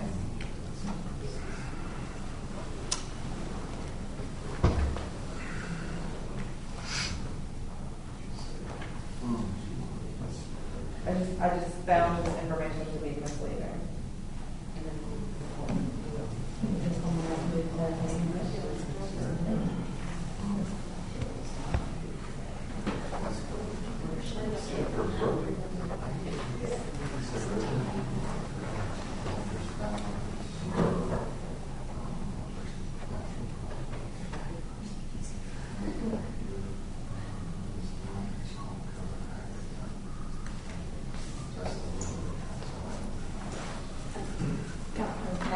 And even, I think Spencer Dixon in the minutes talked about the trail and the footbridge to be included in paved, which would make the number even more built out. I think they did that in an effort to be conservative or to overestimate the amount of impervious. I don't think the playground is, under the village's ordinance, considered an impervious surface. But you're talking about built / paved, you build the playground, right? Well, if it's, mulch, then it wouldn't be impervious because... But the playground is actually built, it's not undisturbed space. Well, undisturbed and impervious versus impervious are, I think, different questions. Right, so my question is about built / paved. Okay. And not to jump around, just the ordinance definition of impervious cover is building structures and other paved, compacted gravel, or compacted areas that do not allow the passage of sufficient oxygen and moisture to support and sustain healthy root growth. So, even if you take out the playground, that's 0.18%, you're still at 28%. So that I found the numbers to be misleading. Well, that retention pond also doesn't fall under an impervious surface. No, but it would be part of the built calculation. You couldn't have the building without the stormwater pond. So again, the ordinance doesn't define it like that. Okay. I'm going off the information that the expert witness gave me. Yes, ma'am. Madam Mayor, we were trying to communicate very specifically what were going to be vertical structures, such as buildings, and then actual impervious areas, which would be paved and sidewalk. And so it was not a deliberate effort to mislead anybody when we're taking into consideration ponds or retention. We're looking at what are we trying to revert back to green space. So even in the green and landscape side areas, that would include even our greenlands in the parking lot, to give you full disclosure of that. Yeah. That was discussed in that one meeting. Again, I understand where you're coming from with your understanding of the pond, and I think, again, the ordinance defines it at Bill's Pond area on page 175 of the ordinance as portions of a development project covered by impervious or partially impervious cover, including buildings, pavement, gravel roads, recreation facilities such as tennis courts and the like. Wooden slab decks and the water area of a swimming pool shall be considered impervious, as an example. So again, stormwater, I've never seen stormwater facilities like a pond being considered an impervious surface for calculation purposes. Yeah. Well, I was saying for built / paved, not impervious. I apologize. Again, that definition I just read was actually for built upon area. So in other words, if it doesn't fall in one of those categories, if it's not a building, it's a playground that has mulch, for example, it wouldn't be considered built upon area because it wouldn't be covered by impervious. Once the equipment's levitating, it's not covered. What's that? Unless the equipment is levitating, it will be covered as well. Well, right, but again, the ordinance defines built upon area as the portions of a development project covered in impervious surface. So if there's a mulch in the I'm just using as an example, mulch is on the playground as opposed to pavement, that would not be considered as impervious surface for built upon area calculations under the village's ordinance. I agree with that, but the area of that mulch that is hard metal drilled into the ground to hold up the structures on the playground should be counted.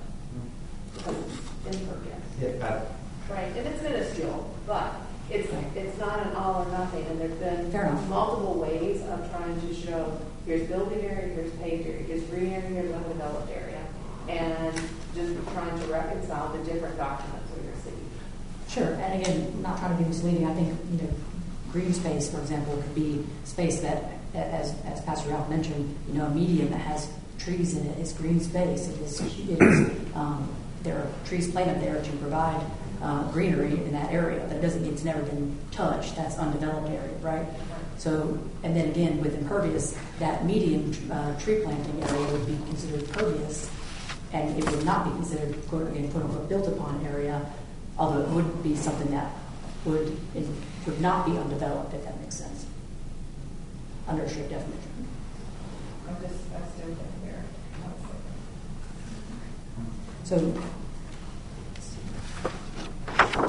So again, I think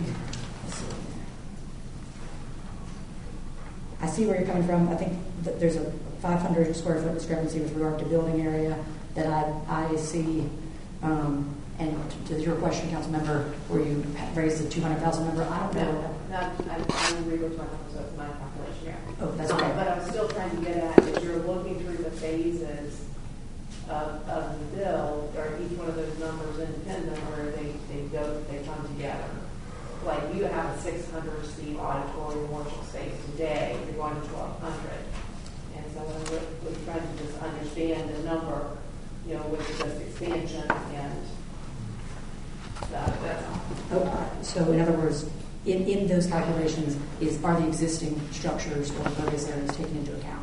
Is that your question? Yeah. Okay. I believe the answer is yes. And again, that's if you look on the first page, and we've been referring this whole time to Exhibit 16, I believe, the February 14, 2022 LS3P letter exhibit. And at the top there is the existing building area. That's the 26,215 square feet. And the difference is there's different documents that have different numbers or show some numbers and not others, and just trying to understand. Sure. No, and please, if you will direct me to the exhibit, then I can try to help clarify. You answered my question. Okay.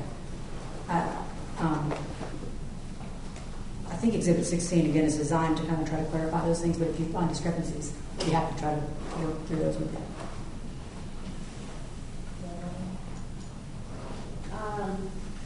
While we're talking about the space and everything else, where do you currently hold your outdoor events? Let me see on the map. You're one of the North Camden?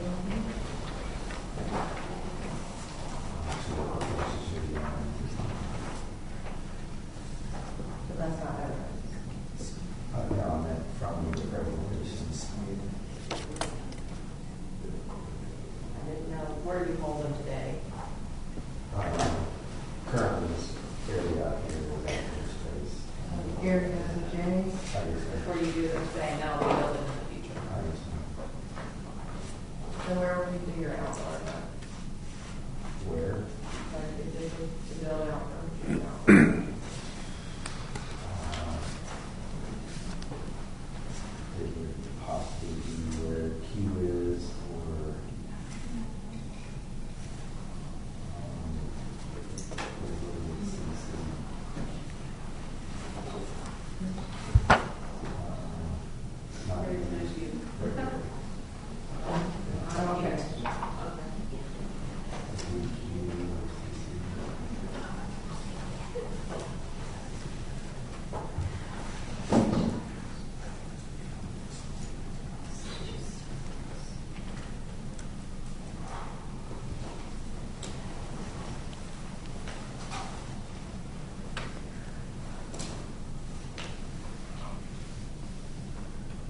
be for a small group, it could be indoor gathering of students, it could be a celebration of life, we could host a wedding,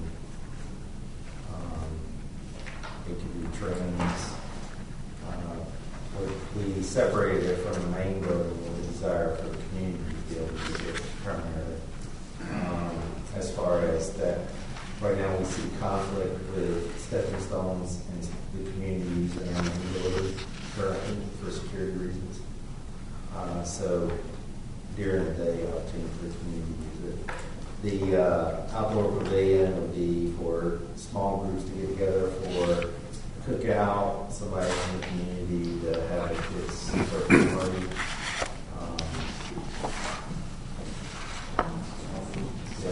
Probably very similar to what they're making for your pavilion at Hollywood.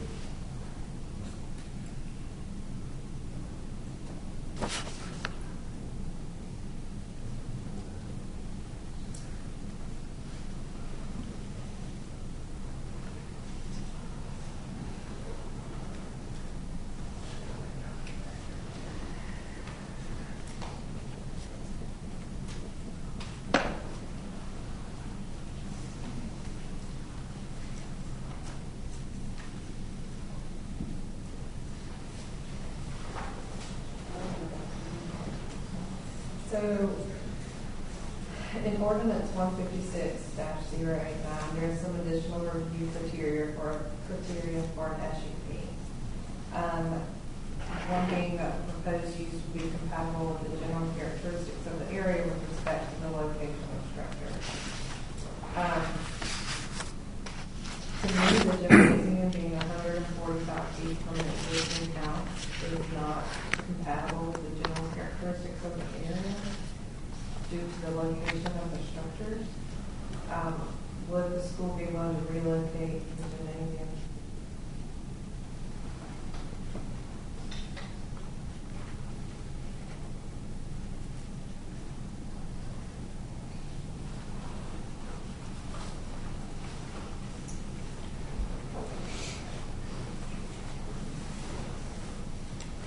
And then you also say item D, relationships to and impacts upon adjoining nearby property.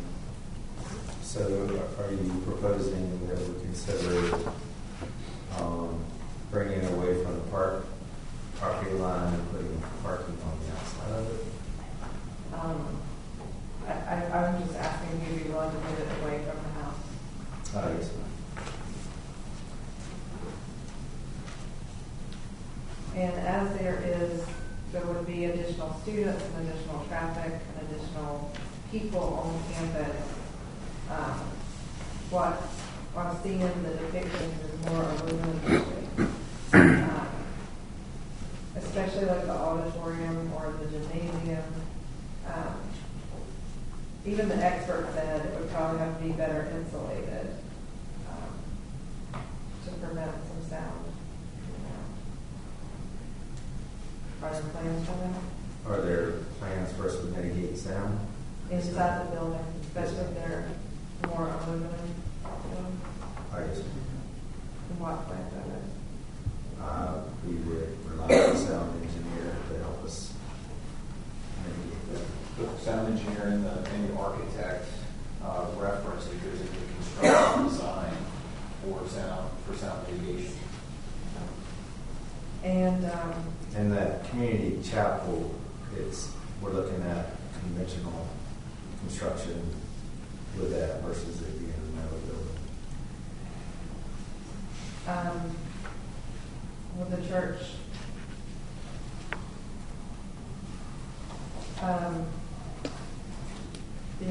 be agreeable to a limit for indoor-outdoor services?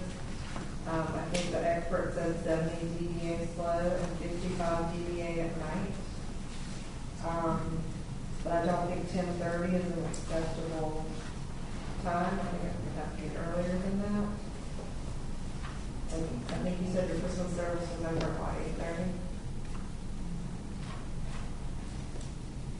Would the church be agreeable to a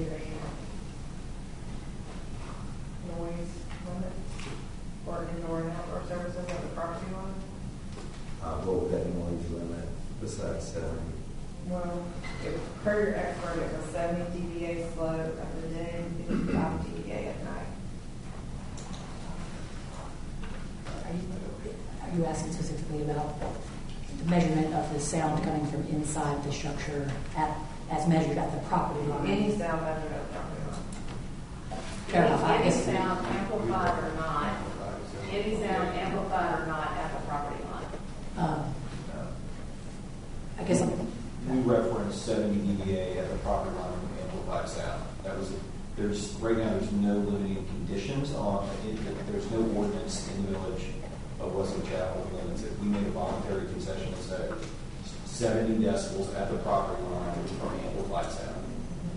But as there are going to be the addition, there could possibly be the addition of more people, so it's going to get.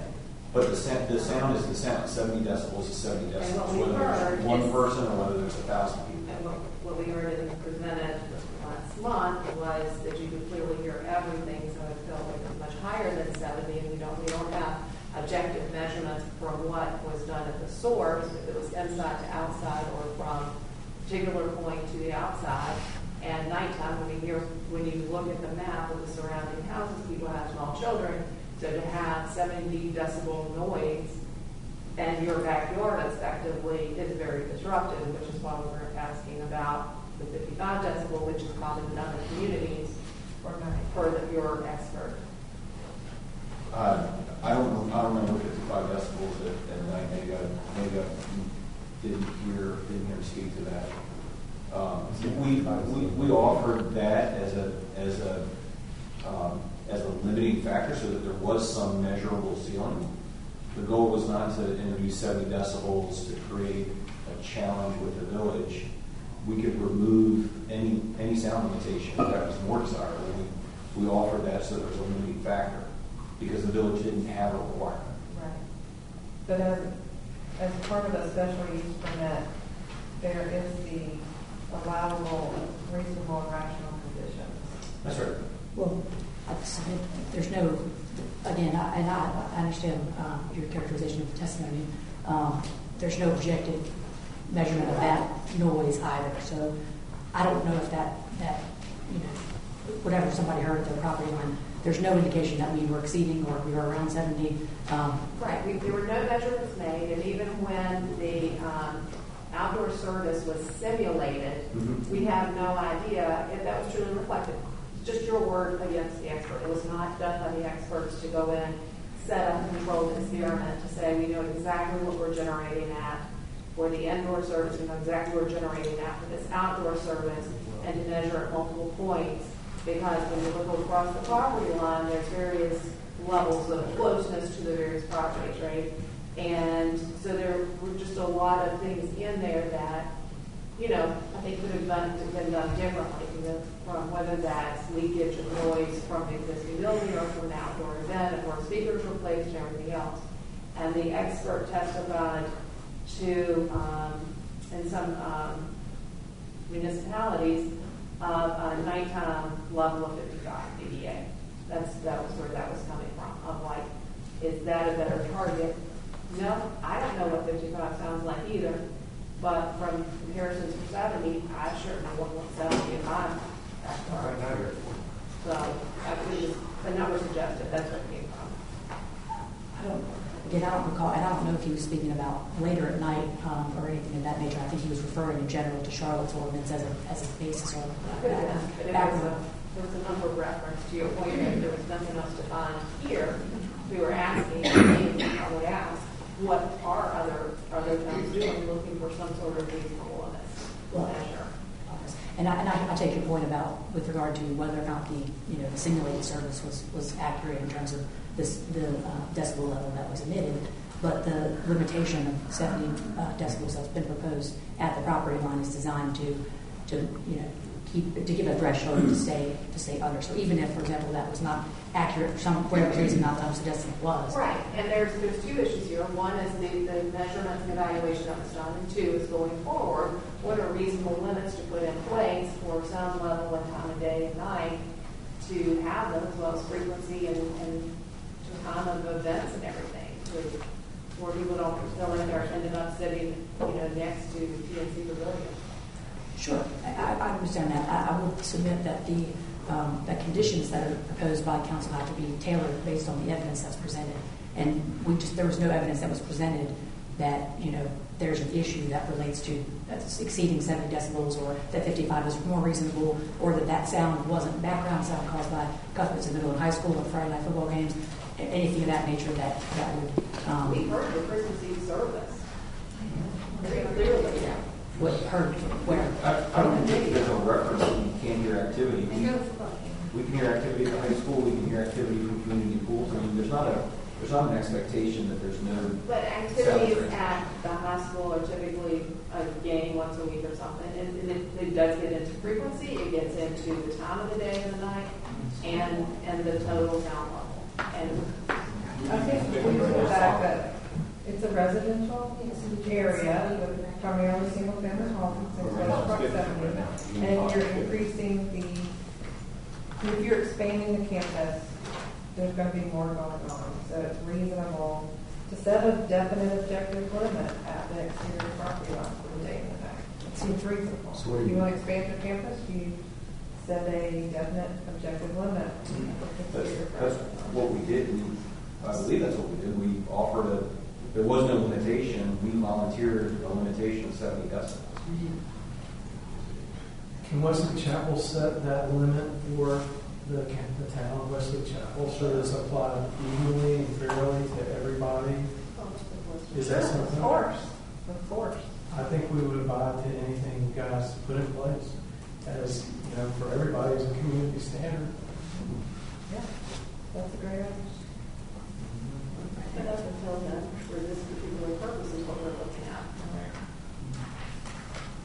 Do you have any sound definition in place for the Easter egg hunt that's coming up? Or It already passed. I'm not, but I'm just saying, was that a condition on the activity that you're going to do in the church close by? That wasn't a special use permit application. We're considering the application at hand. Well, I'd submit that, again, there's no limitation that's objective in the ordinance or in Union County's ordinance either, where this submission or this proposal by 5 Saints to limit to 70 dB at the property line for amplified sound, that's an effort to show good faith and to provide an objective limit based on what's used in other municipalities to be reasonable. But it certainly, I don't think the council has, there's no evidence before you to suggest that that 55 is a reasonable number or isn't a reasonable number. I think if you had evidence or had some other testimony to that effect, I was just wondering what the expert said. Your expert said 70 during the day and 55 at night. That's where I got those numbers. Exactly. We did not make them up. Where do you see that? Where it just abandoned in its testimony. And I think, well, again, at night, I mean, there's limitations on the time. At some. And we are also saying that 10:30 at night is too late. And again, I'd submit to you that the football games that go on Friday nights go probably well beyond that. Any fun, any competitive at least, but I think it's hard to at 55 decibels, and our experts go through this as well. There's a lot of background sound that goes on. He actually can look at airplanes, for example, or cars on Cuthbertson and all these things. And 55 is a much lower figure that picks up a lot of those things, or would pick up Cuthbertson High, Cuthbertson Middle sound, as opposed to 70, which would be a limitation appropriate for amplified sound. If there's an issue that goes beyond that, the village can modify its ordinances, or Union County's ordinance can be enforced to the extent that it is enforceable. But I think I'd submit that it's without any evidence before council, it would be arbitrary to impose a condition that would be less than what's been proposed at 70.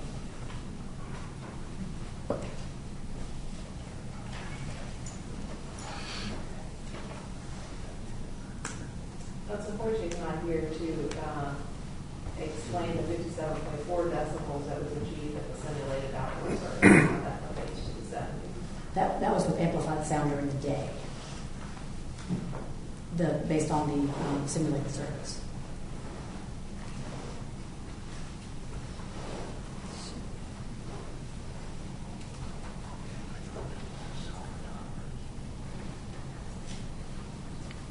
It's also only reflective of your current state. It does not address the expansion or the new buildings and the new uses for your property, just to be clear. That's true. Councilwoman, again, the proposal for the 70 decibel limit for amplified sound at the property line does relate to the proposal.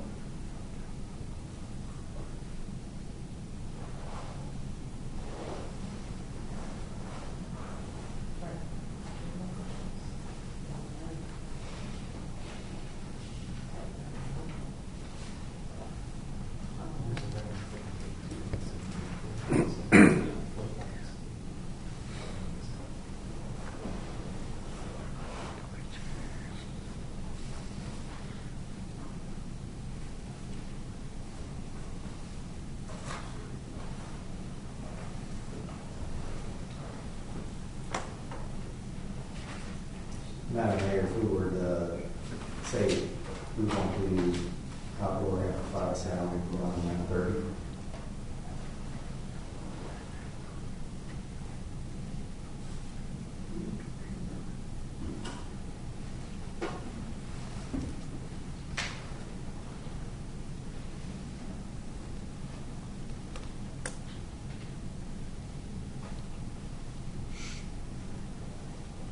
Do you have any more questions?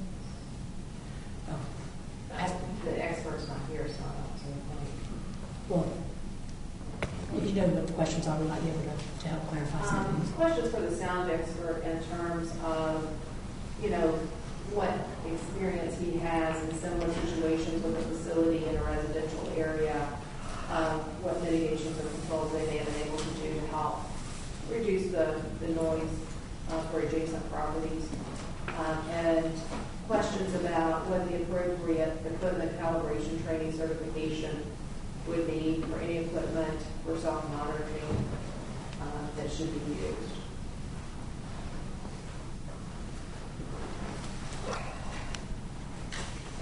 As you said on several occasions, you can't just suddenly be an expert.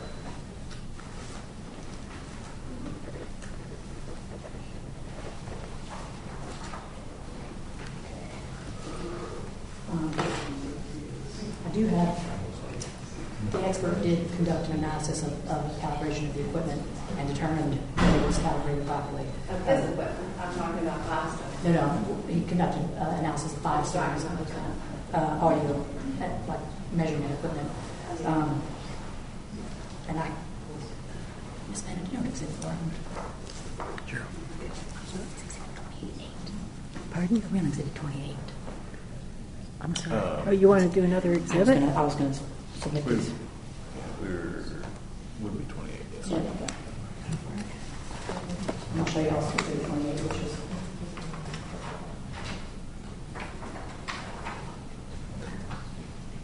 The question was asked what equipment we used, and so we asked them to validate what we were utilizing.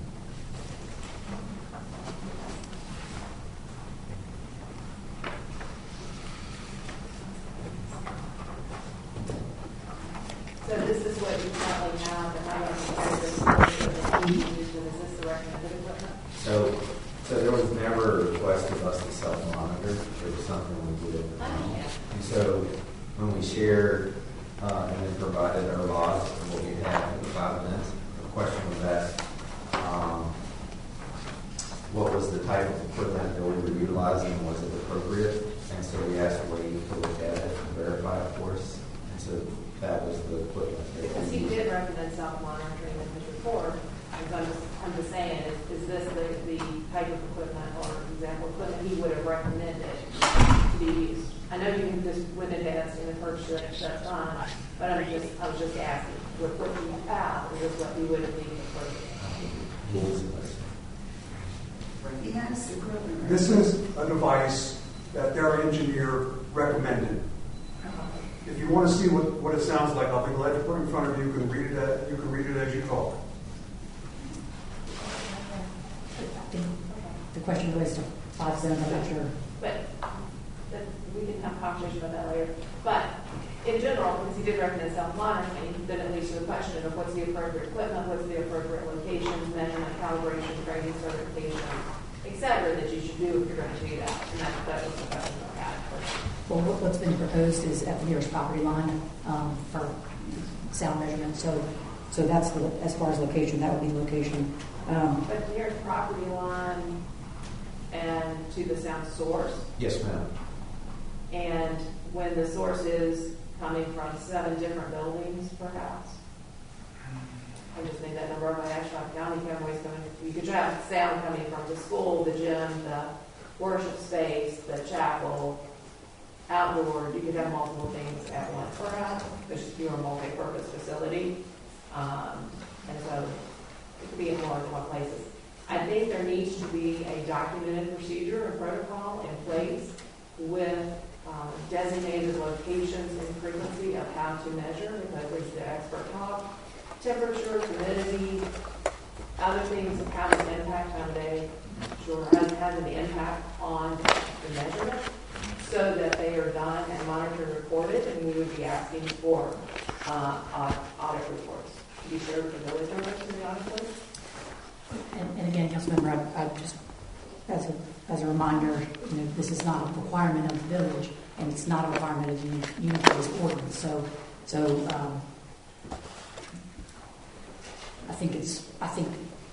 I'm not sure what you mean as far as with regard to documented process and procedures in place. If they're going to be doing measurements and self-monitoring, I'm suggesting that there should be a standard procedure, so the next time you're in here and somebody's complaining about it, you have something you can document to show what you're doing and how it's done that has some rigor to it. Yeah. Okay. We wouldn't have a problem getting Wave, the consultant that was in here, the expert, to be able to draft that recommendation such that This is there what you was should do. a It's such to standard do that it so was- it's reliable and repeatable. There was a standard That to follow. it's not just, John came in today, he grabbed the equipment and he came up with a number. Yeah. We would agree to them authoring It did not seem protocol. unreasonable. To the point that reasonable conditions could be outside the ordinances.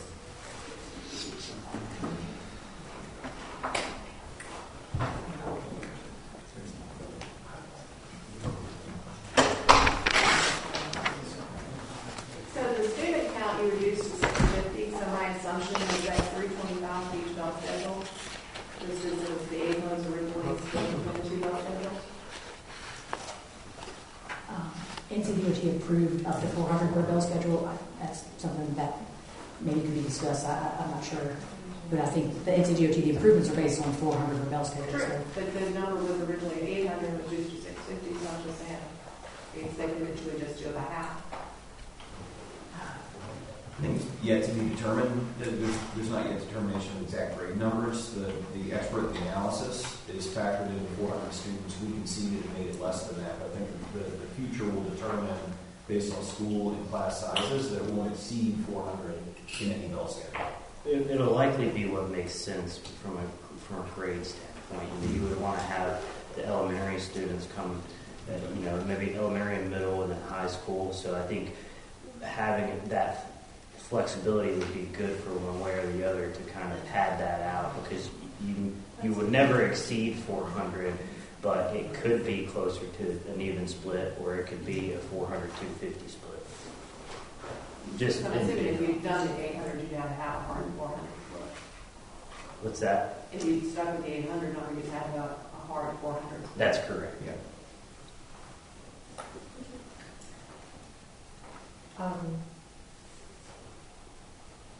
I do have some concerns about like an expansion of a campus and potential security issues. Do you have any plans for gates or anything to keep the property safe at night?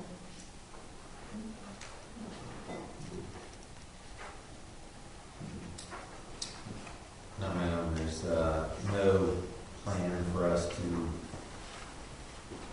lock or secure our driveways.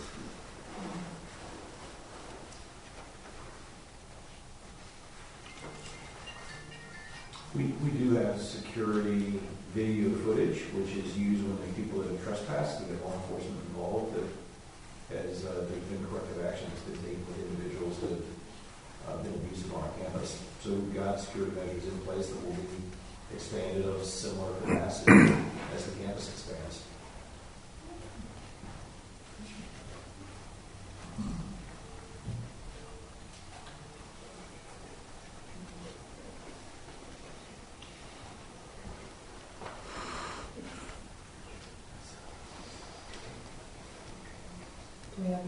questions? Do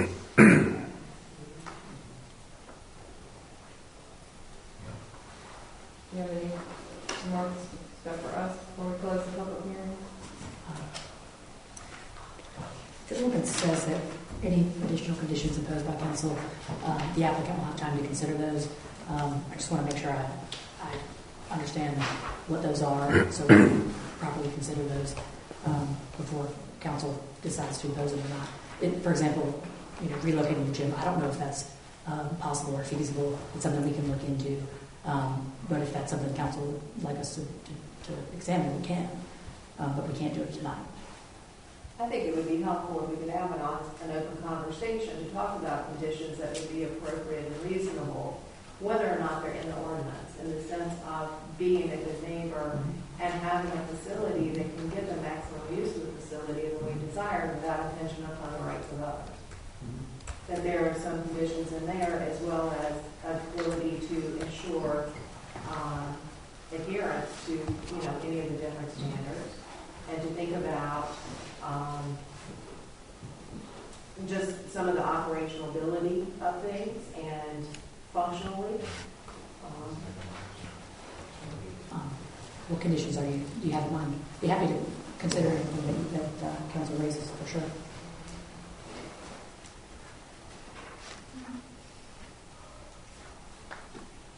Well, there is a limit on the number of students.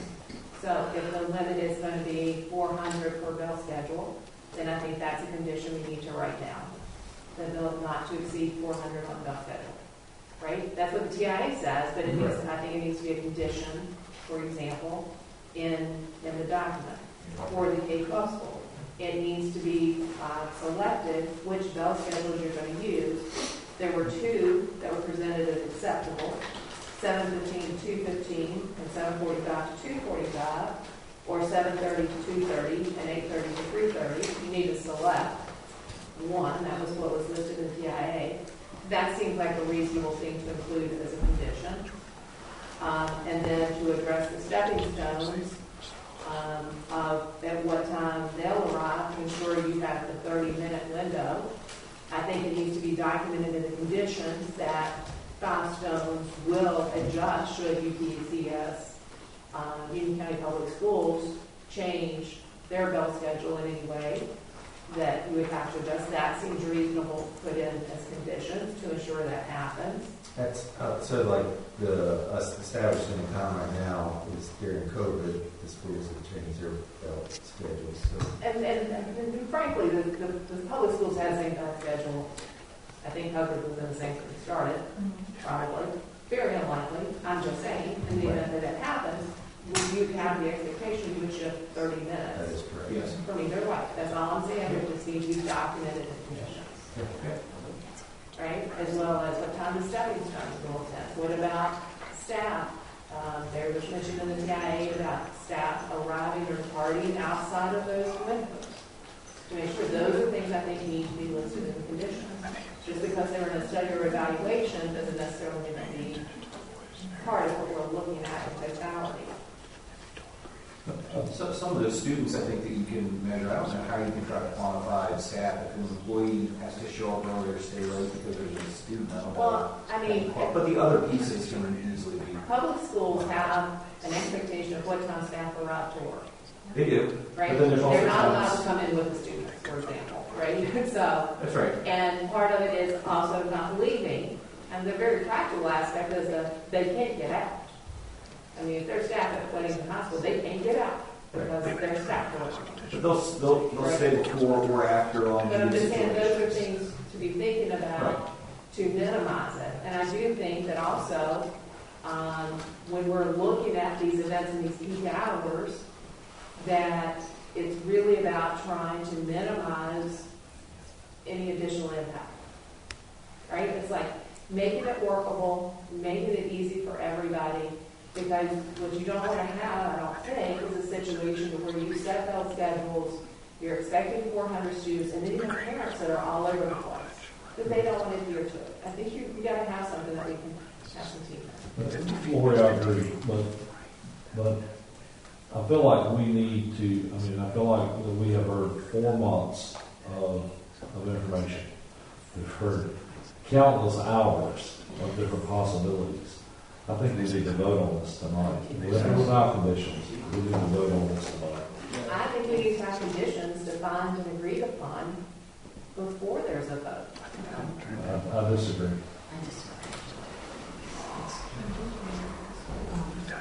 I think with conditions, we could just release in 4 months.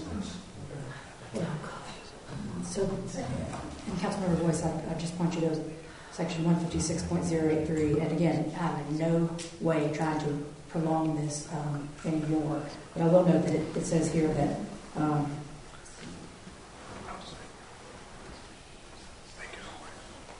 the applicant will have a reasonable opportunity to consider and respond to any additional requirements or conditions prior to approval or denial by the village council. So I can't, if we can't, and there's some things that, again, as an example of moving the gym, I don't know sitting here today if that's something that's feasible. It may be, it may not be, but we want to be able to, before that was imposed as a condition, we'd want to be able to look into it. I do think it'd be helpful to, and everybody would be able to make an informed decision if we knew what council was thinking as far as imposing conditions, and then we could speak to that after. I've just been speaking for myself. No, sure. That's my opinion of looking at things and listening to things, the things that were mentioned repetitively or repeatedly, the things that were like, hey, watch this is greatness and things, is that they need to be documented in conditions to ensure that they happen, because don't really trust when people say things and don't have a way to be held accountable to them. I mean, people have been seeing presentations for shopping centers and things, and that's not what showed up. So I'm just saying we have to be a little more cautious. Sure, and I'd submit to you things like, the issue about the time frame for starting and stopping school and the staggered bell schedule and things like that. I think that's going to require some coordination with UCPS and NCDOT and everything like that. So no, DOT recommended acceptable bell schedules for you. Right, but I think that, again, that's something, if UCPS is on schedule right now, but that's different than those, or it's right, on. and that's what I said. They recommended they listed acceptable time frame bell schedules for what exists today, and should public schools change in the future, then Foxstones would have to change in the future. But then we'd have to get an application, SUP application or amendment. No, I think the condition is you'll just adjust if they adjust. Or what if it's something like we comply with NCDOT and UCPS, in negotiation with them, we've arranged it. I don't think you get to negotiate with the public school. Well, I don't mean negotiate, but I mean like we can sort of coordinate with everybody and figure out where everybody stands, because my impression is they listed 2 acceptable bell schedules, and them looking at the data, that's part of the TIA, of them looking at the data to say, and to get everything into that whole stagger, because it sounds like they spent a great deal of time and effort on that stagger. So one thing I'll say about that is I think instead of trying to limit it to specific times, if you're trying to cover any future changes, it may be more acceptable to say what NCDOT's requirement was, which was that both of these bell schedules have to fall at least outside of 30 minutes prior to any other bell schedule, being their own or any other private school or public school. So I think if you want to try to put that as a condition, that could be the way that is written, something similar to that, instead of trying to nail it down to specific times, because if you nail it down to specific times, you would have to have a clause that if they had changed theirs, and these are kind of just saying the same I'm thing. just saying that we just need to ensure that here out, there's always at least 30 minutes per DOT's requirements for that bell schedule in public schools, as well as stepping stones being outside of that. Stepping stones have never been earlier than 9 o'clock because of the peak hour. And so, those are the type of things I think need to be documented in conditions. I think it'd certainly be reasonable, again, obviously, to your point, it's NCDOT's requirement. I'm not trying to be difficult on it. I just think there's a way to make it doesn't. And I'm just telling you the things that stood out to me that I feel like in some way we need to have them documented and agreed upon. I don't know that these times, and they may, but I'm not sure that they considered, or they were based on UCPS times or or future plans or anything like that. But I think it's fair to say 30 minutes before or after anybody else in the area or something of that nature. Would that be agreeable, something like that? Something like that, within 30 minutes, to ensure that you don't end up having all students and everything arriving at one time. That's what we're trying to avoid here. I'd also point you, Councilmember, to page Exhibit 4, page 36 and 7 and 8. Includes this sort of transportation management plan. And on page 37, it speaks to things like staff. Right. And Mr. Rickline mentioned that earlier tonight.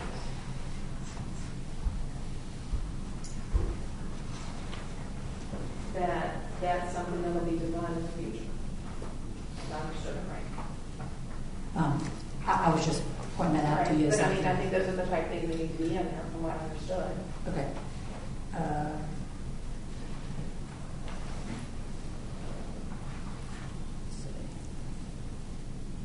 So that, there's things around the traffic. Those are the things that got a lot of attention that we've heard about. So we're making sure that we're building in and able to comply with what DOT is recommending in terms of belt schedule and attendance numbers, and not starting until there's that capacity or their phase 1 improvements are done. I think we've heard multiple issues about noise that I think we just need to look at something more reasonable level at night, in particular, and a routine way of having some level of monitoring to ensure, because you may go out there and have an event this evening and say this is as loud as we need to be, and no offense, the youth group might have a different opinion when they have their event that they think is fun. So you need something more objective. Do you have something in mind? Huh? Do you have something in mind? Like the 55 decibel that we were talking about at night. What do you say night?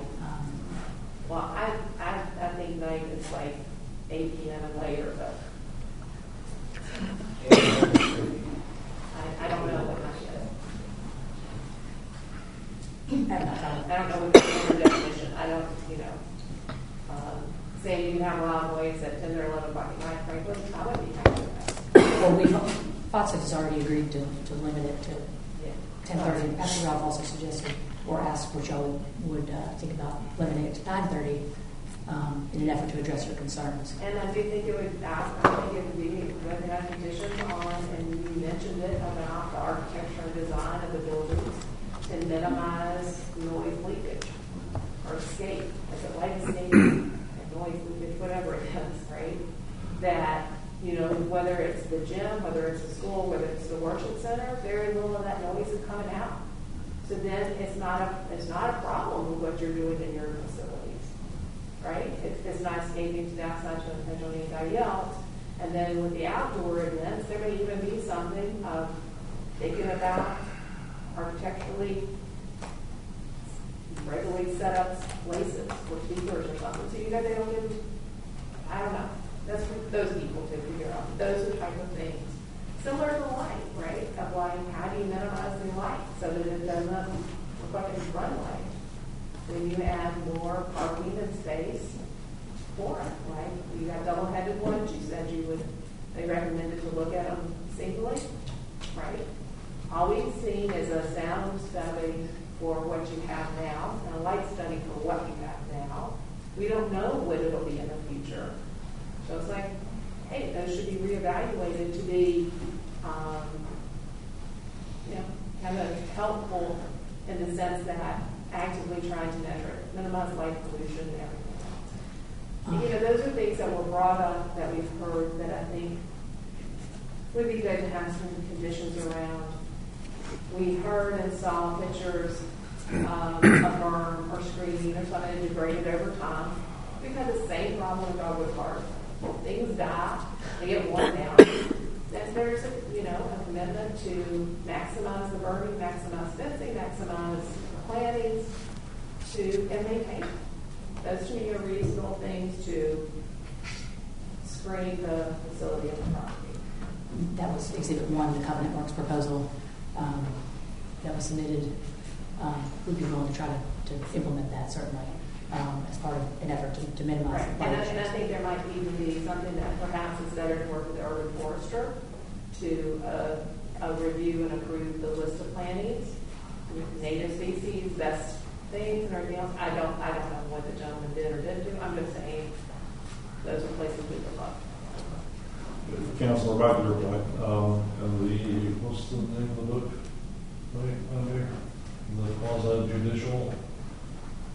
quasi-judicial handbook, says conditions may be proposed by applicant, the staff, neighbors, or a board member.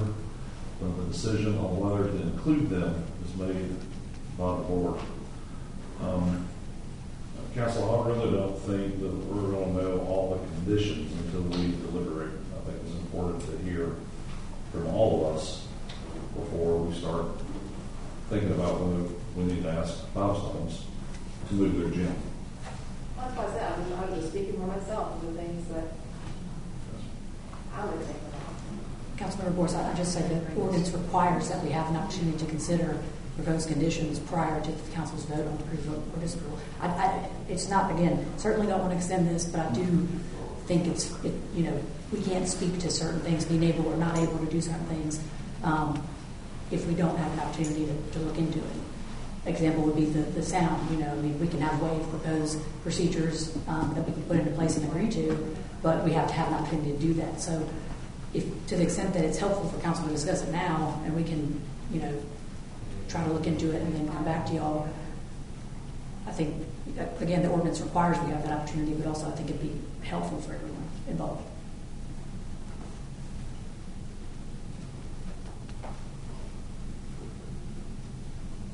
If you deliberate, you're basically voting. So, we close the public hearing and deliberate, we're voting.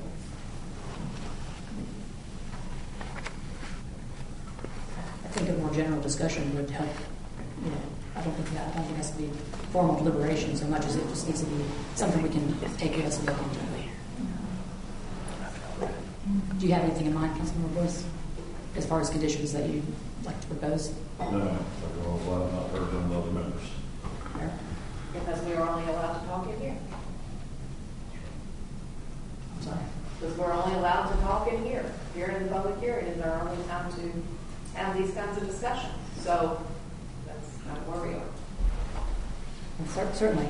But we can have that discussion now if y'all would, if there's anything that you have in mind as far as conditions. Are you? I asked my question. So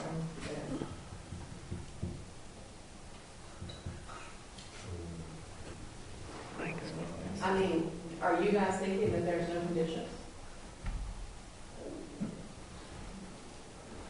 To me, all the judgments are predicated on some level of assumptions, or conditions, or understanding. Well, the ones that I asked about, they talked about, which were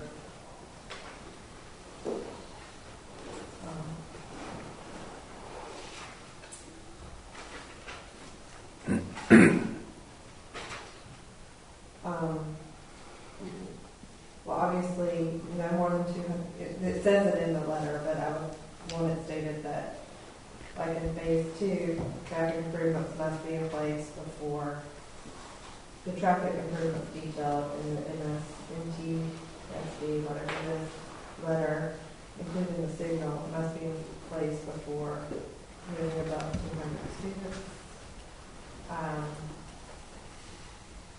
Noise, they've agreed to a number of the property line, and you can address a community standard.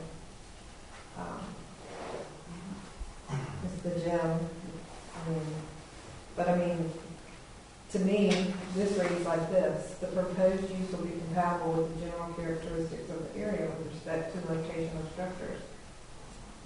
If that gym can't be moved, then we do not uphold this review criteria, and so it would be all about no. Well, I think that the evidence was that in the area that covers the middle and high school don't also satisfy. It's greater. Not 145 feet from our property line. What's that? Or not 145 feet from our property line, and we did not approve the school. We were talking about this application for this church expansion, and that gym is 145 feet from the house.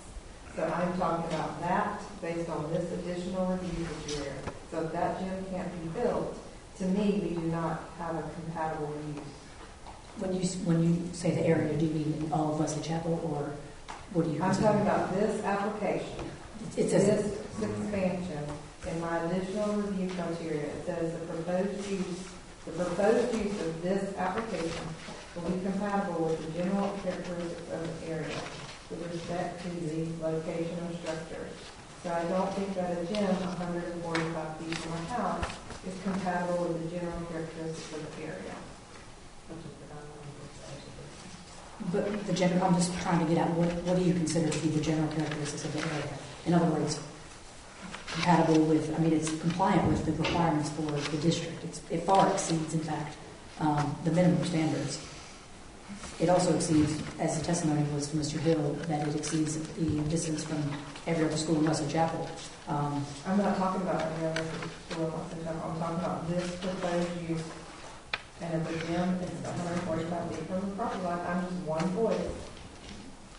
I know, but it's asking about consistent with the area. So I guess what I'm trying to get at is what do you deem to be inconsistent with similar uses in the area? The adjoining property. So, and how is it? What properties? What other uses is it inconsistent with? I don't think a gym 145 feet is compatible with the general characteristics of the area. Well, and also, if you look at this document, there is a section for schools and a section for churches. And for churches, it's relationships to and impacts upon adjoining and nearby properties, and the adequacy of proposed measures to minimize any adverse impacts. And so it's like, it is thinking about that concentrated area, not all of what we have.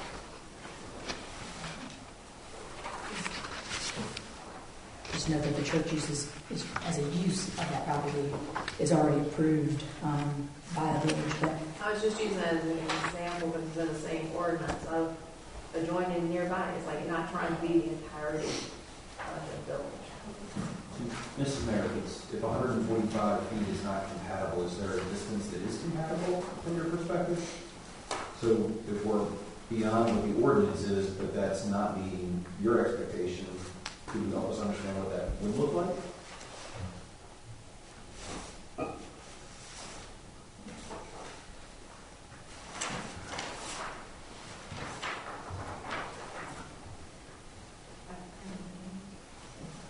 So we have a conservation subdivision ordinance, and we approved one subdivision with it. And so when we had the ordinance and looking at it and reading it, I thought it looked good.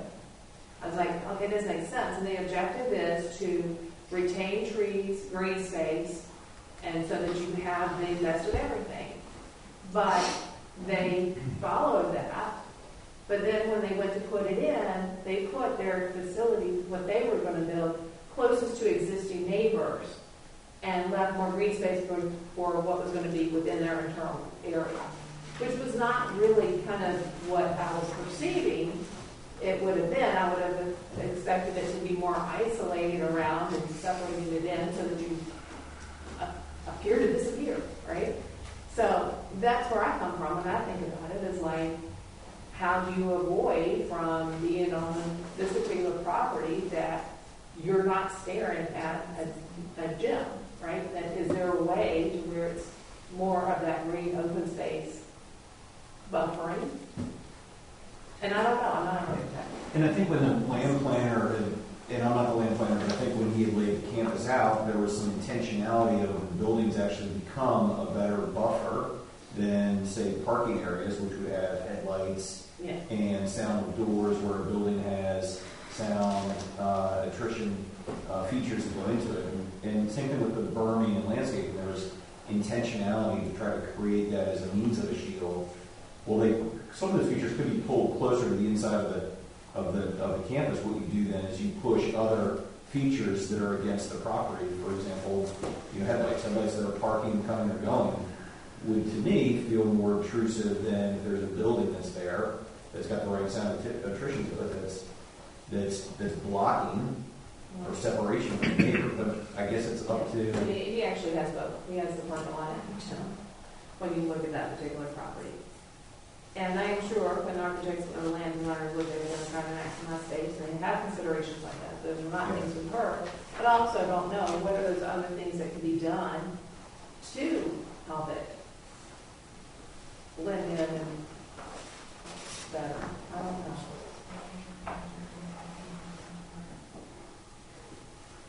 I guess what we're trying to get at is to the extent that we can specify some sort of, if 145, you don't think that's adequate, then what would be adequate? Or, we need, in order to actually consider proposed conditions, we need to have something concrete, I guess, to know if we can implement it.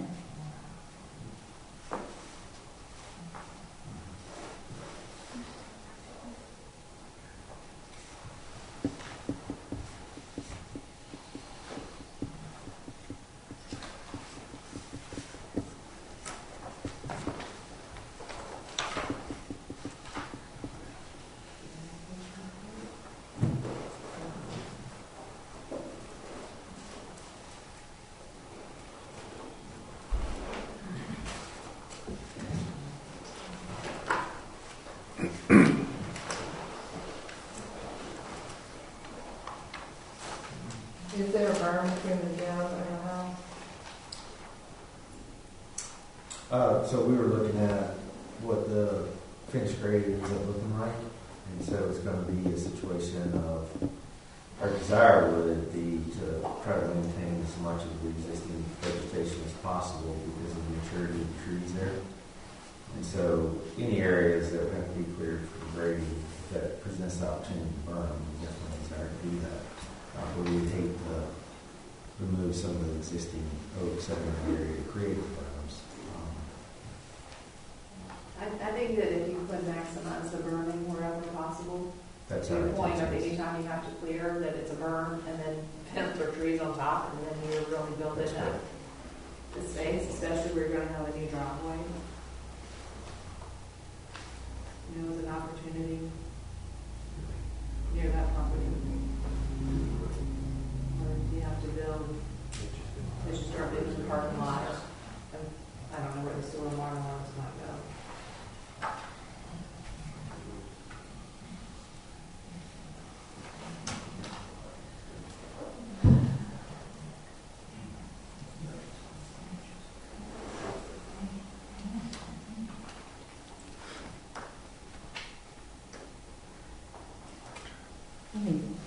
Maybe if we look at Exhibit 1, the landscape proposal, that might be helpful for you to tell us where you think if that's adequate, or if it's not, then what you might propose that we can consider. I think one of the issues I have with some of these planning proposals at times is they all sound really good, but the reality is not that. It's like, oh, we're going to get plants this big, and everybody's like, wow, that's not as tall as I thought it would be.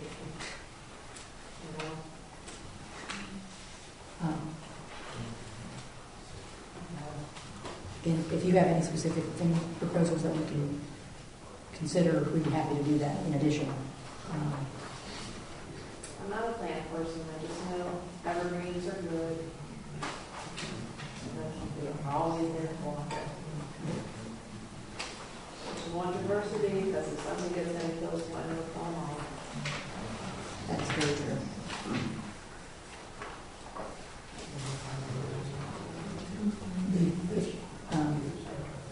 The landscape proposal by Covenant Works Exhibit 1 does propose a minimum variety of 3 plant types, including loblollies, which are evergreens. I don't think loblollies are much sprayed for years per se, but that's just a portion of what's been And proposed. if you do, you want,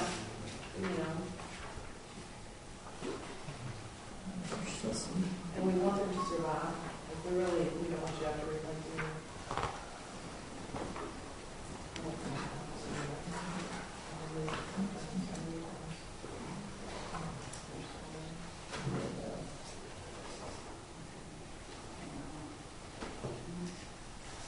What is that area of the property? Is it northwest, south, east, or west?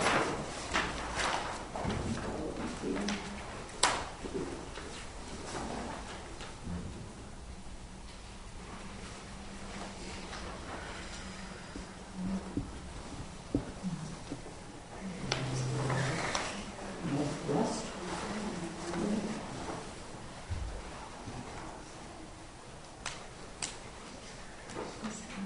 Northwest? Okay. I see it.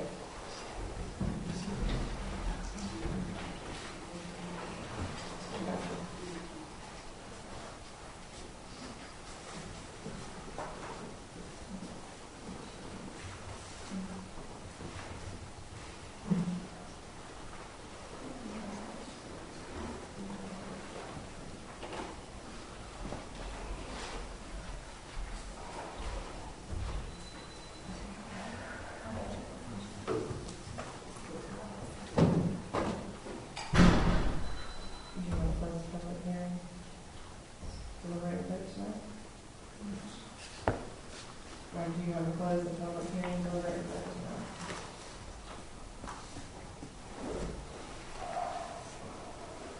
Yes.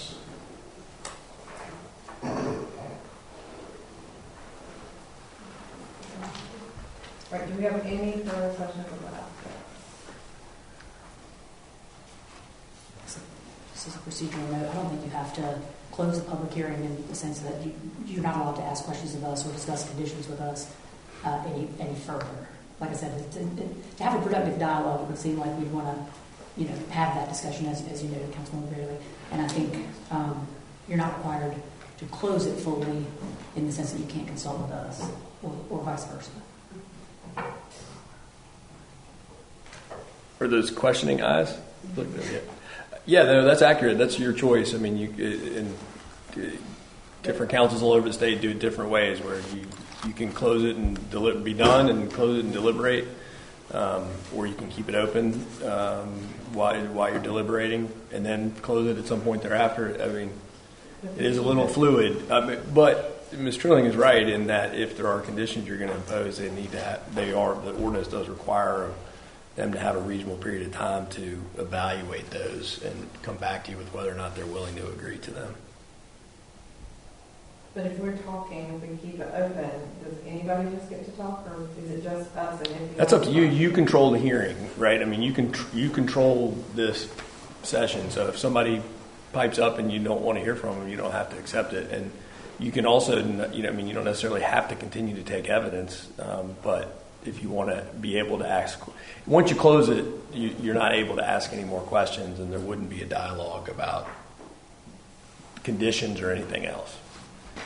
I just don't want to be thinking of objections to my thinking. Or are you asking if Mr. Link is going to object to what you're talking about?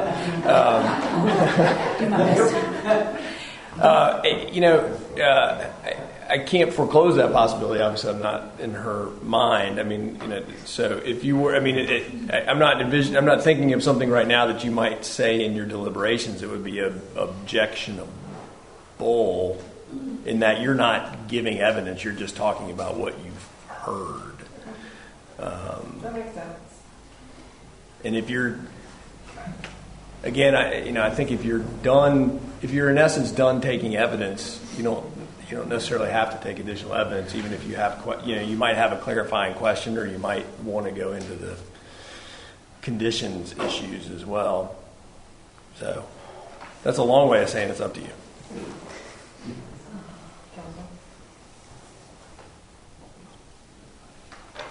Ultimately, we've got to vote on the 7 findings of fact, correct? My understanding that if one of those findings of fact was voted against, then the other really made no difference. So whatever conditions we would put on, picking on findings of fact 2, 3, 4. If 5, 6, and 7 fail, the SUP fails. Am I right? That is accurate. You have to approve all. You have to find that all of those are satisfied.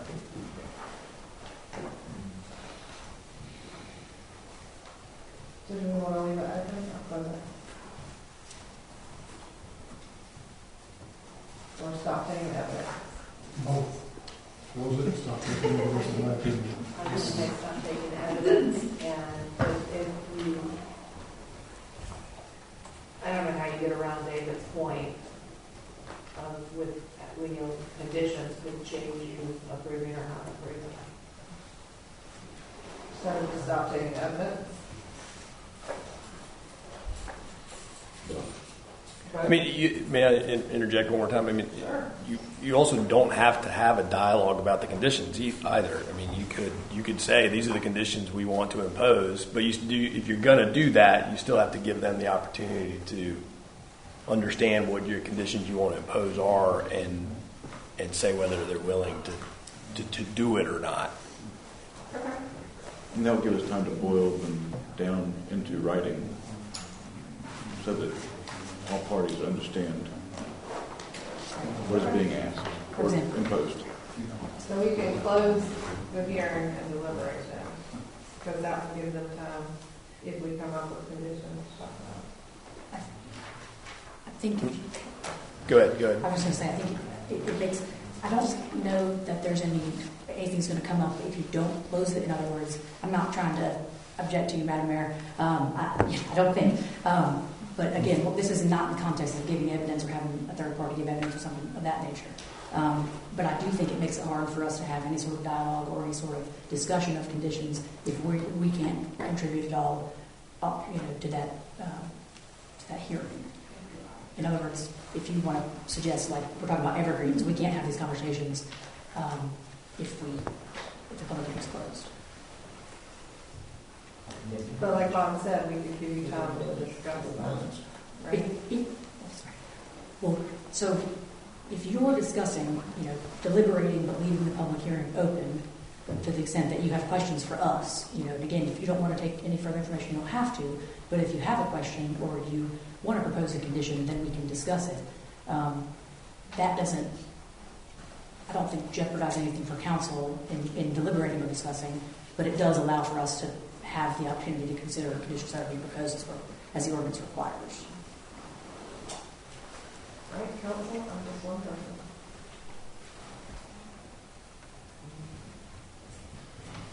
Mike, what do you say? I'm ready to vote. You want to close it or open it? Close it. Lord? I probably should have done it. Just one vote. Your votes from the council, that is going to make a difference. I agree with Mike. Close it. Vote. All right. Then, any more questions before we move on? No? All right. So I need a motion. Close the public hearing. So motion. Second. Any further discussion? All in favor? That's Mike and David. All opposed? Lori. Okay. So, we will now begin deliberation of this request. Do the motion. As a reminder, this board is tasked with deciding if, based on the evidence presented, this proposal meets the applicable standards. This decision cannot be based on the personal preference of board members, rather it is based on standards and evidence. Board members are encouraged to reference the applicable standards and specific evidence in their deliberation. For this case, the board is asked to decide does the record include competent, relevant, and substantial evidence. So we have to go over 7 findings of fact. We're going to deliberate all the way down and then go back and vote on each one. For the audience. The findings of fact are: 1, use will not materially endanger the public health, safety, or welfare located or proposed and developed according to the submitted plan, and not create dangerous traffic conflict points, noxious odors, sounds, glare, or environmental hazards. Number 2, the use meets all required conditions and specifications. 3, the use will not substantially injure the value of adjoining or abutting property and will not hinder future development potential of adjacent properties by the introduction of incongruous land use or incompatible development scale or intensity. Number 4, the location and character of the use, if developed according to the plan as submitted and approved, will be in harmony with the area in which it is to be located, will not disrupt the integrity of existing land use districts, and will be in general conformity with this chapter and the village's land development plan. Availability of services, including water, wastewater treatment, gas, stormwater as required by project. Access to public streets and adequacy of those streets to carry anticipated traffic, and on-site circulation for both pedestrian and on-site and off-site vehicular traffic circulation patterns. And adequate safety and emergency services, police, fire, and EMS. All right, so let's deliberate. Number 1. The use will not materially endanger the public health, safety, or welfare if located or proposed and developed according to the submitted plan and not create dangerous traffic conflict points, noxious odors, sound, glare, or environmental hazards.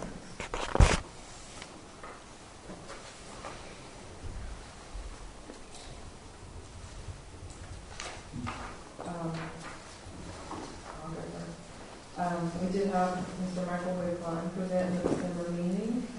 He talked about traffic. All Henderson in January, we talked about noise.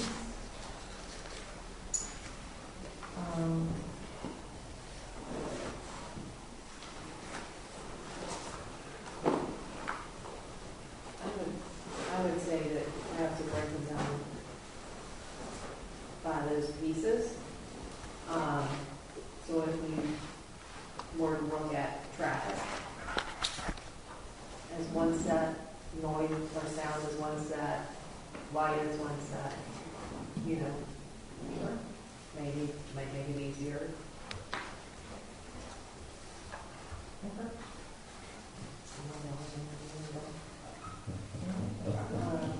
Mr. Whitline did present and explain with the TIA on the traffic, and I think that we all understand that there's much out of our control because of DOT and how they work and operate, and there might be things we would all like to do differently.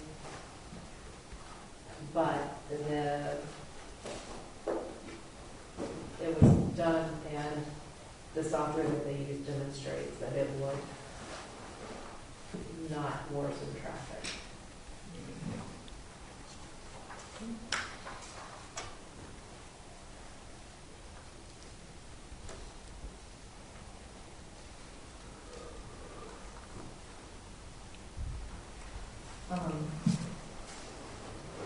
Henderson did talk about, are we still on that? Well, I think we did have what we saw tonight with the wrecks and concerns that have nothing necessarily to do with the volume of traffic. I mean, that was just the general poor condition of Tuckerton Road and the curves and what pavement and speeding and other things. That these improvements, that's not their target to address.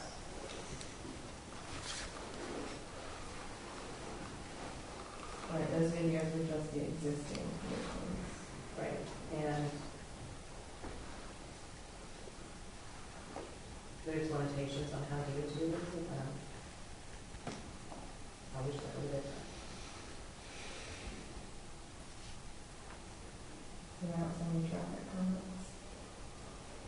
I do think we need to have conditions around ensuring that 30-minute spacing between any bus schedules at Milestones and Union County Public Schools, and that Stepping Stones remains 9 o'clock or later to stay out of that peak time frame, and at least 30 minutes from any K-12 bus schedule. Okay.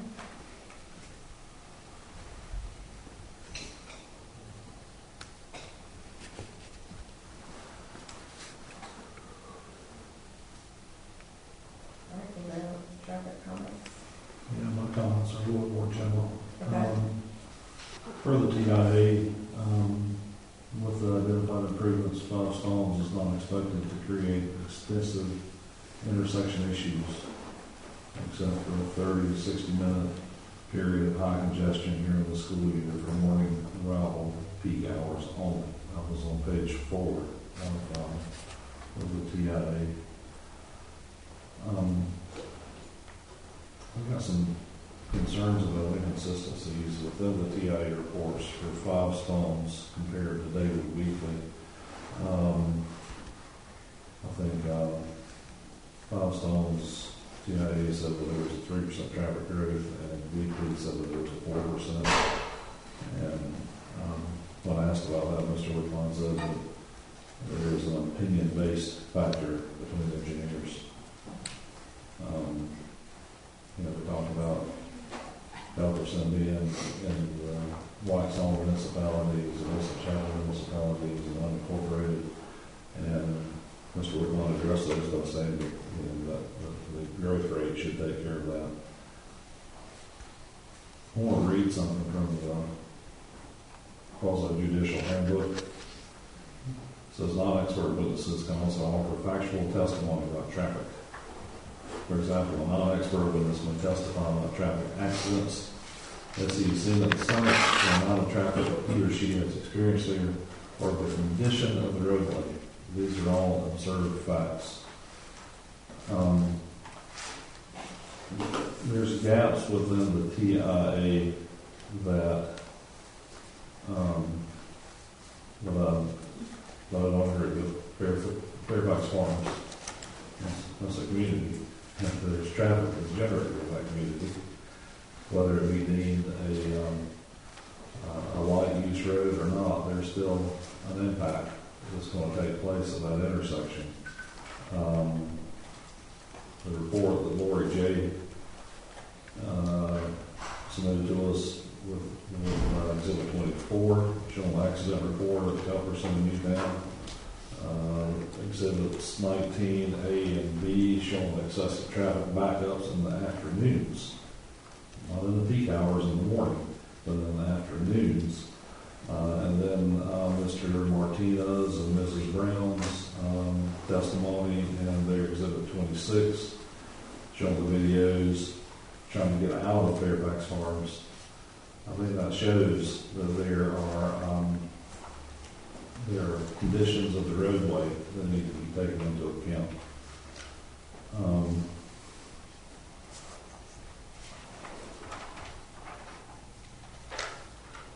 Table 7, page 29 of the TIA. Mr. Wickline says that the Q-lens will help traffic on Culberson.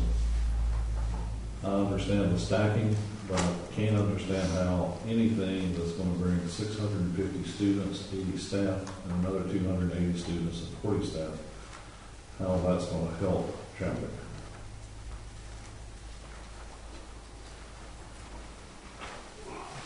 Those are my thoughts. David, I agree with your assessment 100%. It's my understanding, though, that we approved our traffic scope, which included the growth rate of 3%.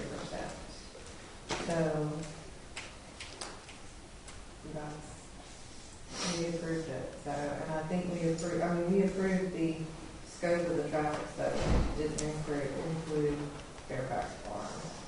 So I think the traffic analysis was pretty much flawed because of COVID, and I'm not faulting Five Stones Church or anybody else for that, but I think it was flawed, given when it was done, how it was done.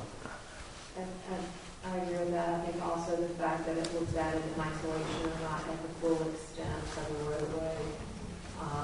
Because we all look at it with like them disregarding Plum Creek Road intersection and not thinking about other implications with their decisions. Like it sounded easy to put in a turn lane that's been making it more difficult for others instead of looking like a roundabout or something. Those proposals. It was mentioned the peak hours in the afternoon were 4 to 6 p.m. and the worst hour was 4:45 to 5:45. I know you saw videos from the schools. What time did the schools let out? Does anybody know? Yep. They get out of 3 o'clock is the bell. And 3 o'clock, that's a high school. So high school is at 3 o'clock and the middle school will be later. 4 o'clock. 4 o'clock.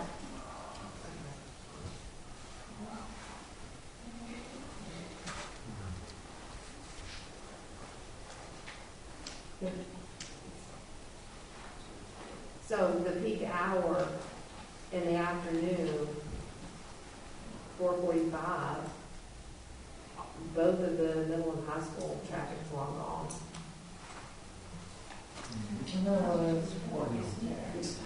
I'm just saying. Lots of reasons I think there are issues with things that we don't have any control over with how DOT runs the TIA and its standards and expectations that a lot of us don't know. I have to object to unless, are any of y'all traffic engineers? I don't know if you are. You have to, that's relevant information. I thought you could talk. Well, I can object. It's closed. It's closed. Again, and I have the statute right here, 160D, 1492, it's not competent evidence unless it's provided by an expert witness. And the only expert witness testimony before y'all relating to traffic is for Mr. Rickman. Mr. Wickline says that the peak hours are 4:45 to 5:45. This is just a general objection relating to traffic. To the extent that... I think I can justify this pretty quickly. May I finish? Do you think there might be any variance in the TIA because of COVID? Yeah, hold on a minute. So you guys closed the hearing. She's making an objection to what she perceives to be your own expert testimony. She's believing you to stating an opinion as an expert. I'm sorry. I think that's right. If I'm wrong about that, I'm not saying she's right or wrong, but that's what she's doing. She has the opportunity to object to that. She's getting that on the record. So let her finish her objection, and then you can keep deliberating. Right. Again, the only expert testimony before y'all and evidence before y'all is from Mr. Wickline.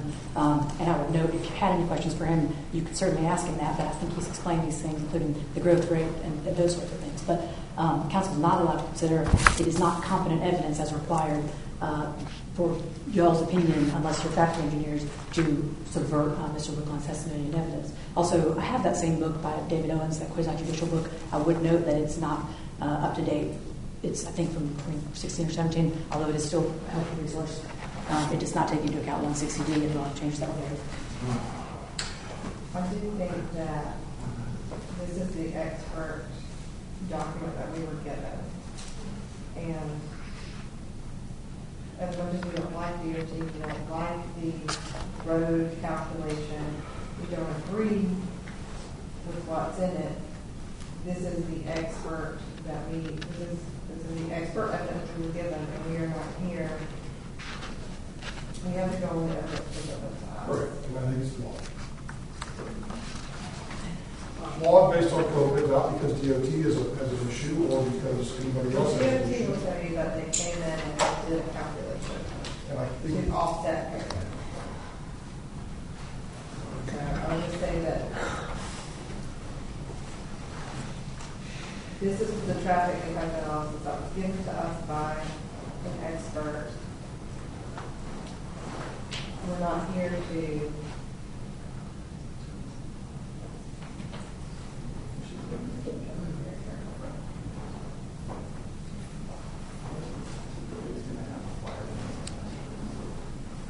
the objections, the growth rate, the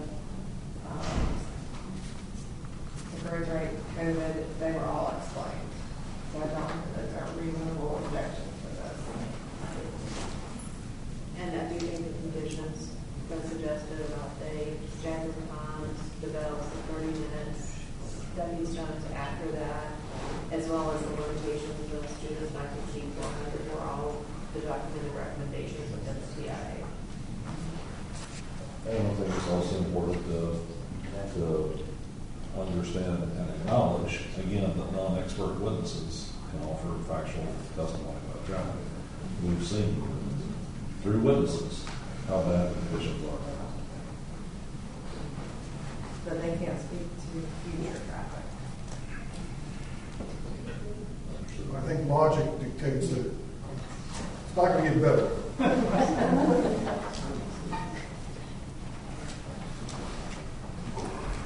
But according to the expert document they gave us, it's not going to get worse. And I'm not saying, I'm saying if I have to go on the expert document here. That's what it is.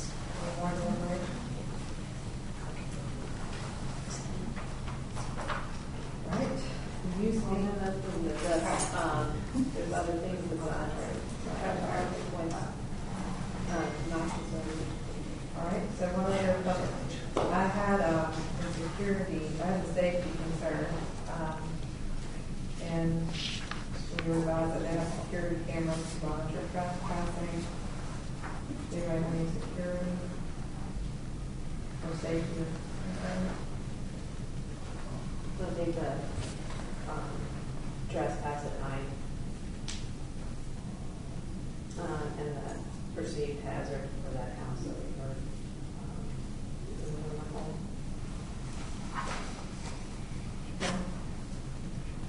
Internet security, public health.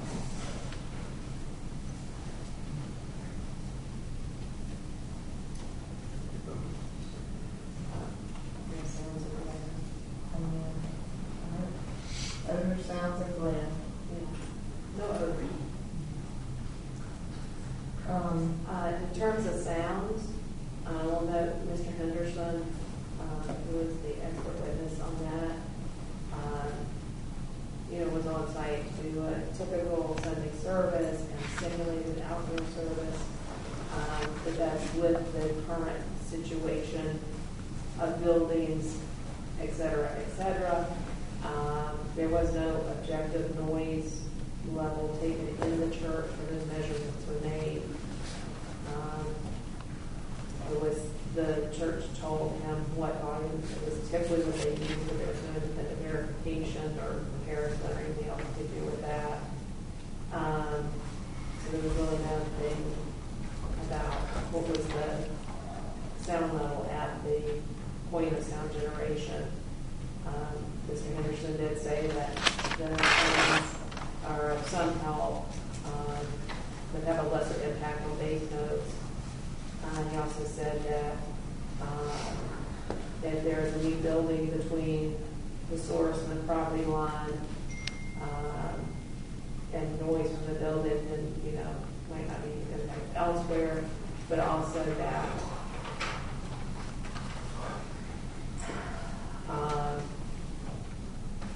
they were asked to also consider the impact of new buildings at the property line, and if another allowed building or auditorium was closer to the property line, it would have to be better insulated to keep the same type of noise measurement. And his knowledge, the site plan did not include that.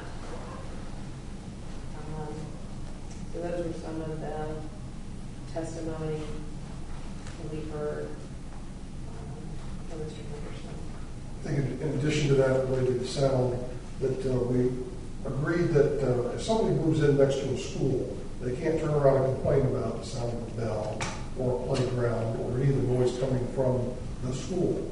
But it doesn't say anything that we can't use that as consideration for whether we approve or not approve the addition of a school, gymnasium, with bells and things like that. The bells are actually, if you go to the county noise ordinance, you cannot. Yeah, it says you cannot complain about a school's bell. Right. I understand that. I'm not saying that. I'm talking about whether we use that as a condition to approve or not approve a project. The other thing Mr. Henderson had in my notes again was that typical ordinances are more stringent requirements at night and then residential versus commercial. And that the GDBA at night is what's typical in residential.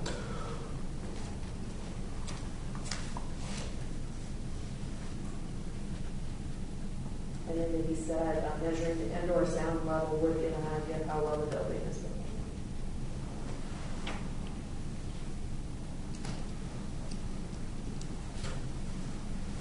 And we did hear from the church that they would be agreeable to a sound strength of 70 dBA from that point. And again, I just raised that the expert said that more areas are 55.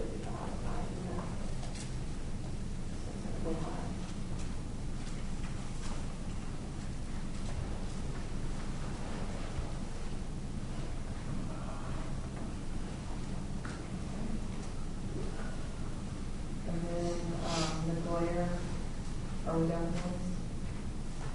All right, we'll go to Dina Neely. She did give recommendation for improvement, but if approved, I think should be conditions.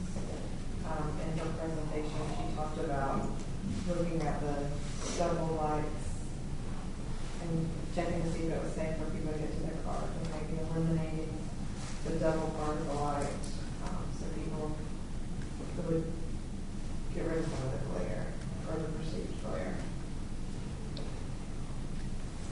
Just to be clear, Union Power does control the lights, so you only have so much control of that, is what I'm getting at. That she did recommend that study without them to minimize it, and talked about how glare is perception, and the taller fixtures could actually cause less glare. The glare could be measured at the property line. So it's something that could be done in Candela in order to measure the impact of that. I will say that she did this study and is looking at the existing and current state situation. Nothing was presented of what the future state would be.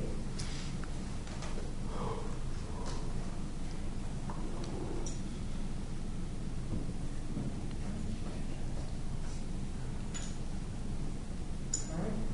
Any more discussions on condition 1?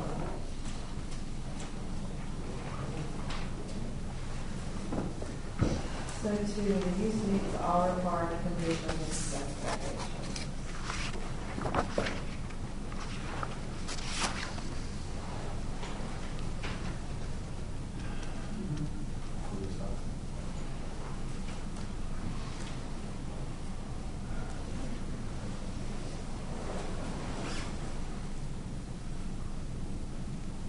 I wrote down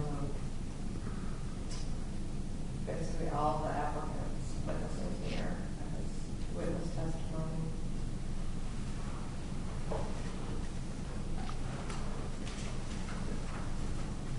I don't believe we went through every detail. It's in all of the ordinances. I'm grateful for that. In regards to setbacks, these all stormwater, letters from engineering, MTA for traffic. There was some discussion about the building height structure. I did not look in detail or see in detail all of the building specifics and everything to ensure they're consistent. But on the surface, it does appear that they've attempted to adhere to it, and I'm guessing as they go through the further plat approvals, et cetera, and other things that they'll have opportunities to ensure that people.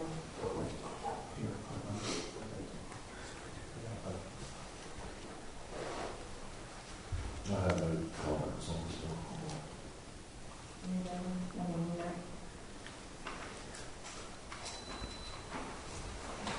The use will not substantially injure the value of adjoining or abutting property and will not hinder future development potential or of adjacent property by the introduction of incongruous land use or compatible development scale intensity.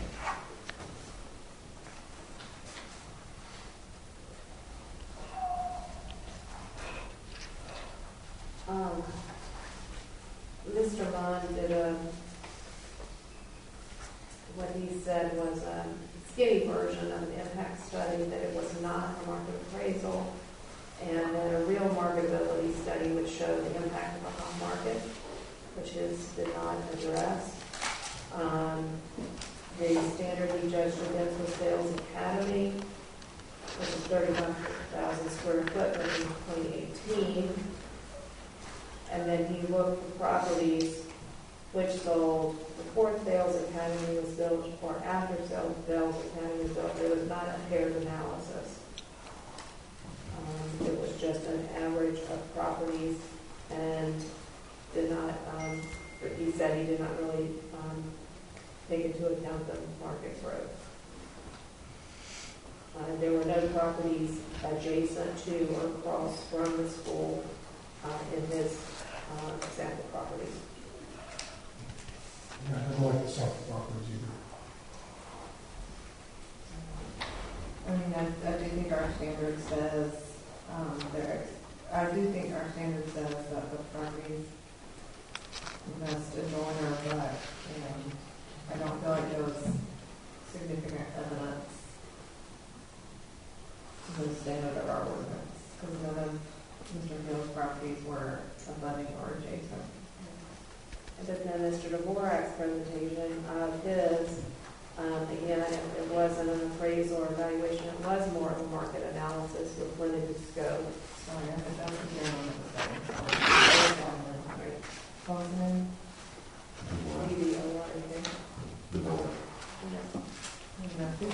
I'm sorry. He's in the Google. Okay, no, I meant to say.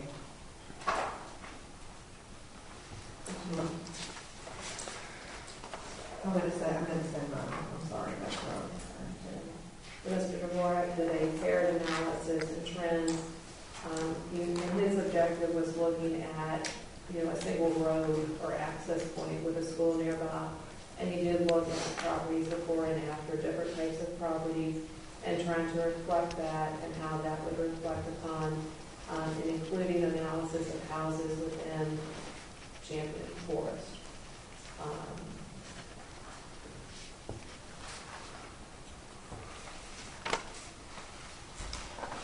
And we did conclude that there would be an impact.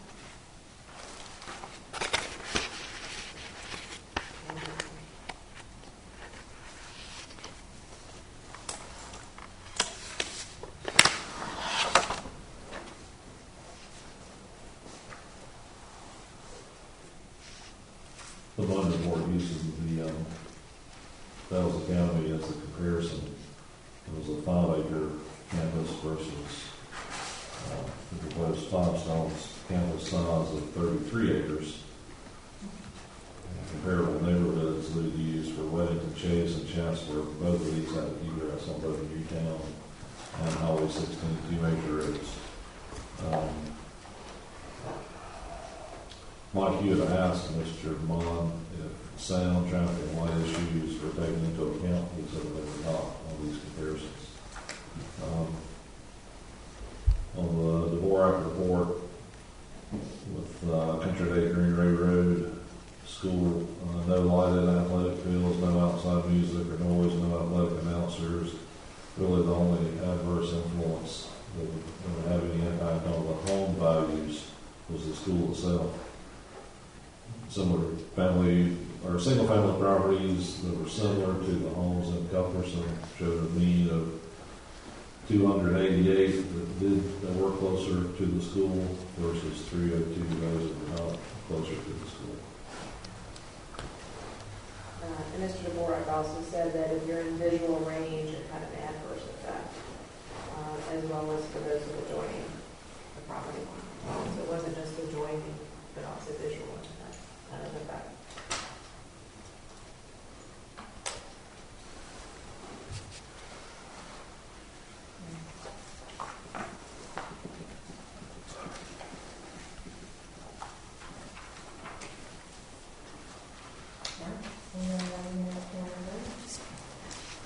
For the record, just state an objection on the same grounds as TIA, and any testimony or evidence regarding property value and impacts is required to be given by experts. I think there was some extrapolation. I'd also note that sound, light, etc., being taken into account is not consistent with industry standards per Mr. Munn's testimony, and in the Dvorak report, there is no before and after a school analysis that was conducted, which is the question here, whether or not the school being constructed would have an impact, not just whether an existing school built in the 60s would have any impact. Mr. Dvorak also specifically said that he could not speak to finding of fact number 3 under oath when I asked him that question. So that appraisal or that market He analysis. said he did not know the definition of substantially. And that he That was why. And that he could not. He said he would not. He said that he could not, sitting there today, confirm finding of fact number 3. Whereas Mr. Munn very clearly, as reflected in the minutes and the testimony, did say that. His definition of substantially. I'm sorry. We perhaps should ask him his definition of substantially. Again, the evidence before council. But I think we've had expert testimony from 2 experts who use 2 different methodologies, which look at variant impacts. And Mr. Dvorak did address in his study, trying to make sure he was adjusting for the age of the home, the demand, other situations, and looking at to account for the growth and everything else of the number of homes. Well, to me, I'm not even thinking about Mr. Munn's, I'm not thinking about the work, I'm thinking about the burden is on the applicant to produce sufficient evidence. And I feel like Mr. Munn did not address property values impacts of homes directly adjacent or abutting a school. Agreed. And that's where that one stops for me. So that's just it. Number 4.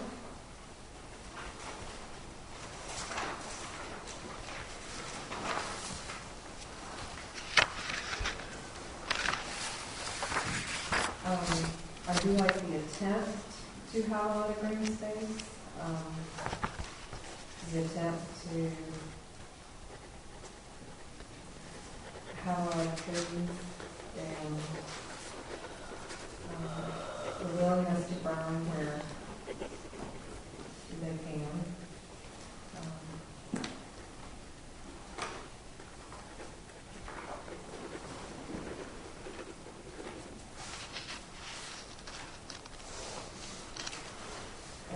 We do allow churches in our regional schools in our authority districts, so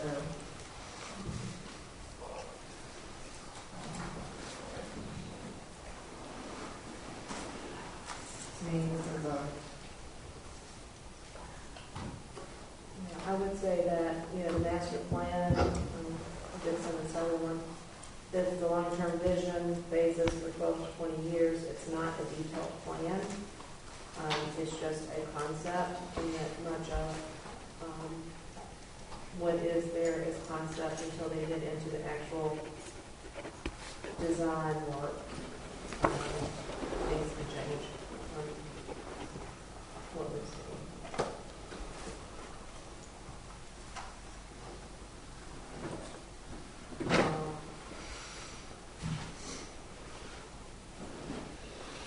you might understand, they'll come back before us, right? So we will have a chance to. I'm just saying that everybody's got time around that this is a conceptual thing, this isn't definitive, we haven't done this yet, we haven't done that yet, that's what I was getting at. It's late for me to say, I want to think. Yeah, well, the finding of fact reads the location and character of the use and developed according to the plan and submitted and approved will be in harmony with the area in which it is to be located. Other than the setback issues that we talked about with the gym and the proximity to the adjacent property, I think Five Points has done a great job with their master plan, with the way they've gone about buffering, with the tree site areas overall. I think they've done a good job of that.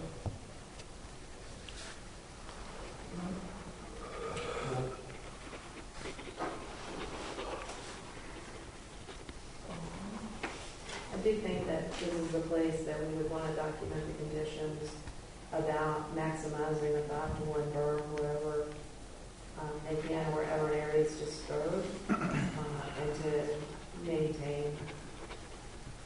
existing desirable trees. Or landscaping. They are landscaping in general. So maximum ground and maintain. And they could propose fencing in there too. So maintain this road's landscaping.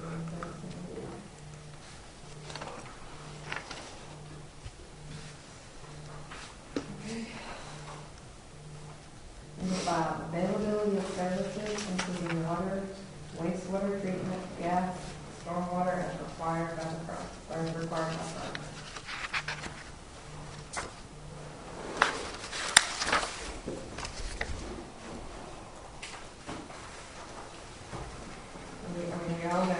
We all know that the letter said there was no sewer capacity at this time. The July 28th letter from Union County said this letter is expressly not a commitment by Union County Public Works or a reservation of water and or sewer treatment capacity for the development.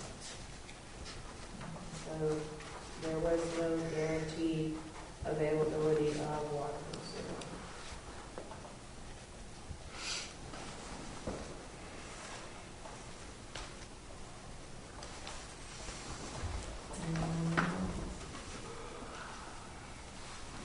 Thank you, Mr. Clerk.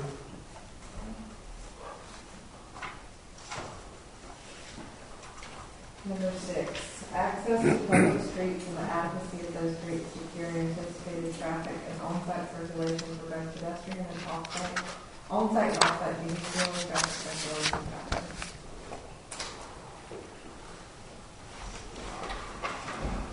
I think we're back to the TIA and what it is or does. I will just say adequacy of those streets just struck me differently. But one of the things we'll say that in looking at the TIA document, the provided on-site stacking exceeded the typical requirement or amount or whatever, because the better design allowed them to really maximize their on-site stacking.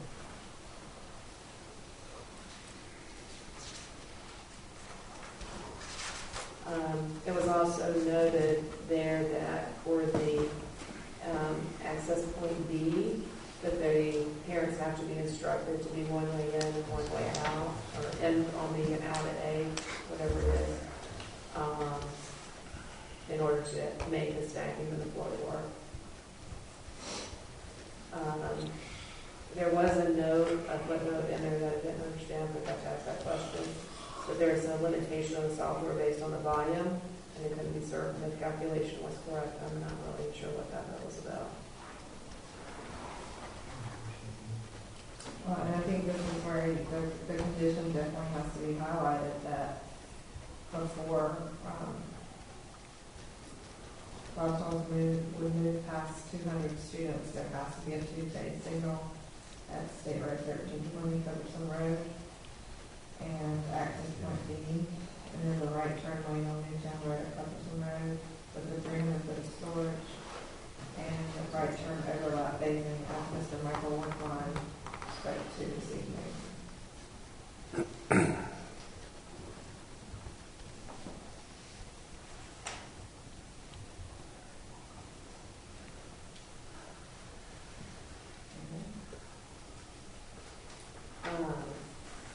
Well, and we did hear from Cherokee and Michael Jermaine about, as well as the exhibit of accidents, about the number of accidents and severity, particularly at the firm close to where proposed exit B access point B is. Which is an existing traffic condition. Yep. All right, number 7, adequate safety and emergency services. Police, fire, and EMS. I did see the fire marshal approval on the Union County Public Works page, so it complies with the NC Fire Code. I did not see any evidence presented related to public health and safety, such as the fire department, the rescue department, police department having any evaluation or approval of being able to support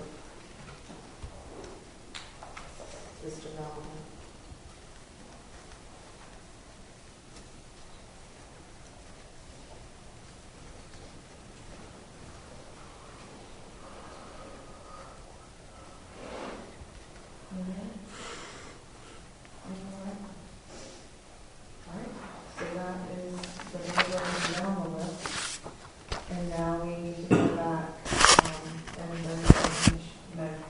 vote on each finding of fact, and do a motion for the finding of fact. So it would be something to do here, a motion that this finding of fact be accepted, or motion this finding of fact not be accepted.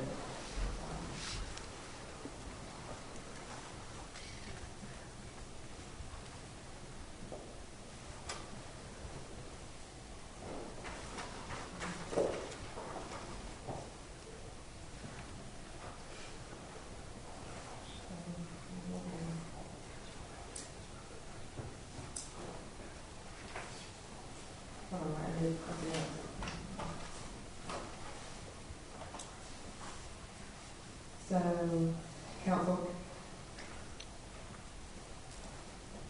state law requires the applicant to produce sufficient evidence to show that the standards for approval have been met. If the applicant does not produce sufficient evidence to show that the standards will be met, the application must be denied. Council can make a motion to approve with conditions that deny the application. We're basing our decision on the testimony and evidence presented in the public hearing. And so you go down 1, 2, 3, 4, 5,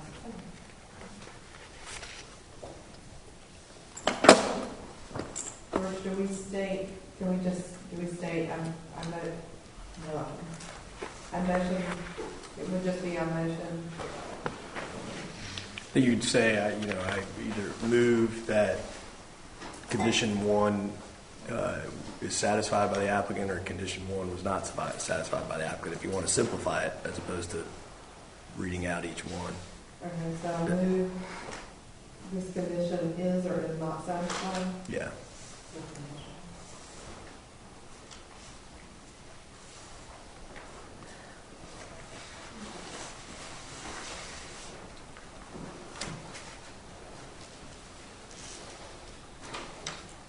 Okay. All right.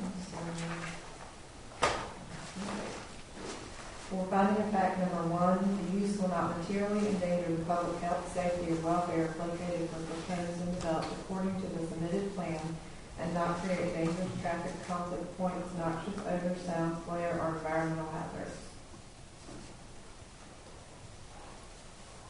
So I make a motion that we find evidence. Make a motion that this condition is met with, that this finding has been met with the following conditions: the 30-minute bell schedules, stagger, stepping stones program, 30-minute schedule, and outside of their peak rush hour, and that the sound level be limited at 9:30 at night, no greater than 70 dB. I'll have to disagree with that. What was that last part? I'm sorry. And that the sound level be limited at 9:30 at night at a level of 70 dB, which I said I disagree with. And then on the lights per the report.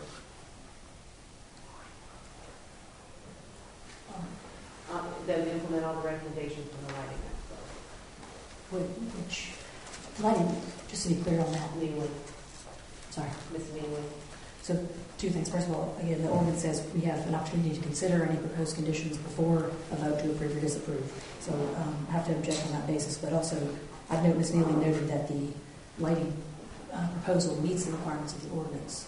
So if there's anything beyond that that you'd like to suggest as a condition, she was recommending doing the study with the dual heading, whatever she had. So the condition is proposed as well. What was that?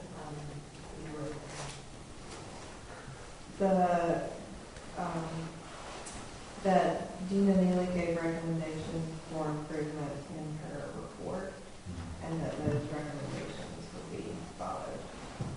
Can you specify exactly what those recommendations are? What if I refer to the exhibit? Well, I think same thing about, NCDOT and wanting to be specific about the TIA. I think that's fair. I'm not entirely sure what. Okay. I did observe an opportunity to evaluate the locations where the power company had installed dual heads on one pole and the orientation of those heads to the property lines to reduce the level of perceived glare. Testing the resulting appearance of disabling a fixture on the two poles in front of the offices would be a valuable exercise. They will be able to measure the impact of losing that light source and its impact to a safe environment to walk to parked cars in that area in front of the offices, while eliminating the appearance of a light source aimed at the back of the adjacent property. And also, any new construction should have lighting evaluated prior to installation with a lighting professional.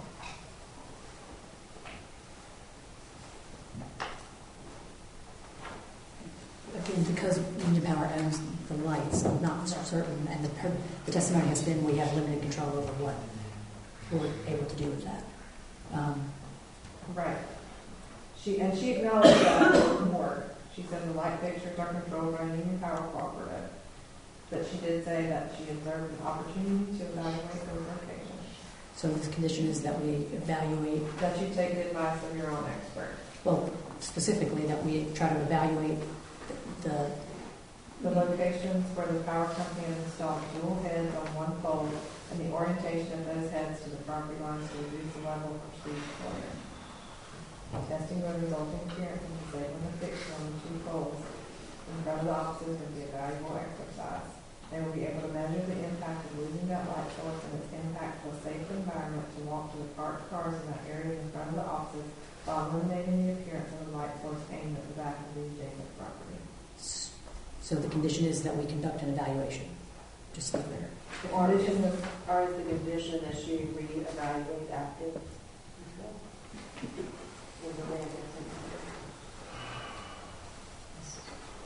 I was just going to say their expert gave us this, and I want to do what their expert said. And I'm just saying, do we just say repeat that after stuff is built, and if we need to get anything, anytime? I mean, she did say any new construction should have lighting evaluated prior to installation with a lighting professional. And that, I mean, that's advice from your expert. And that's why I'm recommending it. I understand. I'm just making sure that the condition is that there's an evaluation conducted. I mean, if we evaluate it and Union Power won't change it, that we're still in compliance with the condition. Right. And hopefully at some point, I know that the church has been working with Union Power, so hopefully at some point there will be a capability to work with their own life. Work with their own life. We hope that is the end result. We can't guarantee that it's going to happen. So evaluate the dual heads for the lights, and then was there something else? She said that any new construction should have lighting evaluated prior to installation with a lighting professional.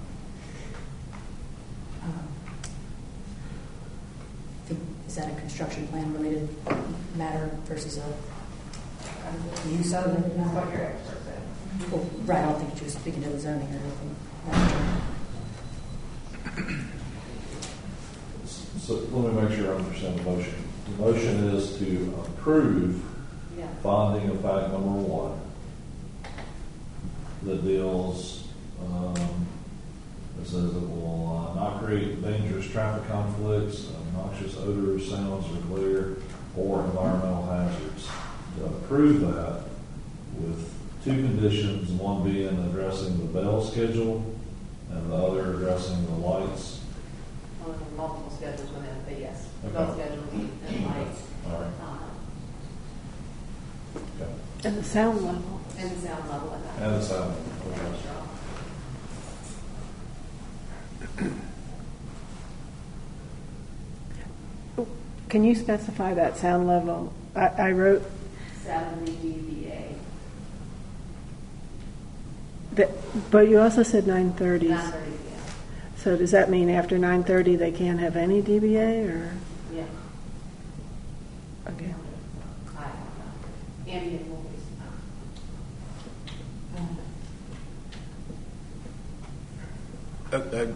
Just a couple things. Let's make sure we're very clear on what these conditions are. And then 2, they've got to have an opportunity to evaluate what those conditions are and then come back and say yay or nay on it. And if it's yay in writing, that they agree to what those are, which is why it's important to get it specific. And that all has to happen before you vote.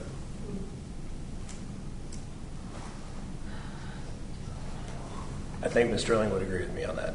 I would agree. Okay. So that is the, So withdraw my motion. Really? We can have an open motion to get out if we're not going to vote on it. no, on the overall approval or the, Well, I mean, this is what makes it a little complicated, right? Is that because if you're conditioning your approval of this or your acceptance of this one finding on those conditions, and they won't agree to those conditions, then your vote would change. Yeah. So that's why they have to have the opportunity to be able to tell you whether or not they yay or nay on those conditions.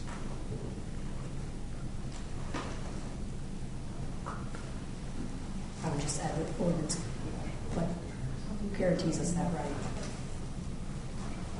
Doesn't define what reasonable opportunity is, but they have to have a reasonable opportunity to consider and consent. So do we need to go through each one of these and document what we think the conditions are?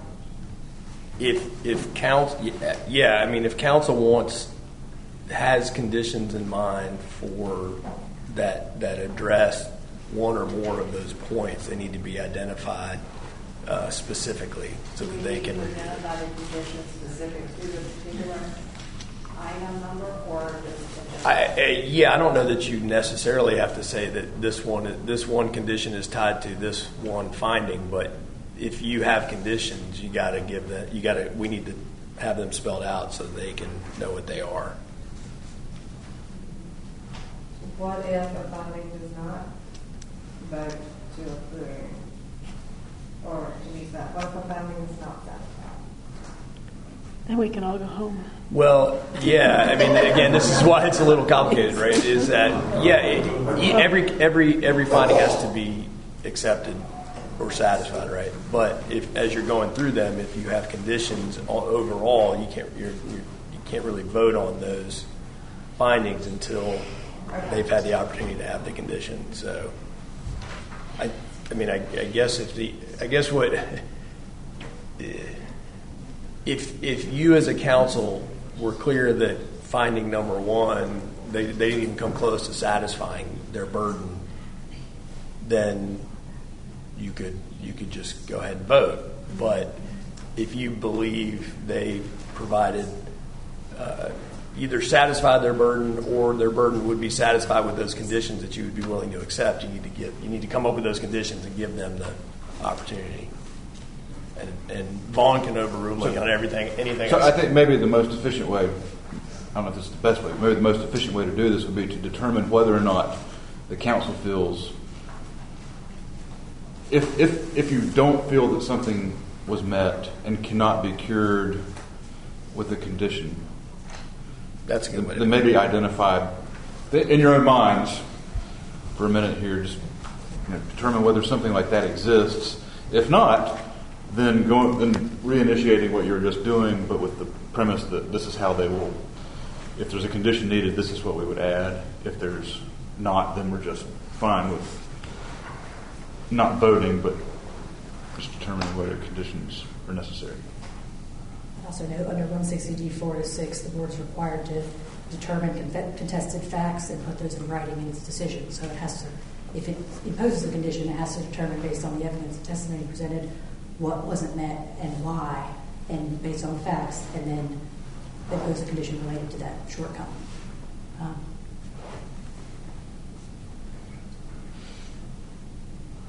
So I just have issue with that, what you just said. Because it's my understanding that the conditions are necessarily about remediating it so we can adjust it, but it also to ensure that the things are ultimately done. But just because they made a presentation, gave us a document, doesn't mean that they go out and do it. Right? Well, for this condition, there's nothing, for this item, the bell schedule is in their report, the sound Ralph spoke to, the light I guess I'm getting to the point that 5 years from now, somebody comes back and wants to look at it, they have to go through this, what's that paper, to try to figure out something was done or not. Yes. And that's what makes it so much fun. I guess if there's a violation of the order, that can be enforced through a notice of violation, if that's what your concern is. If there's a condition imposed beyond the requirements of the ordinance, it has to relate to one of the findings of fact that's required, and the council has to determine the facts that lead to that condition. So you can't just impose conditions willy-nilly. Well, what if you volunteer? Then that's different. And an example here would be the sound thing, right? So I think, as I understand your condition that was proposed, it's 70 dB till 9:30. Our proposed condition was 70 dB at the nearest property line of amplified audio. So it wasn't just, I don't. Yeah. For example, mine did not specify. I'm sorry. Mine did not specify amplified. Right. So we proposed that condition of amplified audio, etc. That condition that you proposed, Councilmember Bill, varies from the one that was proposed. So there have to be a finding as to the facts of why that's warranted based on the evidence that's before you.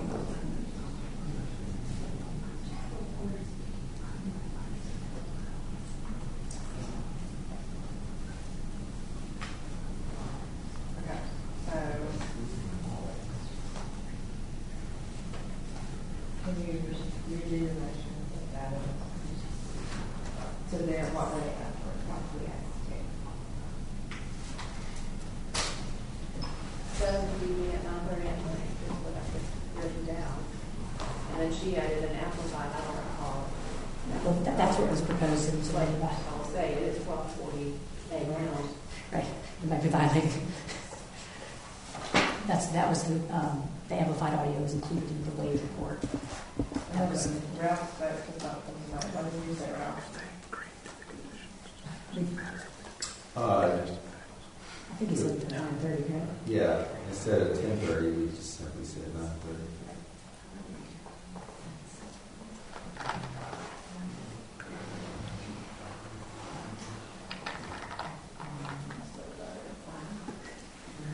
Okay, so review your motion. And develop schedule, sound further report of your lighting expert. Well, if the bell schedule is specified in the report, it has to be 30 minutes staggered, is that a position?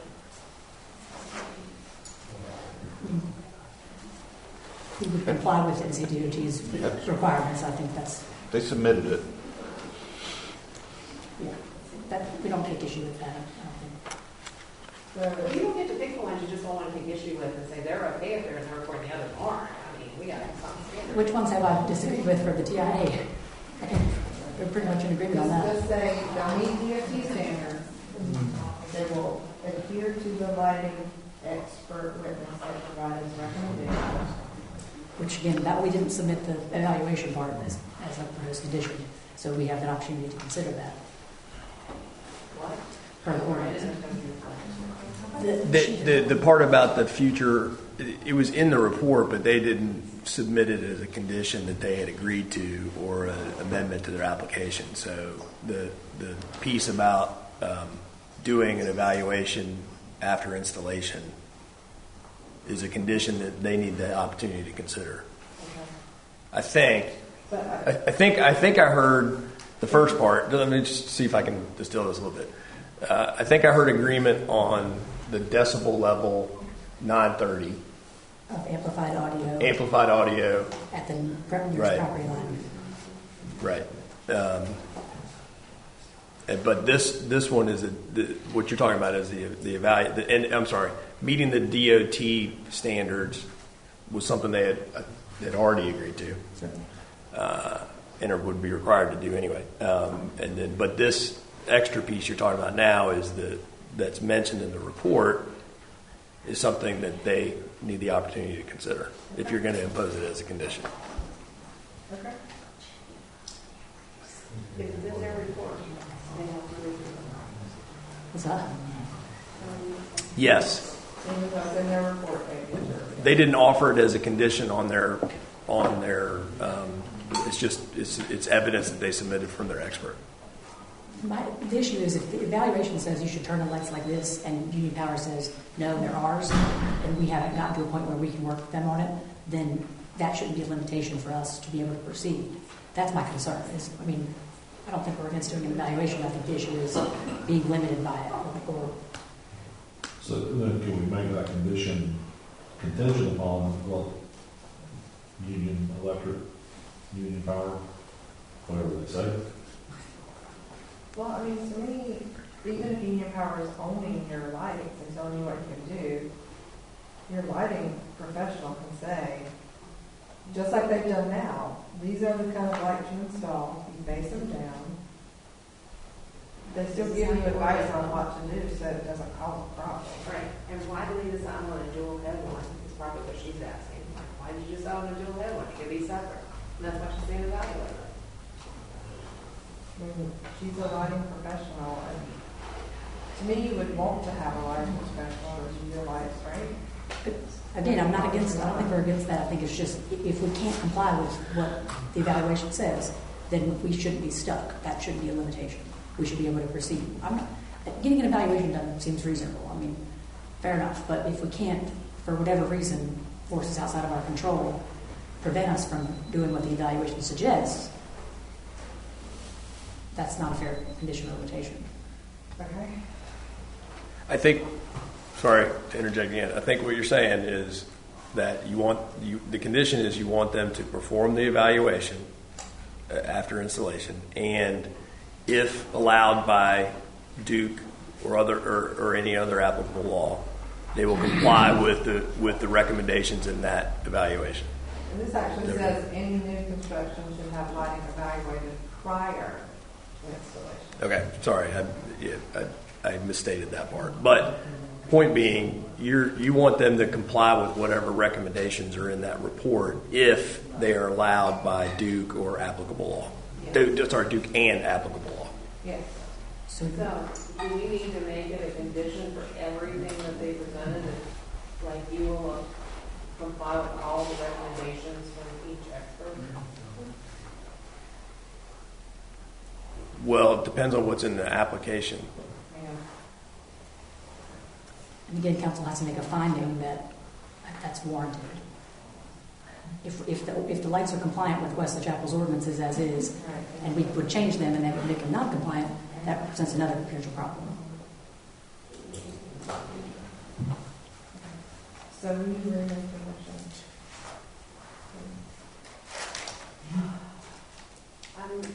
I made the motion that finding number 1 be accepted or satisfied with the following conditions of adherence to the TIA requirements, the 70 dBA sound at night, and implementation of all recommendations from the lighting expert that's within their control. What did you say on the noise? Did you say amplified or no amplified? I did not say amplified. Okay, that's what I thought you did not. Okay. At 9:30. Is there a finding as to the lack of amplification being part of that condition? Because our expert I testified. don't think that when my ears hear 70, I care whether you said it was amplified or you just have a very loud voice. Well, I'm just saying, to the human ear, it doesn't seem like it would matter if it's an amplified sound or not. It's just sound. Well, first of all, the condition that we proposed was amplified sound, and the expert testimony was amplified sound. So if you're going to deviate from that, there has to be a finding as to why that deviation is necessary, based on the sample. An amplified sound. You changed it to amplified?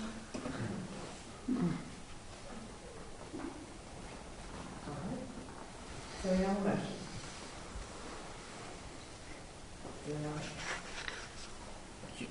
Remember, you've got to give them an opportunity to review and agree to the newly proposed conditions that are different than what they had already agreed to before you vote. I think that you're gaining consensus among yourselves, maybe, that certain things might help satisfy the requirements of certain findings. So you think I should proceed and then give them a chance at the end? Well, as I've said earlier, if there's anything anybody thinks that wouldn't be cured by anything, and you found a lack of evidence regarding it, that might be a more efficient way to determine it. He's saying the conditions would be a useless exercise if it's not going to work. If you're going to find that several of the other findings are not satisfied. We don't have to go through these findings in order. Is that what you're suggesting? Yeah.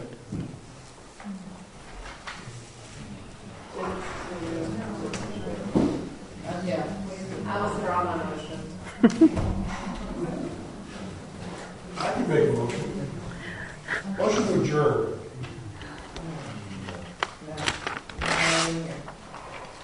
Withdraw your motion. What else do you like to say?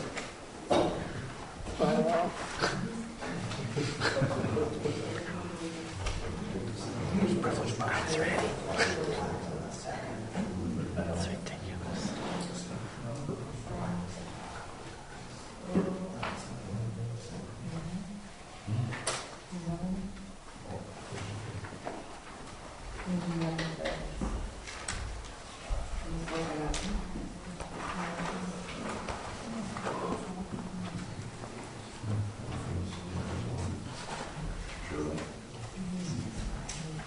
Y'all look through your emergency, unsatisfied.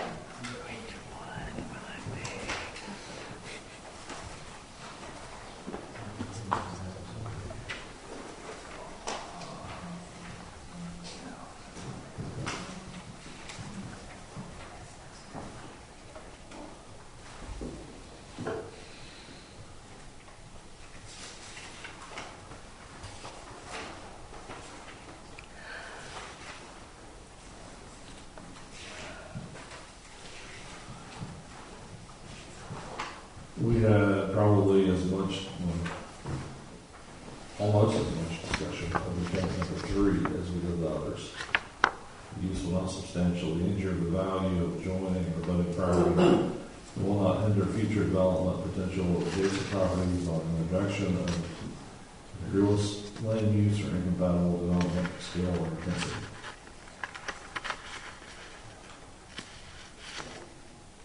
Did anyone feel that this was, my note is, If you did not do adjacent properties. my note is that the applicant did not produce sufficient evidence to show that the standards for approval have been met. The expert witness failed to address the property value impacts of homes directly adjoining or abutting property to the Pipestone expansion. I'll agree with that statement. I can't make motions. That was just my thought. All right, then I'll make a motion that this finding of fact was not satisfied by the applicant, based upon witness testimony. Second. Any further discussion? You said was not. Was not satisfied. It's not all in. Not all in. I guess it's all in favor or all in agreement. All in agreement that this finding did not. Was not satisfied. All in agreement that this finding was not satisfied.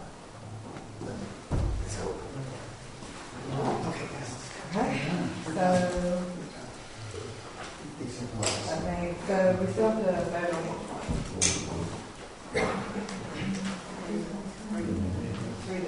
3-0. Yes.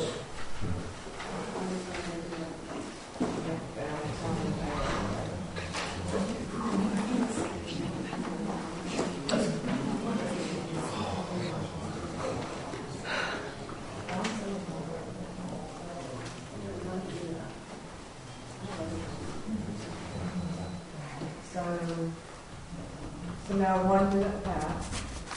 So So we go down the other one, and we just, can we approve or deny with our conditions, or what do we do?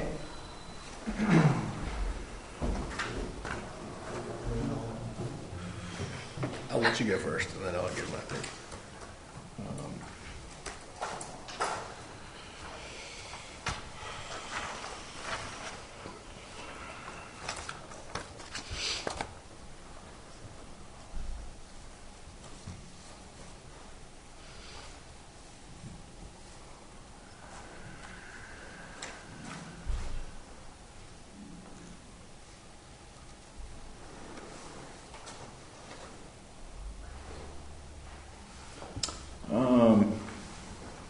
To issue a special use permit, you must conclusively confirm those 7 findings. If you're unable to conclusively confirm one of them, then you can't conclusively confirm all of them, which makes up to George here. I'll let him speak first. I would suggest that you go through each one. If there are other ones that you would deny, that you vote on and deny it, and if there's others that you would have approved, but for the you would have denied, but for the imposition of conditions, you make that clear. Okay. So we can go back to number 1, and we could say, no. So we could say, she could change her motion to move this condition is satisfied pending the following conditions. Well, I guess you could say, if the applicant were to accept the proposed conditions, yeah. I'm just trying to establish a record.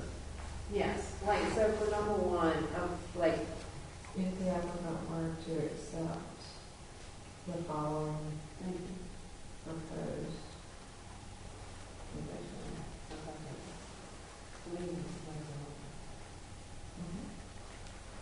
So, for the first item, are there any other conditions that we want to include beyond the bill schedule, if you are the TIA recommendation, requirements adherence, the light report, and the sound? But the sound guy also has some other recommendations too. No. Okay. So I move condition number 1 is satisfied by the applicant with the inclusion is, if the applicant accepts the following conditions, meeting all of the requirements in the TIA study and implementing the recommendations of the lighting expert that's within their control, and to not have any noise after any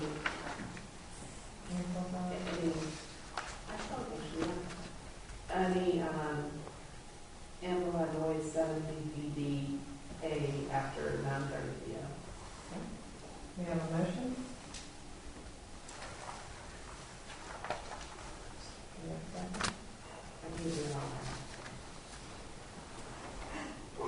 The board motion fails. Do I have another motion? Again, I think we still would have opportunity to consider the conditions. Well, it's moot at this point, I guess, is my point. It's like, so, they've already, one condition has failed, right? So, I don't know why it would matter. Well, the statute requires them to determine contested facts still. Yeah, but you don't, but you're not, there's no condition that you have, that they're presenting that you have the opportunity to evaluate or need the opportunity to evaluate because one of the conditions has already failed. But nonetheless, if there is a condition being proposed, then we have opportunity to consider it. This is what the village ordinance says. I understand, but the village ordinance doesn't hit this circumstance, which is where you've already lost. If there's a vote to approve or deny a condition, then we have the opportunity to consider it. Again, if this goes up and gets reversed and there's not any determination made on any of the other issues, it's just going to waste. If it gets reversed, it comes back here again. Right, but it doesn't have to if there's a decision that as it's supposed to by statute. Well, why don't you guys go through if there are any other ones that you believe that have not been satisfied, and let's see what happens there for next. I don't think they're satisfied and work on it.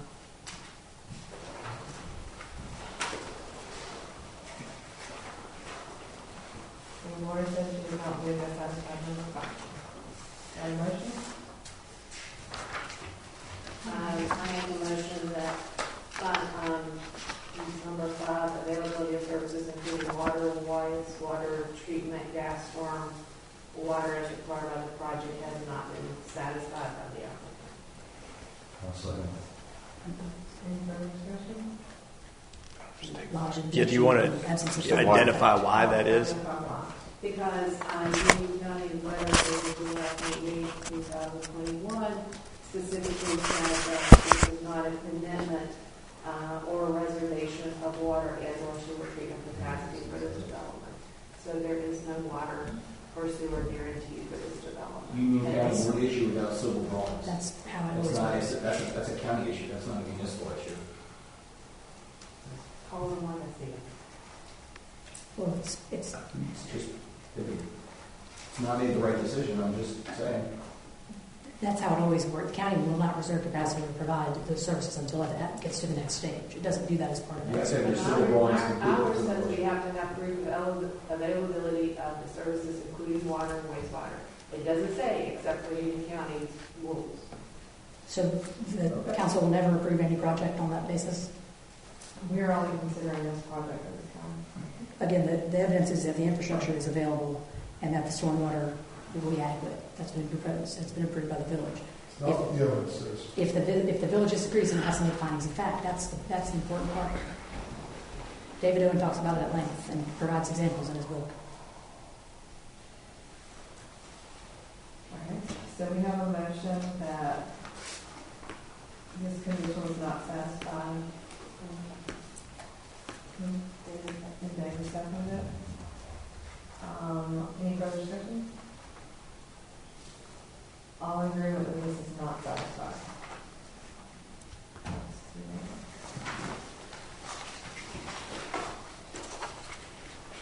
Were there any more?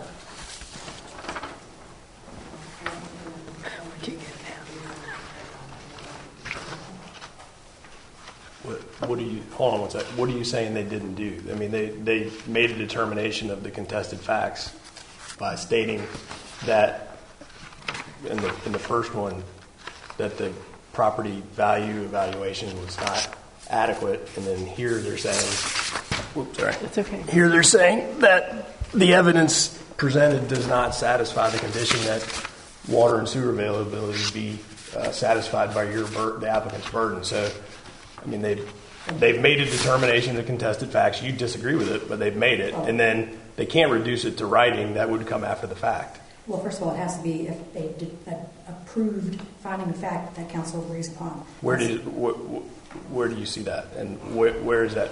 So they're making a determination from what's in the record, right? The determination is, again, you may totally disagree with it, but they're making a determination. That's not my issue. What is your issue?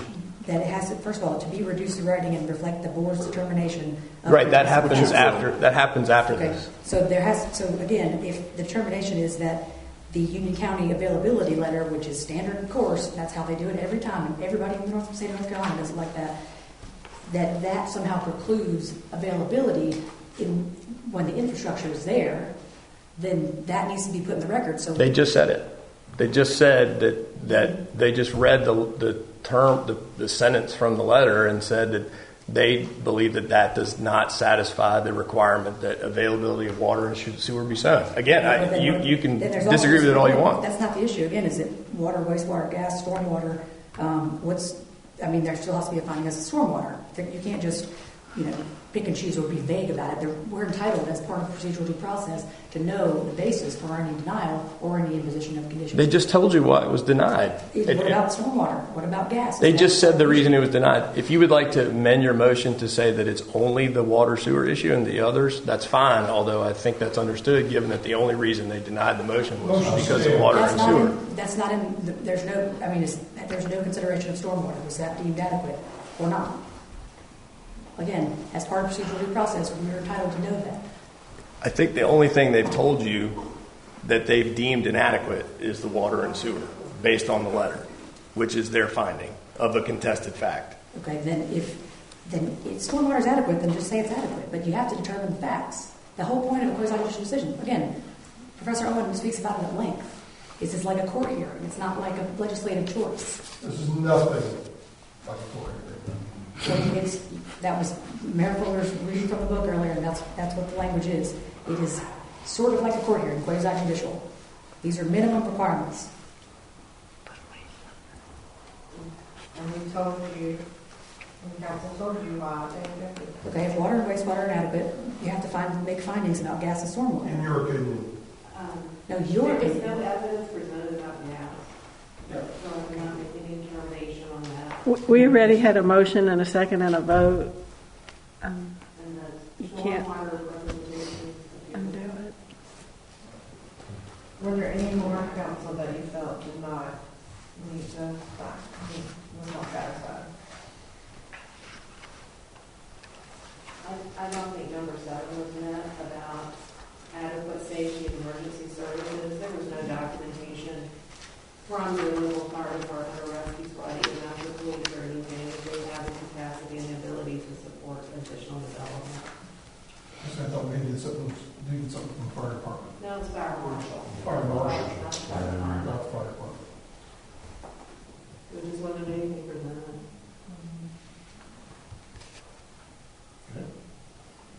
So how do I know if it's adequate or not if those guys didn't weigh in? There's no evidence presented.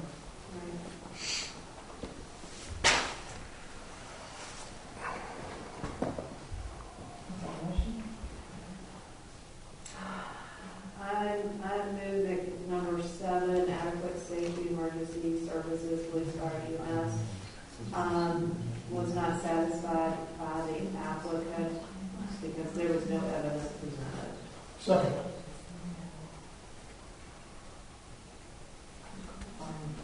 Any further discussion?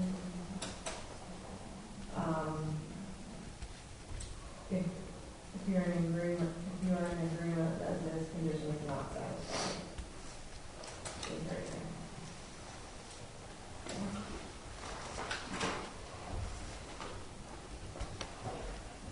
Now I go back to the ones that. Okay, so let's not start with that. Should we start with that? Somebody else has to do this.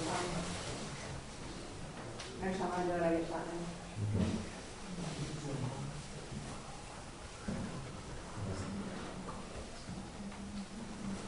I'll put my neck out there. I didn't have any issues with number 2. The use meets all required conditions and specifications. I make a motion that it's finding of fact. Finding of fact was satisfied by the applicant. Second. Any further discussion?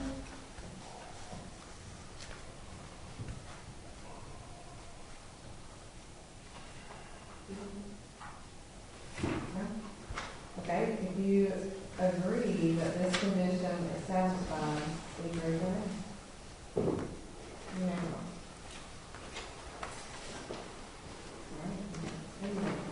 All right. 4, the location and character of use. Did you just say, I think you said no, was that Okay. Motion finding fact number 4 satisfied by the applicant.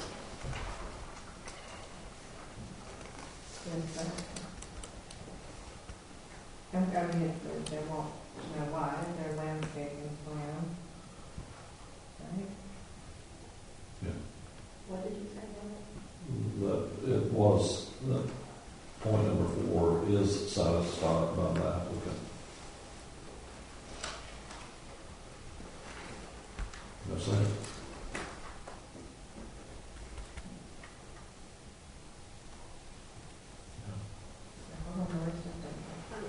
I'm looking at.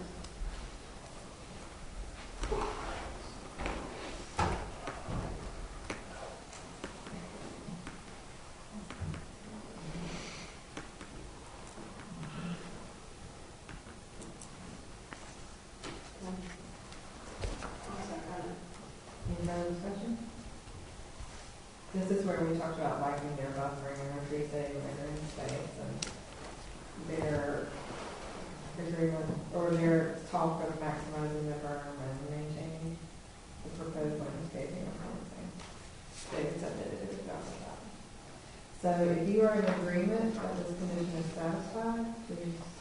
Those confirmed. Raise your hand. Alright, so that was 2-1. If you disagree, my turn.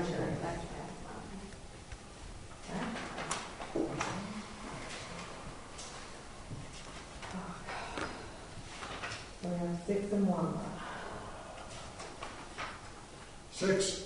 I move that condition number 6, access to public streets and adequacy of streets to carry anticipated traffic and on-site circulation for both pedestrian and on-site and off-site vehicular traffic circulation patterns has been satisfied with the condition that all of the TIA recommendations are implemented.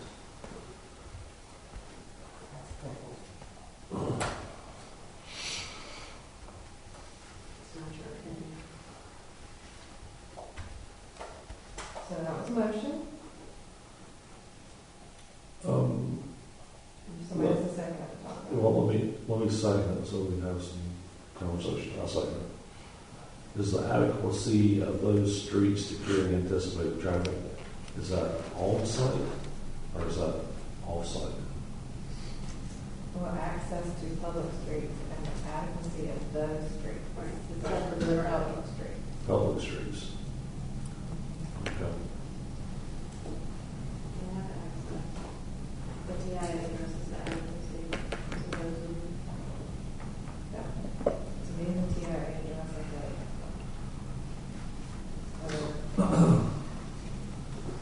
So the adequacy of those streets to carry the anticipated traffic would be cumbersome as well. Yes. Okay. All right. So, raise your, I'm so tired. Raise your hand if you vote in the affirmative, that yes, this condition is satisfied by that. Okay, raise your hand in the unaffirmative if you believe this condition was not satisfied by that. Okay, can you raise it again? So it failed. So now do we have to have I'm so tired. Do we have to have a motion that it fails, or that wasn't the motion? No, that failed. It didn't pass. It didn't pass. Yeah, it failed. Okay. That raised you to once. George like one. Lori says someone. Back to I one. think council has to make a finding of fact if it's going to vote it down, again, per the statute. Okay, so gentlemen,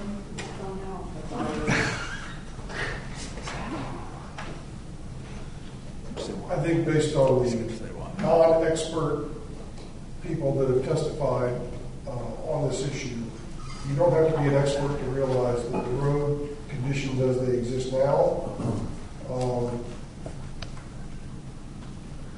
don't handle traffic. And with the proposed development that's going through county level, is not going to meet those requirements. I agree completely. Okay. To that end, your motion on number 1.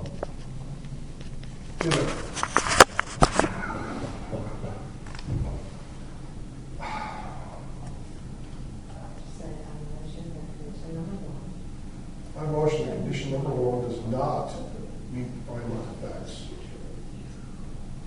That's second. okay, so now we're at the discussion part. Why? Same non-expert testimony, basic logic of roads, safety. But the non-experts can only talk to the existing conditions. And the existing conditions are bad. And they're not going to get any better with more traffic on this road. Plain and simple. So this was developed according to the submitted plan. It would include the TIA restrictions to address the traffic. Doesn't address the curve and the slickness and the social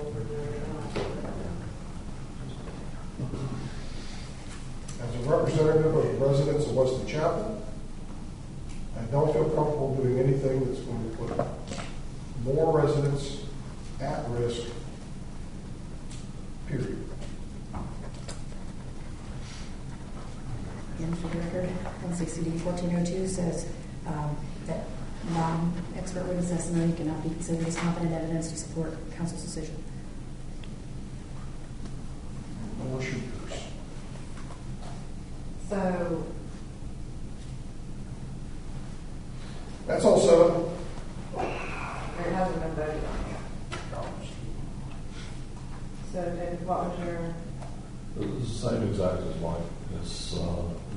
It's bad now. We've seen that from the non-expert witnesses that provided us with videos and traffic accident reports. If more traffic is added, even with the improvements, it's not going to make up for some road any better. If you look at this, it says the submitted plan will not create any conflict points. If this project is even added a turn lane, concrete is a dangerous traffic conflict.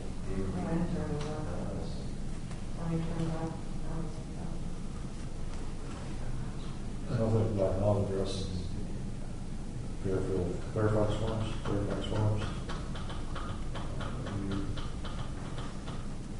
That's, well, so what I hear y'all saying is that while the TIA does provide mediation, there are still dangerous traffic conflict points created by By the TIA. or worsened by the TIA. All right, any further discussion? All right. So if you agree that this condition is not satisfied,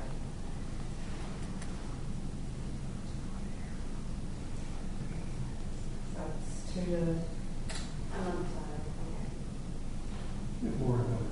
It's only after 1 o'clock in the morning. Yes, I agree with that. That was unanimous. So now we need an overall motion. You can I'll say- make an overall motion to deny the conditional use permit for Five Stones Church.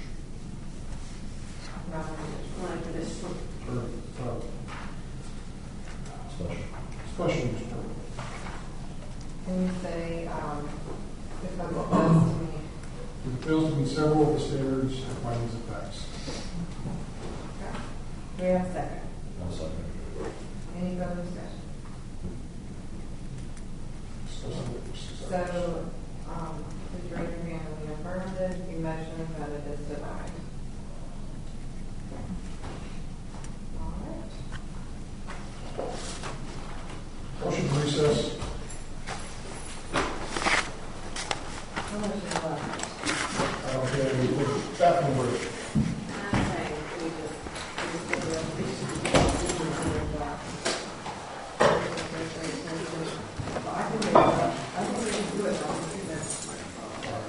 Okay. So following the update on the comprehensive plan hearing committee, real We quick. talked about a future land use map, and everybody was satisfied with the rewritten consolidated vision statement and